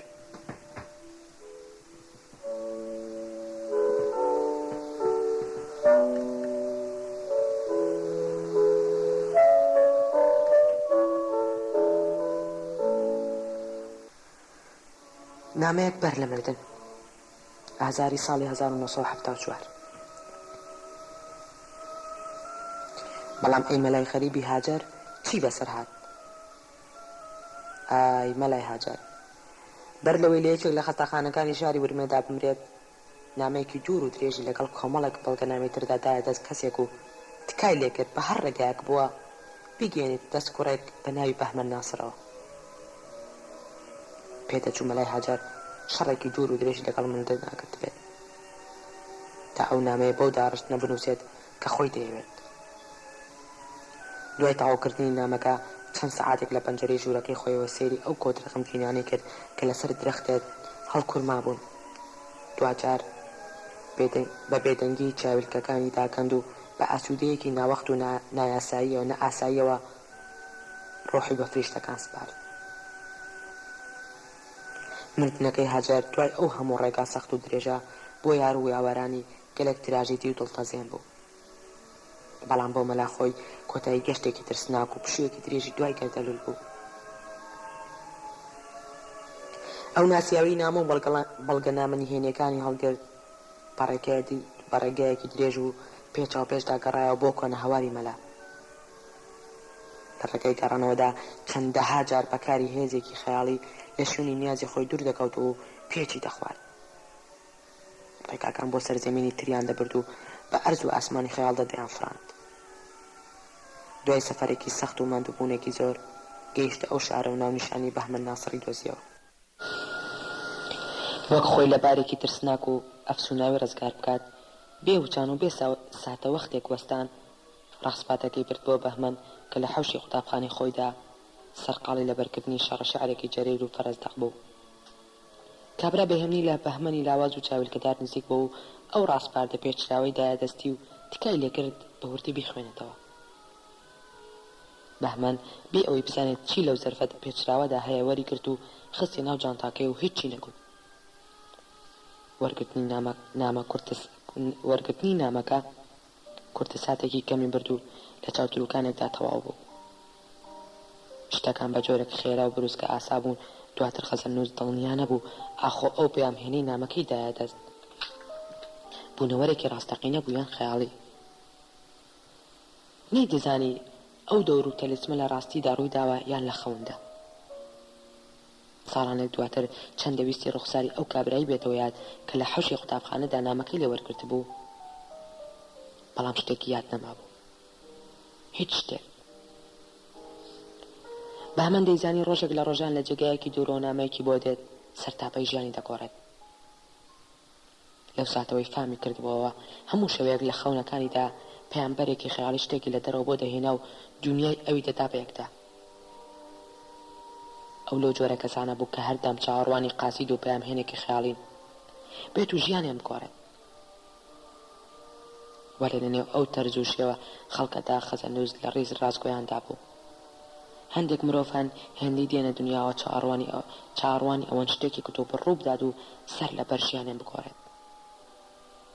زۆر کەس لەوانەیە دوای خولیایەکی پوچ دەکەون، زۆر کەس لەوانە دوای خولیایەکی پوچ دەکەون و نابنە خاوەنی هیچ شتێک و هەرگیزیش لە هیچ جێگایەکی دنیاوە هیچیان بۆ نایەت. ئەوانە لە چەشنە ڕازگۆکەی ئەم توخمە لە ئادەمیزاد نین. تەنیا لەبەرەوەی هیچ شتێکی دنیایان نییە خۆیانی پێوە سەرقاڵ بکەن، چاو دەبڕنە نادیار و نمایشی چاوەڕوانی دەکەن. بەڵام چاوەڕوانکەرانی ڕاستەقینە خاوەنی هەستێکی دوور و بۆنێکی زەمان بڕن. دەتوانن بۆنی ئەو سەردەمانە بکەن کە هێشتان هاتوون. بۆ پاداشتێک ناگەڕێن، عەوداڵی خەزنەیەکی زێڕن و خەڵاتێکی کتۆپەڕ نین، بەڵکو دەزانن ئەوەی لە دنیا لە نادیارەکانەوە دێت ڕیشەکانی لە ناو وجود و خۆیانەوە سەری هەڵداوە. ئەوان شێتی پاداشتێکی ناوەختی زەمانە نین کە کتۆپەڕ مەدالیایەکی گەورە بکاتە نەسیبیان، بەڵکو لە نادیاردا بۆ تەفسیرکردنی لە ئەنە تاریکەکانی خەیاڵ وێڵن و بۆ مانایەکی شاردراوی ژیانیان عەوداڵن. خەزەرنووسیش یەکێک بوو لەو کەسانەی بێ ئەوەی هیچ بزانێت پێی وا بۆ شتێکی نەزانراوە بێ تەفسیر لە ژیانیدا هەیە کە ڕۆژێک قاسیدێک لە دوورەوە دێت و پێشچاوی بەرامبەر ئەو نهێنیانە ڕۆشن دەکاتەوە. نامەکەی مەلای هاجەریش ئەو بۆچوونانی لا بەهێزتر و ئەستوورتر کرد. نامەکە چیرۆکی دوور و درێژی ژیانی مەلای هاجەر خۆی بوو. پڕ بوو لە وردەکاری گەورە دەربارەی ڕابردوو، ساڵانی منداڵی و عاشق بوون و پیر بوون. ئاشکرایە مەلای هاجەر هەموو حرفێکی بە بڕوایەکی تەواو نووسیوە. دوای دووڵی ساڵە های ساڵ لە ناخۆ گەیشتۆت ئەو بڕوایی دەبێت هەموو شتێک بڵێت و هیچ شتێک نەشارێتەوە. لە دیارپەدیاڕی نامەکەدا هەستێکی باوکانی گەورە دەبیندرێت. باز لەوە دەکات ئەو ڕۆژگارێک چ عاشقێک و چ خەزەلبازێکی گەورە بوو. بۆنێکی گەشی مردن و ڕەنگێکی تایبەت بە ئیشراقاتی کۆتایی لە هەموو بڕگەکانی نامەکە دەبارێت.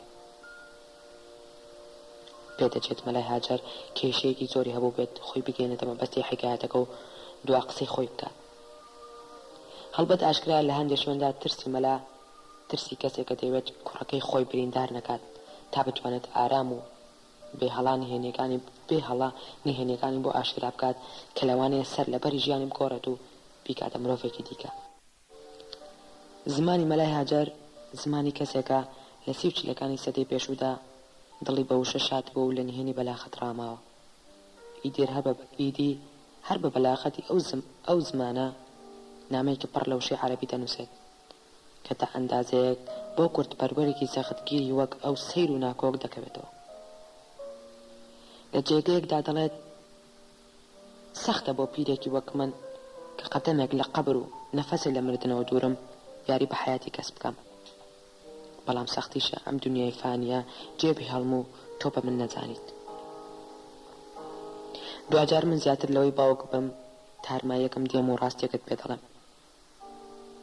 ڕاستی گەورەکانیش لە خەیاڵ و نزیکن. ئەوەی ئەحساس و تەجروبەی پیرێکی وەک منە. خەڵک تەنیا ڕووکەش و ساتحی ئەم عالەمە دەبێنن. جیهان وەک حەقیقەتێکی گەورە ناناسن. ڕووکاری ئەم عالەمە ئاڵۆز بە حەقیقەت تێدەکەن. بەڵام ئینسان ئاوێنێکی شکاوە لێتێکی دەپەڕێت ئەم حیاتە. بەڵام لە دەکانی تری لە کوێن؟ لە چه عالەمێکدان؟ هەرخۆ فریشتەکان دەزانن. مەلای هاجر ڕێگایەکی پێچاوپێچ دەتۆزێتەوە بۆ ئەوەی لە بەهمەن ناسر و چیرۆکی لەدایک بوونی نزیک بێتەوە و دەنووسێت: بەهمەنی عەزیزمان، من تا ئەمڕۆم ڕاکێشاوە، ئێستاش لە بینی مردن و ژیاندا وەستاوم. لەحزەیەکی ئەستەم دەژیم و هێندەی نەماوە، هێندەم نەماوە وەک هەر عەبدێکی بێقودرەت خوددا حەفیزی بکەم. دنیا بڕستی لێ بڕیم و خەم تاقەتی لێ سندوم. چەند ساڵەکە پیری لە گۆشت و ئێسخانم دەخوات و گەیشتۆتە ئاخرین تیکەی خۆی. ڕۆحم پەرت و پوچ بووە، جەستم هیلاک و ئارۆزوم فەوتاوە. سڕێک هەیە دەبێت تۆ بزانیت، ئیهێنێک لە ئەسراری مەرگ قوڵتر و لە تەلەسمی حیات بێبنترە. شتێکە تۆ دەتوانی ئیمانی پێ بهێنیت و دەشتوانیت بەوێنی پیرێکی حساب بکەیت کە لە بیمارستانی وڵاتێکی غەریبیدا سەر دەنێتەوە. شتێک هەیە بە درێژایی حیاتم ئازاری داوم. ئێستا تۆ بەشی وە گەورە بوویت تێبگەیت. بەر لە ئێستا هەر نوتقێکم بدایە دەبووە هەوا و هەر حرفێکم بوو نووسیبایە دەبوو هیچ. چونکە فەقەت ڕۆح لەبەرێک لەم حیکایەتە حاڵی دەبێت کە لە عشق تێبکات، معناکەی بفامێت. بەس خواش دەزانێت ئاخۆ ئێستا تۆ لە عشق تێدەگەیت یانمە.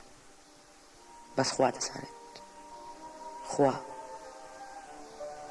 من کە واجبێکی وا سەخت و ئەرکێکی وا عەجیب بەسەر دڵێکی تازە پشکوتی وەک دڵی تۆدا دەدەم، ئاخۆ خۆم لە عشق تێگەیوم. ئاخۆ ئادەمیەک و ئادەمی زادێک هەیە لە عشق تێگەی بێت، یاخوا وەرز سڕێکە لە ئەسراری ئیلاهی، قودسێکە لە قداسی گەورە و جەلابوونی بە من و تۆ ناممکینە. بەهمەنی عەزیزمان، 18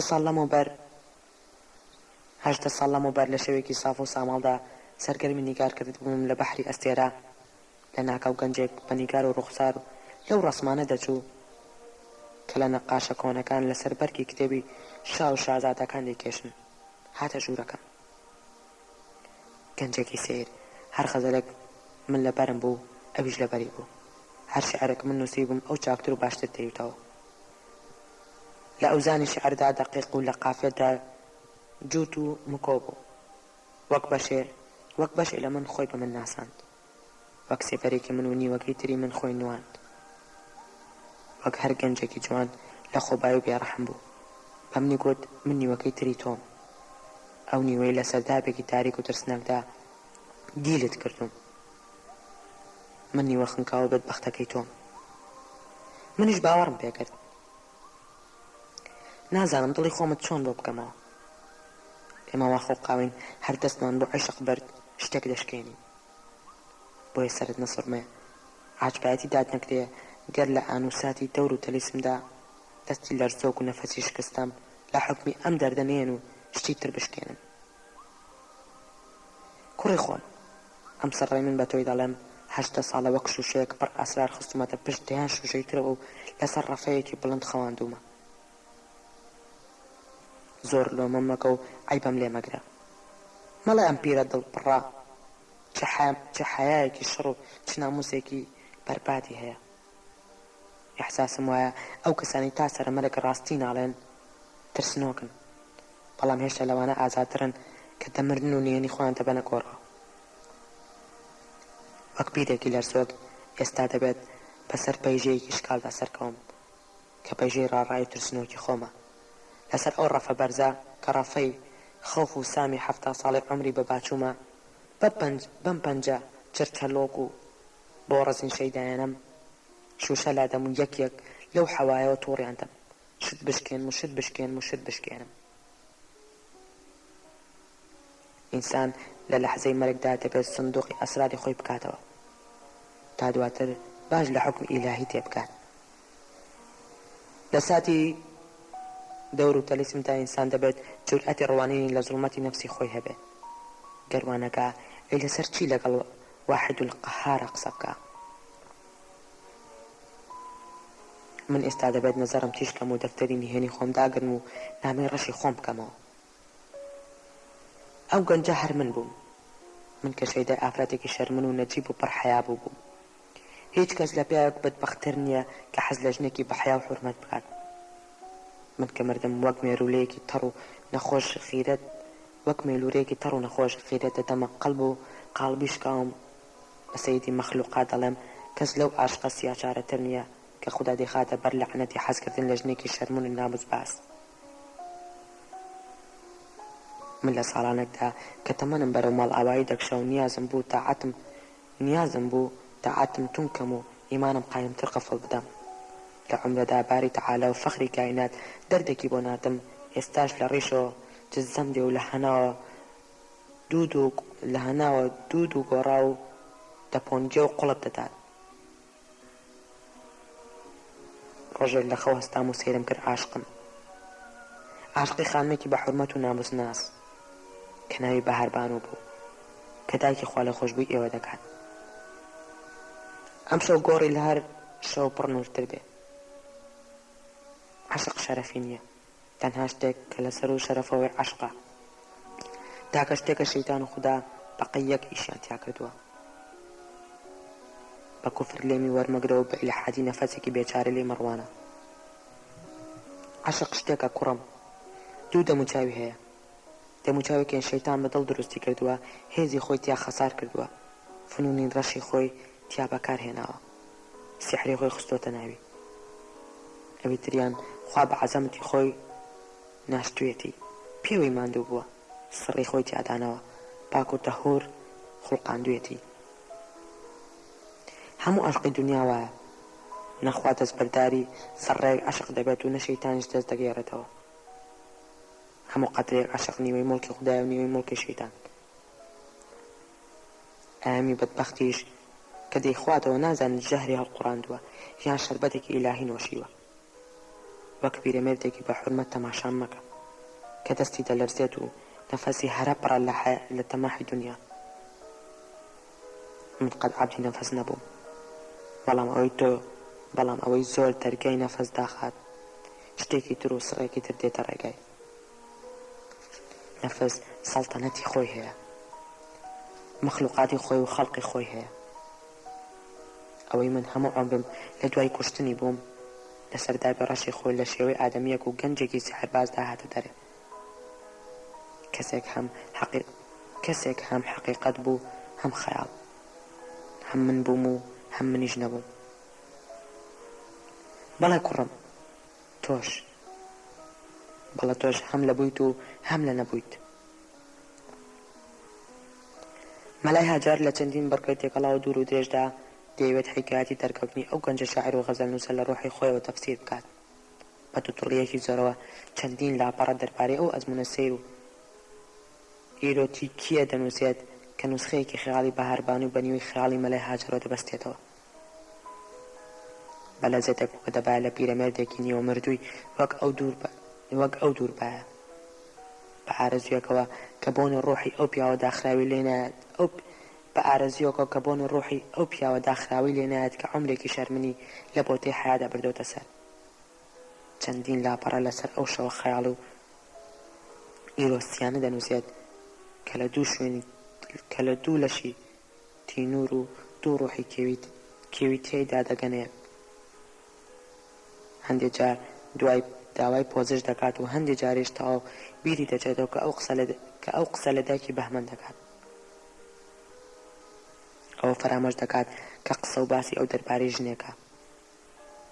بەهمەن وەک مەخلوقێکی پاک و بێ ئارەزوو سەیری کردووە.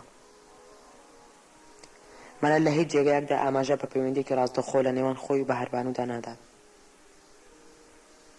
کەسێکە بە خەیاڵ ژیاوە، بە خەیاڵ عاشق بووە، بە خەیاڵ لەگەڵ بەهاربانوودا خەوتووە. حیکایەتەکە پیاوان و ژنانی ئەم وڵاتە پتر لە 1000 ساڵە تێیدا دەژین. 1000 ساڵە پیاوان و ژنانی ئەم مەملەکەتە تەنیا بە خەیاڵ لەگەڵ یەکدا دەنون. لە دوور و حەز لە یەکتری دەکەن، بە نهێنی عاشق دەبن، وەک ڕاوکەر و ئاهوو خۆیان لە یەکدی ئاشکرا ناکەن. نەیانەوێت ئەمیان بە نهێنی دڵی ئەو بزانێت. سەدە لە دوای سەدای خەیاڵی خنکا و لە کوچە و شەقام و ژوور و هەیوانی ئەم مەملەکەتەدا کۆ دەبێتەوە. سەدە لە دوای سەدەیە ئەو خۆگرتن و دڵخنکاندنە دەبێتە زانستێکی نهێنی قوڵ کە حەکیم و زانەی خۆی دروست دەکات. سەدە لە دوای سەدە کۆڵانەکانی ئێمە دەبێتە سەحنەی خەیاڵ، سەر بەرماڕ و بەر محرابەکانی ئەم نیشتەمەنە دەبێتە شانۆی ئاهو و هەناسی ئەوتەوە کە پاڵەوانی تراژیدا یۆنانیەکان و خوداکانی ئۆڵۆمپ نەیان بینیوە. پێدەچێت ئەو هەموو خەیاڵە بەشێکی زۆر لە نەفەسی تاریکی مەلای هاژێتدا کۆبوو بێتەوە، لە بنی بێقەرار و لەسەردا بێقەفڵ دراوی دڵی ئەودا مۆڵ بوو بێت. پیاوێک ئەو پەڕی شەرم تێکەڵاوی ئەو پەڕی ئارەزوو دەکات، ئەو پەڕی دین تێکەڵاوی ئەو پەڕی شیعر دەکات. سەرپەرترین ملکەتی بۆ مەرجەکانی دنیا تێکەڵاوی سەرپەرترین خەیاڵ دەکات. پێدەچێت ئەو تراژی دیاقوڵە ئەو دوو کەرت بوونە بێ سنوورە بە جۆرێک لە ناو مەلای هاجاریان لەت کرد بێت. ڕۆحی مەلای هاجار وەک ڕۆحی ئەو سەردەما لە نێوان دوو مەخلوقدا دابەش بوو بێت. گەشێکیان سەخت گیر و خۆخنکێن، ئەوی تریان ئازاد و بێشەرم و پڕ شیعر. یەکێکیان لەم دنیادا چەقیوە گوێگیری فرمایشت و مەرجەکانێتی، ئەوی تریان لە دنیایەکی خاڵی و هاتووە، گوێگری هیچ فەرمانێک نییە. مەلای هاجار بە بەلاخەتێکی کلاسیکەوە دەنووسێت: ئادەمیزاد تێکەڵاوێکی سەیرە لە مەخلوقاتی جیاواز، لە ناو هەم وەحشە و هەم پەریزاد. من نەوەحش بووم و نەپەریزاد، من هیچیان نەبووم، بەڵام هەزاران شەوگارم لێ ڕۆیەوە کە تەنیا خەیاڵم کردووە، خەیاڵ کە خوددا سزای لەسەر دانا و ئادەمیەکانی تر نایبینن. لە گەنجی و سەباوە بە درێژای ڕۆژ خۆم وەک زاهید و دەروێشێکی خودایی نیشان دەدا، تا دەغزامە ژێر جێگا جگە لە زیکری یاخوا هیچی دڵمدا نەبوو. بەڵام کە سەرم دەنایە سەر بالیفەکەم و دڵنیا دەبووم عالەم نستووە و خزم و کەس ئەحباب و ئەغیار و چاویان لە من نییە، هێندێ سکون دەدات و خشپۆ و چرپەی کائینات دەبڕا، شەبەقێکی تاریک لە هەناوی مندا دەکرایەوە. سەحنەیەکی تر داهاتە سەرڕێ و ڕوحم دەبووە مەسرحی شتێکی تر. هەرچی نەفەسێک بە ڕۆژ دەمخنکان، هەر تەمەحو ئارەزوویەک بە ڕۆژ بێدەنگم دەکرد، لە شەکلی مەخلوقاتی عەجایباتیدا دەهاتەوە سەرێ. ئەحساسێکی سەیرم هەبوو کە قووەتێکی خیفی من بەرەو ئەرز و ئاسمانێکی تر جەسب دەکا، دەمبا بۆ شوێنێکی تر، لەوێشتی سەیە دەبینم، حۆری و غیلمانی ڕوود، ئافرەت کە لە خەیاڵی بەشەردانی، خوان و خواردن کە خوددا بەس لە جەننەتدا وعدی بە بەشەرداوە. لەو کوچە تاریک و خیفیانەدا هەر ئاوێنەیەکم دەبینی لەویا ڕوخسارم دەگۆڕا. جار دوای جار شکڵ و شەمایلی ترم وەردەگرت، وەک ئەوەی مەخلوقێکی مخەیر بم و خوددا ئەو نازەی دابێتمێ و بۆ شکڵی خۆم بکەڕێم. ئای خەیاڵم تا ئەو جێگایە دەیبردم، لە نێوان ڕوخسادی ئادەمیەکاندا دەمتوانی ئەو هەیئەتە بگرم کە خۆم دەمەوێت، ئەو دەموچاوە بکەمە سەرم کە تەماحم لێی بوو. لەو شەوانەدا من بووم بە ساحیبی دیوانێکی غەزەلیات. وەختێ جورئەتم کرد و قەسیدەکانم چاپ کرد، کەس لەو باوەڕەدا نەبوو ئەم گەنجە شەرمن و ڕوو لە خوددایە کتێبێکی وەها بنووسێت کە خاڵی نەبوو لە سێبەری کوفر و لە نەغمەی فجوور. ئەوە مەحسوڵی زوڵمات و تاریکی بوو، مەحسوڵی ژیانێکی تر بوو کە من بە خیفە تیایدا دەژیان. بەڵام من هەرزوو هاتمە دەست و حاشام کرد ئەوە کتێبی من بێت. لە هیچ جێگایەک خۆم دەرنەخست و لە هیچ مەجلیسێکا خۆم نەنەوەن، لە قوڵای قەڵب و لە نیهانی بەدەنا ئیحساسم بوو ئەوە من نیم ئەو شیعرانم نووسیوە، من نیم کە شەوان لە بەحری غەزەلدا نوقم دەبن. لە نێوان من و ئەو سەحانە سەیرانەدا کە لە دنیایەکی تردا ڕوویان دەدا تۆرانێک دروست بوو. منێک کە لەتێکم لە عالەمێک و لەتەکەی ترم لە عالەمێکی تردا مەلەی دەکرد. بووم بە ئەسیری شەڕێک نەمدەزانی خۆم سەر بە کوێم و لە چ جەبهەیەک داوەستاوم. عمرێک ئارەزوو دەیهێنام و شەرم دەیبردم، حیا دەیگوشیم و خەیاڵ دەیفڕاندم، نامۆز دەیخستمە سەجنی بەدەنی خۆم و ئارەزوو وەک شتێکی وەحشی بۆ خۆی جەسبی دەکردم. ڕۆژەها دوای ڕۆژها و شەوەها دوای شەوەها زیاتر لەت دەبووم. بەڵام چێ هەیە لە ئێمە لەت نەبێت؟ چێ هەیە؟ کامە مرۆڤ لە ناوەبوونێکی دووفاق و ڕۆحێکی چەند سەری نییە بابێت و بەرپاران بکات. ئێمە هەمومان مەخلوقێکی دوو دیوین، زۆرمان تەنیا یەک دیوی خۆمان دەبینین، چونکە جورئەت ناکەین لە ئەوێنەدا سێری دەموچاوەکەی ترمان بکەین.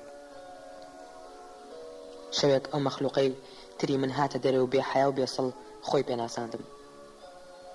وتی من هەر خۆتم و هیچی تر. مەغرور و بادیە هەوا و فیزن بوو. جوان بوو، بەڵام جوانی و جەمالی بۆنێکی تریان هەبوو. ئێستاش تێدەفکرم و دەڵم بۆ نەمکوشت. خۆ ئەوە قەتل نییە و نابێتە جورم. ئیدی بۆ نەمکوشت. هەموو بەشەر، هەموو ئادەمیەکانی تر بە لەحزە و ساتی وادا عبوریان کردەوە بێ ئەوەی دوودڵ بن. ئەو بوونەوەرە دەکوژن و ئەحساسی ناڕەحەتی ناکەن. هەر کەس و دەمام کە پیری خۆی دەکاتە سەری و دەڕوات و پاش ئێستێک یاداشتی نامێنێت.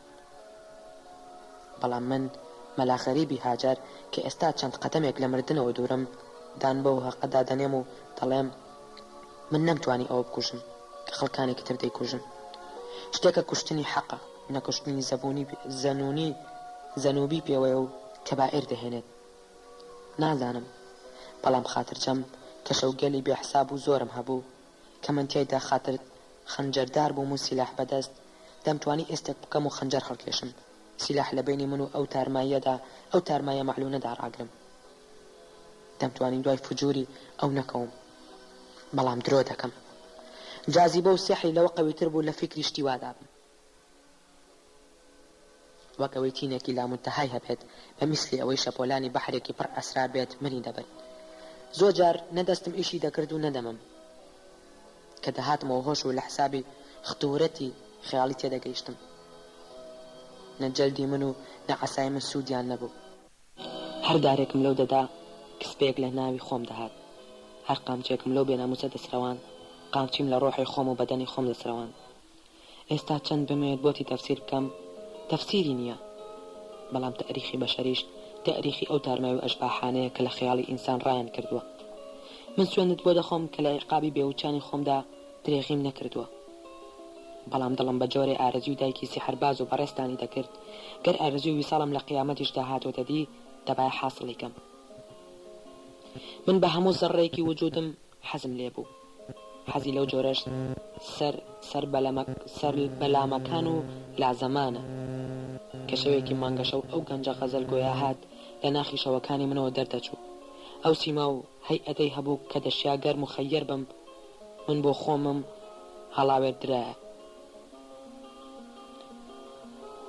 خۆمم هەڵاوێردایە. لە شکڵێکی دڵخواهی من دەچوو کە زۆر لەسەر سەحانەکانی شەو هەڵم بژارد بوو. فجووری ئەو بەشێک بوو لە فجووری پەنهانی نەوجودی خۆم کە شەوێک لەگەڵ نیوەکەی خەیاڵی تری دایکی نەجیبتانە دەرکەوت. من هەموو دنیام لێ تێک چوو. بەر جۆرە دیوارێک کەوتم لە تااقەتی عەقڵێمون و لە قودرەتی هۆشی من گەورەتر بوو. ئیتر ئیمانم کەوتە خەتەر و دینم هاتە زەلزەلە. نەمدەزانی چی بکەم. سیحری ئەو هەموو شادیەی ویساڵ و گێژی کردم و ترسی ئەو هەموو فجۆرەش لە توانێ بەدەنم گەورەتر بوو. بەسەرێک لە بەهەشتا بووم و بەسەرێک لە جەهەنەمدا، وەک دەڵێن خەرقی ئاور بووم. تۆ لەو شەوانە دروست بوویت. ڕاستە تۆ لە ڕەحمێکی ڕاستەقینەی، دایکێکی ڕاستەقینە وەک مەخلوقێکی خوداکردی تەواو لە دایک بوویت. لە هەفتەیەکدا هاتیتە دنیا بەڕێکەوت هەفتەی لە دایکبوونی مناڵانی ناکامەڵ و نوقستان بوو. بەڵام هیچ کەس نەی دەزانی تۆ منداڵێکی ڕاستەقینەنیت. تۆ کوڕی خەیاڵیت. منداڵیشەوە خەیاڵەکانی منیت لەگەڵ بەهاربانوودا. گەر تۆ کوڕی من نیت، چ شتێک تەفسیری ئەو غەزەلە دەکات کە لە منداڵیدا لەسەر سینەت نووسرا بوو، لەسەر پێست و گۆشتی تۆ خەڵکەندا بوو. ئەی تیفلی ڕۆژ، تۆ بەرهەمی ئەنغامی شەوی، بەرهەمی ئەسراری من و بەرهەمی ئەسراری ئەوی. تۆ ناتیجی عەشقی، نەڕکوع و نەسجود، بەرهەمی ئەسراری خەیاڵیت، بەرهەمی ئەلغازی وجودی. ئەمە ئەو دێڕانە بوو کە غەیری من بەشەرێکی تر نایزانێت و لەمانەی تێناگات. ئەو بەیتە کافرانەیە بوو کە ئەو گەنجە غەزەلگۆیە شەوان دوای مەستی دەیوت. هەمان ئەو بەیتانەیە کاتێک لە جیماع تێر دەبوو ئیلقای دەکرد. ئەو مەلای توی ناونا عالمێکی دین بوو، دۆستم بوو، پێکەوە لەسەر سوالاتی ئیمان و مەکامینی شەرع جەنگ و جەدەلمان بوو. پیاوێکی حافیز و لە ئەسرار بوو، شتێک لە غەزاباتی دڵی منی دەزانی. قەسەمم داکەنی هێنی ئەو شعرم بۆ بێنێ و ئەو بەیتەم بۆ تەدوین بکات کە لەسەر گۆشتی نازکی تۆ بوو. ئەو شیفرێشکێنێکی شارەزا و مفەکیل ئەسرار بوو. ئەو نەبایە کەس تەلیسمی ئەو بەیتە و قافەی ئەو سڕێی بۆ نەدەخوێنرایەوە. من ڕۆژێک تا ئێوارە لەسەر پشکۆست دەسووتام لە بینی ئاگر و فرمێسکدا جۆلانێم بوو کە بۆ بەیتەوە هاتەوە بۆ لام من واوەیلام بوو. ئەو حایر بوو لە ئەشکم و مەدهۆش بوو لە ڤیغانم. ئەو هێندەی دێڕی یەکەمی وت من تەواوی بەیتەکانم بۆ ئیلقا کرد. بەغەم و کەرەبێکی زۆرەوە خوددا حافیزی کرد و لە هیچ حاڵی نەبوو. کێ دەیتوانی تێبگات؟ کێ؟ تۆ کوڕی من بوویت. شاهیدیشمە و دوێرە لە خوێن و گۆشتی تۆدا خەرق بوو. من باوکی تۆم. باوکێکی خەیاڵی. تۆش کوڕی منیت. کوڕێکی خەیاڵی. نامەکە بەو چەشنە دەڕات و دوای چەندین حکایەت کۆتایی پێدێت. نامەیەکی درێژێکە نووسینەوەی هەموو بەشەکانی لێرەدا نەشیاو نەکردەیە، بەڵام دەبایە ئێوە هەندێک بڕگەی ببینن تا لە نزیکەوە لە تەواوی چیرۆکەکە ئاگادار بن. ئەو نامەیە ژیانی بەهەمەد ناسر لە بنەوە هەڵدەتەکێنێت. ئاراستەی ڕوانین و جۆری تەماشاکردن بۆ خۆی دەگۆڕێت. ئیدی هەمان بەهەمەد ناسر دەبێتە مرۆڤێکی تر. لەگەڵ ئەوەشدا هێشتا ماوەیەکی دەوێت تا ببێتە خاوەنی ناسناوی خەزەنووس کە ئەویش چیرۆکێکی تایبەتیە و لە هەلومەرجێکی دیکەدا دێتە پێشێ.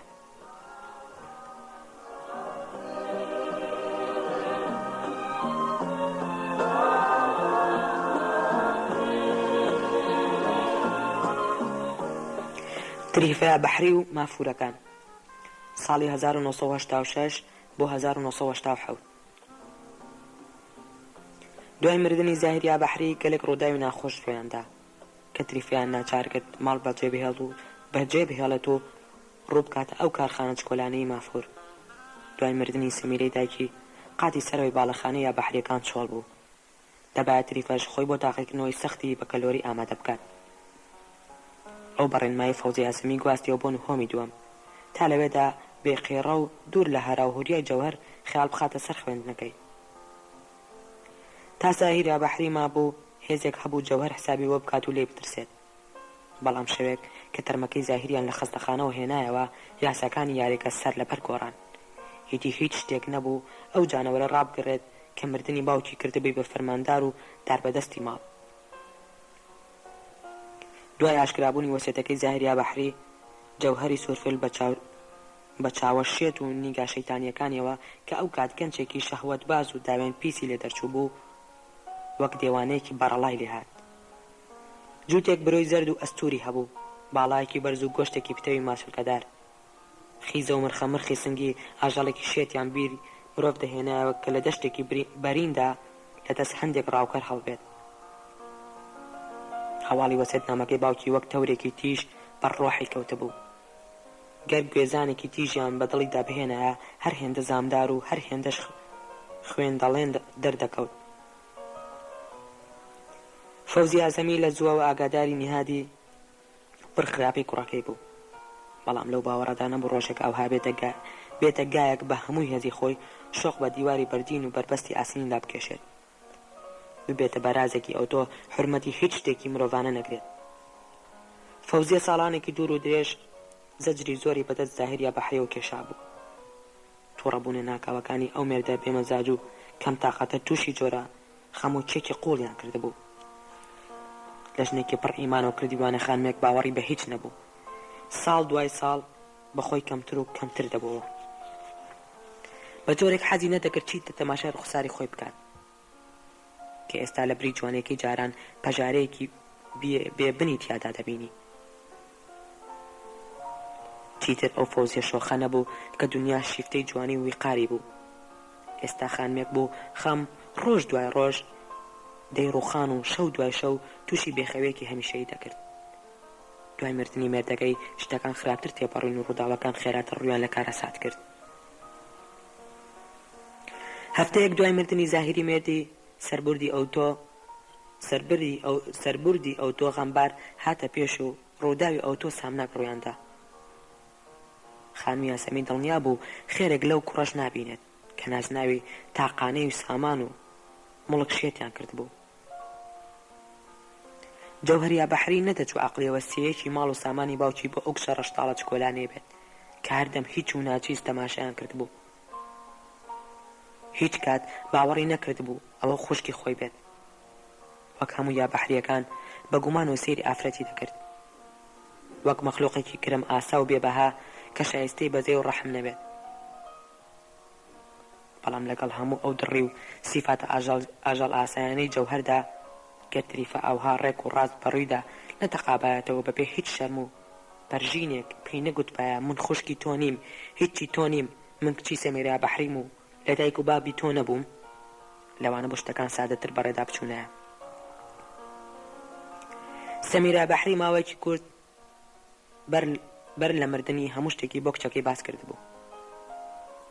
فەوزی فریشتە و ڕووپاک زۆر لە هەوڵیدا بۆ ڕایگرێت و پەشیمانی بکاتەوە، بەڵام پێدەچێت شەهوەتی دەرکاندنی حەقیقەت لای مرۆڤەکان بەر لە مردن تین و تاوێکی تر بەخۆی ببینێت. ماوەیەکی کەم بەر لە مردن سەمیرە دەیزانی دەمرێت. ڕۆژێک بە وردی باسی ئەو مەخلوقە سەیرانی بۆ فەوزیە کرد کە بەر لە مردن سەردانی هەموو کەسێک دەکەن و کۆمەڵێک هێما و ئاماژەی دەدەنێت. ئەو بەر لە دووەهەمین کۆچ بە چەند هەفتەیەک بە شێوەیەکی ورد و ئانوساتی مردنی خۆی دەزانێت. فەسڵی ئەوەشی دەگێڕایە بۆ تەمەنێک لە ئولفەت و خۆشەویستی لەگەڵ بوونەوەرگەلێکدا کە سەر بەم دنیایانی. سەمیرا بەحری بەر لە مەرگ ئارزوێکی کوشندە و قۆڵی بۆ دەرکاندنی حەقیقەت و ئاشکراکردنی هەموو شتێک تیا دروست بوو، وەک ئەوەی خەریزەیەک لە مرۆڤدا هەبێت کە دەشێت بڵێن خەریزەی گوتنی حەقیقەت بەر لە مەرگ. شەوێک تریفەی کچی بان کرد و پێی گوت کە تۆ کچی فەوزەیە سەمێنیت و کچی منیت. تریفە بێ ئەوەی زۆر بچێتە بنج و بناوانی حکایەتەکەەوە باوەڕی پێکرد. دەبێت بڵێم خانمی تریفە لە قوڵای دڵیدا دەیزانی ئەو لەگەڵ جەوهەریا بەحریدا دواننی. هەستێکی مرۆڤانی هێند وردی هەبوو دەیانتوانی بێ ئەوەی کەس پێی بڵێت ترک بۆ ڕاستیانە بکات. فەوزیا سەمیش ئەگەرچی هەموو عمری هەوڵی دابوو ئەو نهێنەی داپۆشێت، بەڵام لەو ژنە ناسک و دڵسادانە بوو کە هەر کات لەگەڵ ڕاستیدا ڕۆبەڕوت بکردایەتەوە نەیدەتوانی درۆ بکات. لەو خانمەوەی قاڕ و پڕڕێزانە بوو کە دەیانتوانی نهێنی هەڵگرێت، بەڵام نەیدەتوانی ڕێک و ڕاست لە ڕووکاری کەسدا زار بە درۆ هاوهێنێت. کە تریفەی مەهرەبان پرسیاری ئەو چیرۆکەی لێکرد و سوێندی داڕاستی بڵێت وەک یەکێک تەلەسمی عمری خۆی بەتاڵ بکاتەوە، بگریانەوە لە بەردەم تریفەدا ئەو ڕاستیانی دەرکاند و پێی گوت تۆ کچی من نیت. بەڵام خوددا دەزانێت، خوددا بە گەورەی خۆی لەسەرەوە شاهیدا کە لەو جەوهەرەم خۆشتر دەوێت و بۆ تاوێکیش لە ژیانمدا بیرم لای ئەوە نەبووە کە تۆ کچم نیت. پێویستی نەدەکرد فەوزی یاسەمی ئەو قسانە بکات. تریفە بە گریانەوە باوەشی پێدا کرد و پێی گوت تۆ هەتا دایکی منیت، دایکی منیت، لە تۆ زیاتر کەسم نییە. بێ ئەوەی درێژە بە چیرۆکەکە بدەین، دەبێت بڵام بەسەرهاتی ئەو شەوە هێندڵ بزوێن و کاریگەر بوو کتێبێکی وەک ئەم کتێبی ئێمە دەست نادات کەوا بڕیارە خۆی لە دیمەنی عاتیفی تند بپارێزێت. بە کورتی فەوزی یاسەمی و تریفە ڕێککەوتن. زاهیری پیر هیچ لە حکایەتی ئاشکرابوونی نهێنیەکان نەزانێت، چونکە دڵی لەوە لاوازتر بۆ بەرگەی بەدبەختی وها بگرێت. پاش مردنی زاهیر بە هەفتەیەک ژیان لە ماڵی یابەحریەکاندا بووە دۆزەخ. ئاشکرابوونی وەسیەتەکەی زاهیر یابەحری کە لە ڕووی قانونیەوە کونبڕ و بێخەوش بوو جەوهەری شێت کرد. ئەو دەڕەندەیە جورئەتی کرد و دەستی لە دایکیشی بەرز کردەوە. قسەی ناشرینی کرد و سیفەتی ئەو توی خستە پاڵ یاسەمیەکان پێشتر کەس نەیوێرا بوو جنێویەوە بە خێڵ و عەشیرەتێکی پاک بدات. تریفەی بێگوناه و خەیاڵزاد گەرچی بەلەش زۆر چکۆلانەتر بوو، بەڵام بە ئیرادە هێند بەهێز و چاونەترس بوو دەیتوانی بچێتە پێش ئەو کێوە گەورەیە و لە بەردەمیدا بوەستێت. تریفە پێی گوت تۆ چ دڕندەیەکی دەوێریت هەفتەیەک دوای مردنی باوکت باس لە میرات و پوڵ و پارە بکەیت. تەنیا حەیوان دەتوانێت وەک تۆ بێت. جەوهەر بەڕادەیەک بێڕەحم بوو، بە قش کێشی کردە دەرەوە و پێی گوت یان بە ئارەزوی خۆت دەستبەرداری هەموو شتێک دەبێت یان سەرت لێ دەکەمەوە. تۆ قەت خوشکی من نەبوویت، هیچ نیت جگە لە دەڵە سەگێکی دەست کە ڕۆژی تۆ کە ڕۆژی تۆپینت هاتووە بوو بە بەزم و هاوارێک مەپرسن. فەوزی یاسەمی ئەو ژنە هێمن و ئاغرە پڕ بە حەوشەکە دەیقیژان. جەوهەر کە وەک حەیوانێک لەرخەی دەهات بەقش ئەو بەستە زمانی تا بەردەم بەرمیلی نەوتەکە ڕادەکێشا بێ ئەوەی قژی ئەو منداڵە بێ دوورمە بەربدات. دەبەیەک نەوتی دانراوی پیا کرد و قەسەمی خوارد کە بە زیندویەتی دەیسووتێنێ. خوشکە بێچارەکەش لە بەردەستیدا دەکەوت. فەوزەی بە حیا و شەرم هێن دەیقیژان هەموو گەڕێکدا دەبارین. دراوسەکان دەرگاکەیان دەشکان. جەوهەری بێدڵ و نابەشەر قژی تریفەی بەردەدا بۆ ئەوی شقارتێک لە گیرفانی دەربێنێت. کچە بەستە زمانەکە ئەو هەلی بە فرسەت دەزانی لە بەردەستی هەڵدەهات. دەچوە سەر پلیکانەکان و زەق و زوب بە دەموچاویدا دەیقیژان. جەوهەری حەیوان، من خوشکی تۆ نیم، من لە دایک و باوکی تۆ نیم، من کچی سەمیرەیە بەحریم، تۆ حەیوانی. جەوهەر هێندەی ترشێتە بوو. پیاوان و خەڵک و خوددا دەنیشتنە سەری و دەیانگرت. تریفەکە دەسەڵاتی بەسەر خۆی دانەما بوو وەک باڵندێکی بریندار دەیقیژاند و دەگریا. پیاوان بە پاڵە پەستۆیەکی زۆر جەوهەریان لە دەرگای حەوشە دەبرد بەو دیودا. لەو دی وەک گایەکی هار دەیپۆڕاند. خۆی ڕادەپساند و تەکانی دەدایە خۆی و بە خوشکە شەریف و ئابڕوودارەکەی دەگوت قەحبە. قسە و قسەگەلی ئەو تۆ لە زاری دەبارین تا ئەو کاتە کەس لەو شارەدا شتی وهای بە خوشکی خۆی نەگوت بوو. ژنە دراوسەکان لە دەوری تریفەکۆ دەبوونەوە کە لەسەر پلەکانەکان دەگریا. فەوزی خان لە تەریقی و حیادا حیاچووندا لە هۆش خۆی دەچوو. لە ناو چیمەنی حەوشەکەدا دەکەوت. ژنێک دەیقیژان وەی فەوزی خان، وەی فەوزی خان مرد، وەی بە قوربانت بم، وەی بە ساقەی حیا و حورمەتەکەت بم. پیاوانی دراوسەیە ژمارەیان زۆرتر و زۆرتر دەبوو. بە هەمووان جەوهەر زاهیریان کێش دەکردە ماڵێکی دراوسەیە. لەوێشەوە دەنگی ناڵە دەگەیشتە ئاسمان. دووبارە لە دەستیان دەرباستە بوو. ئەمجا ڕەوین دەکردە حەوشەی خۆیان. پیاوان بە دوایان دەڕیان دەکرد و ئەو وەک ڕەشەبایەکی شێت لە بەرچاون دەبوو. ژنان بە پەلە جلە نەوتەکانیان لەبەری تریفەدا دەکەن. فەوزی یاسەمی هۆشی دەهاتەوە بەر. کاتێک خۆی لەو دۆخەدا دەبینی شەرمەزار و شکستە لە ژێر باڵی ژنەکاندا دەچۆ ژوورێ و زمانی هەڵ نەدەهات.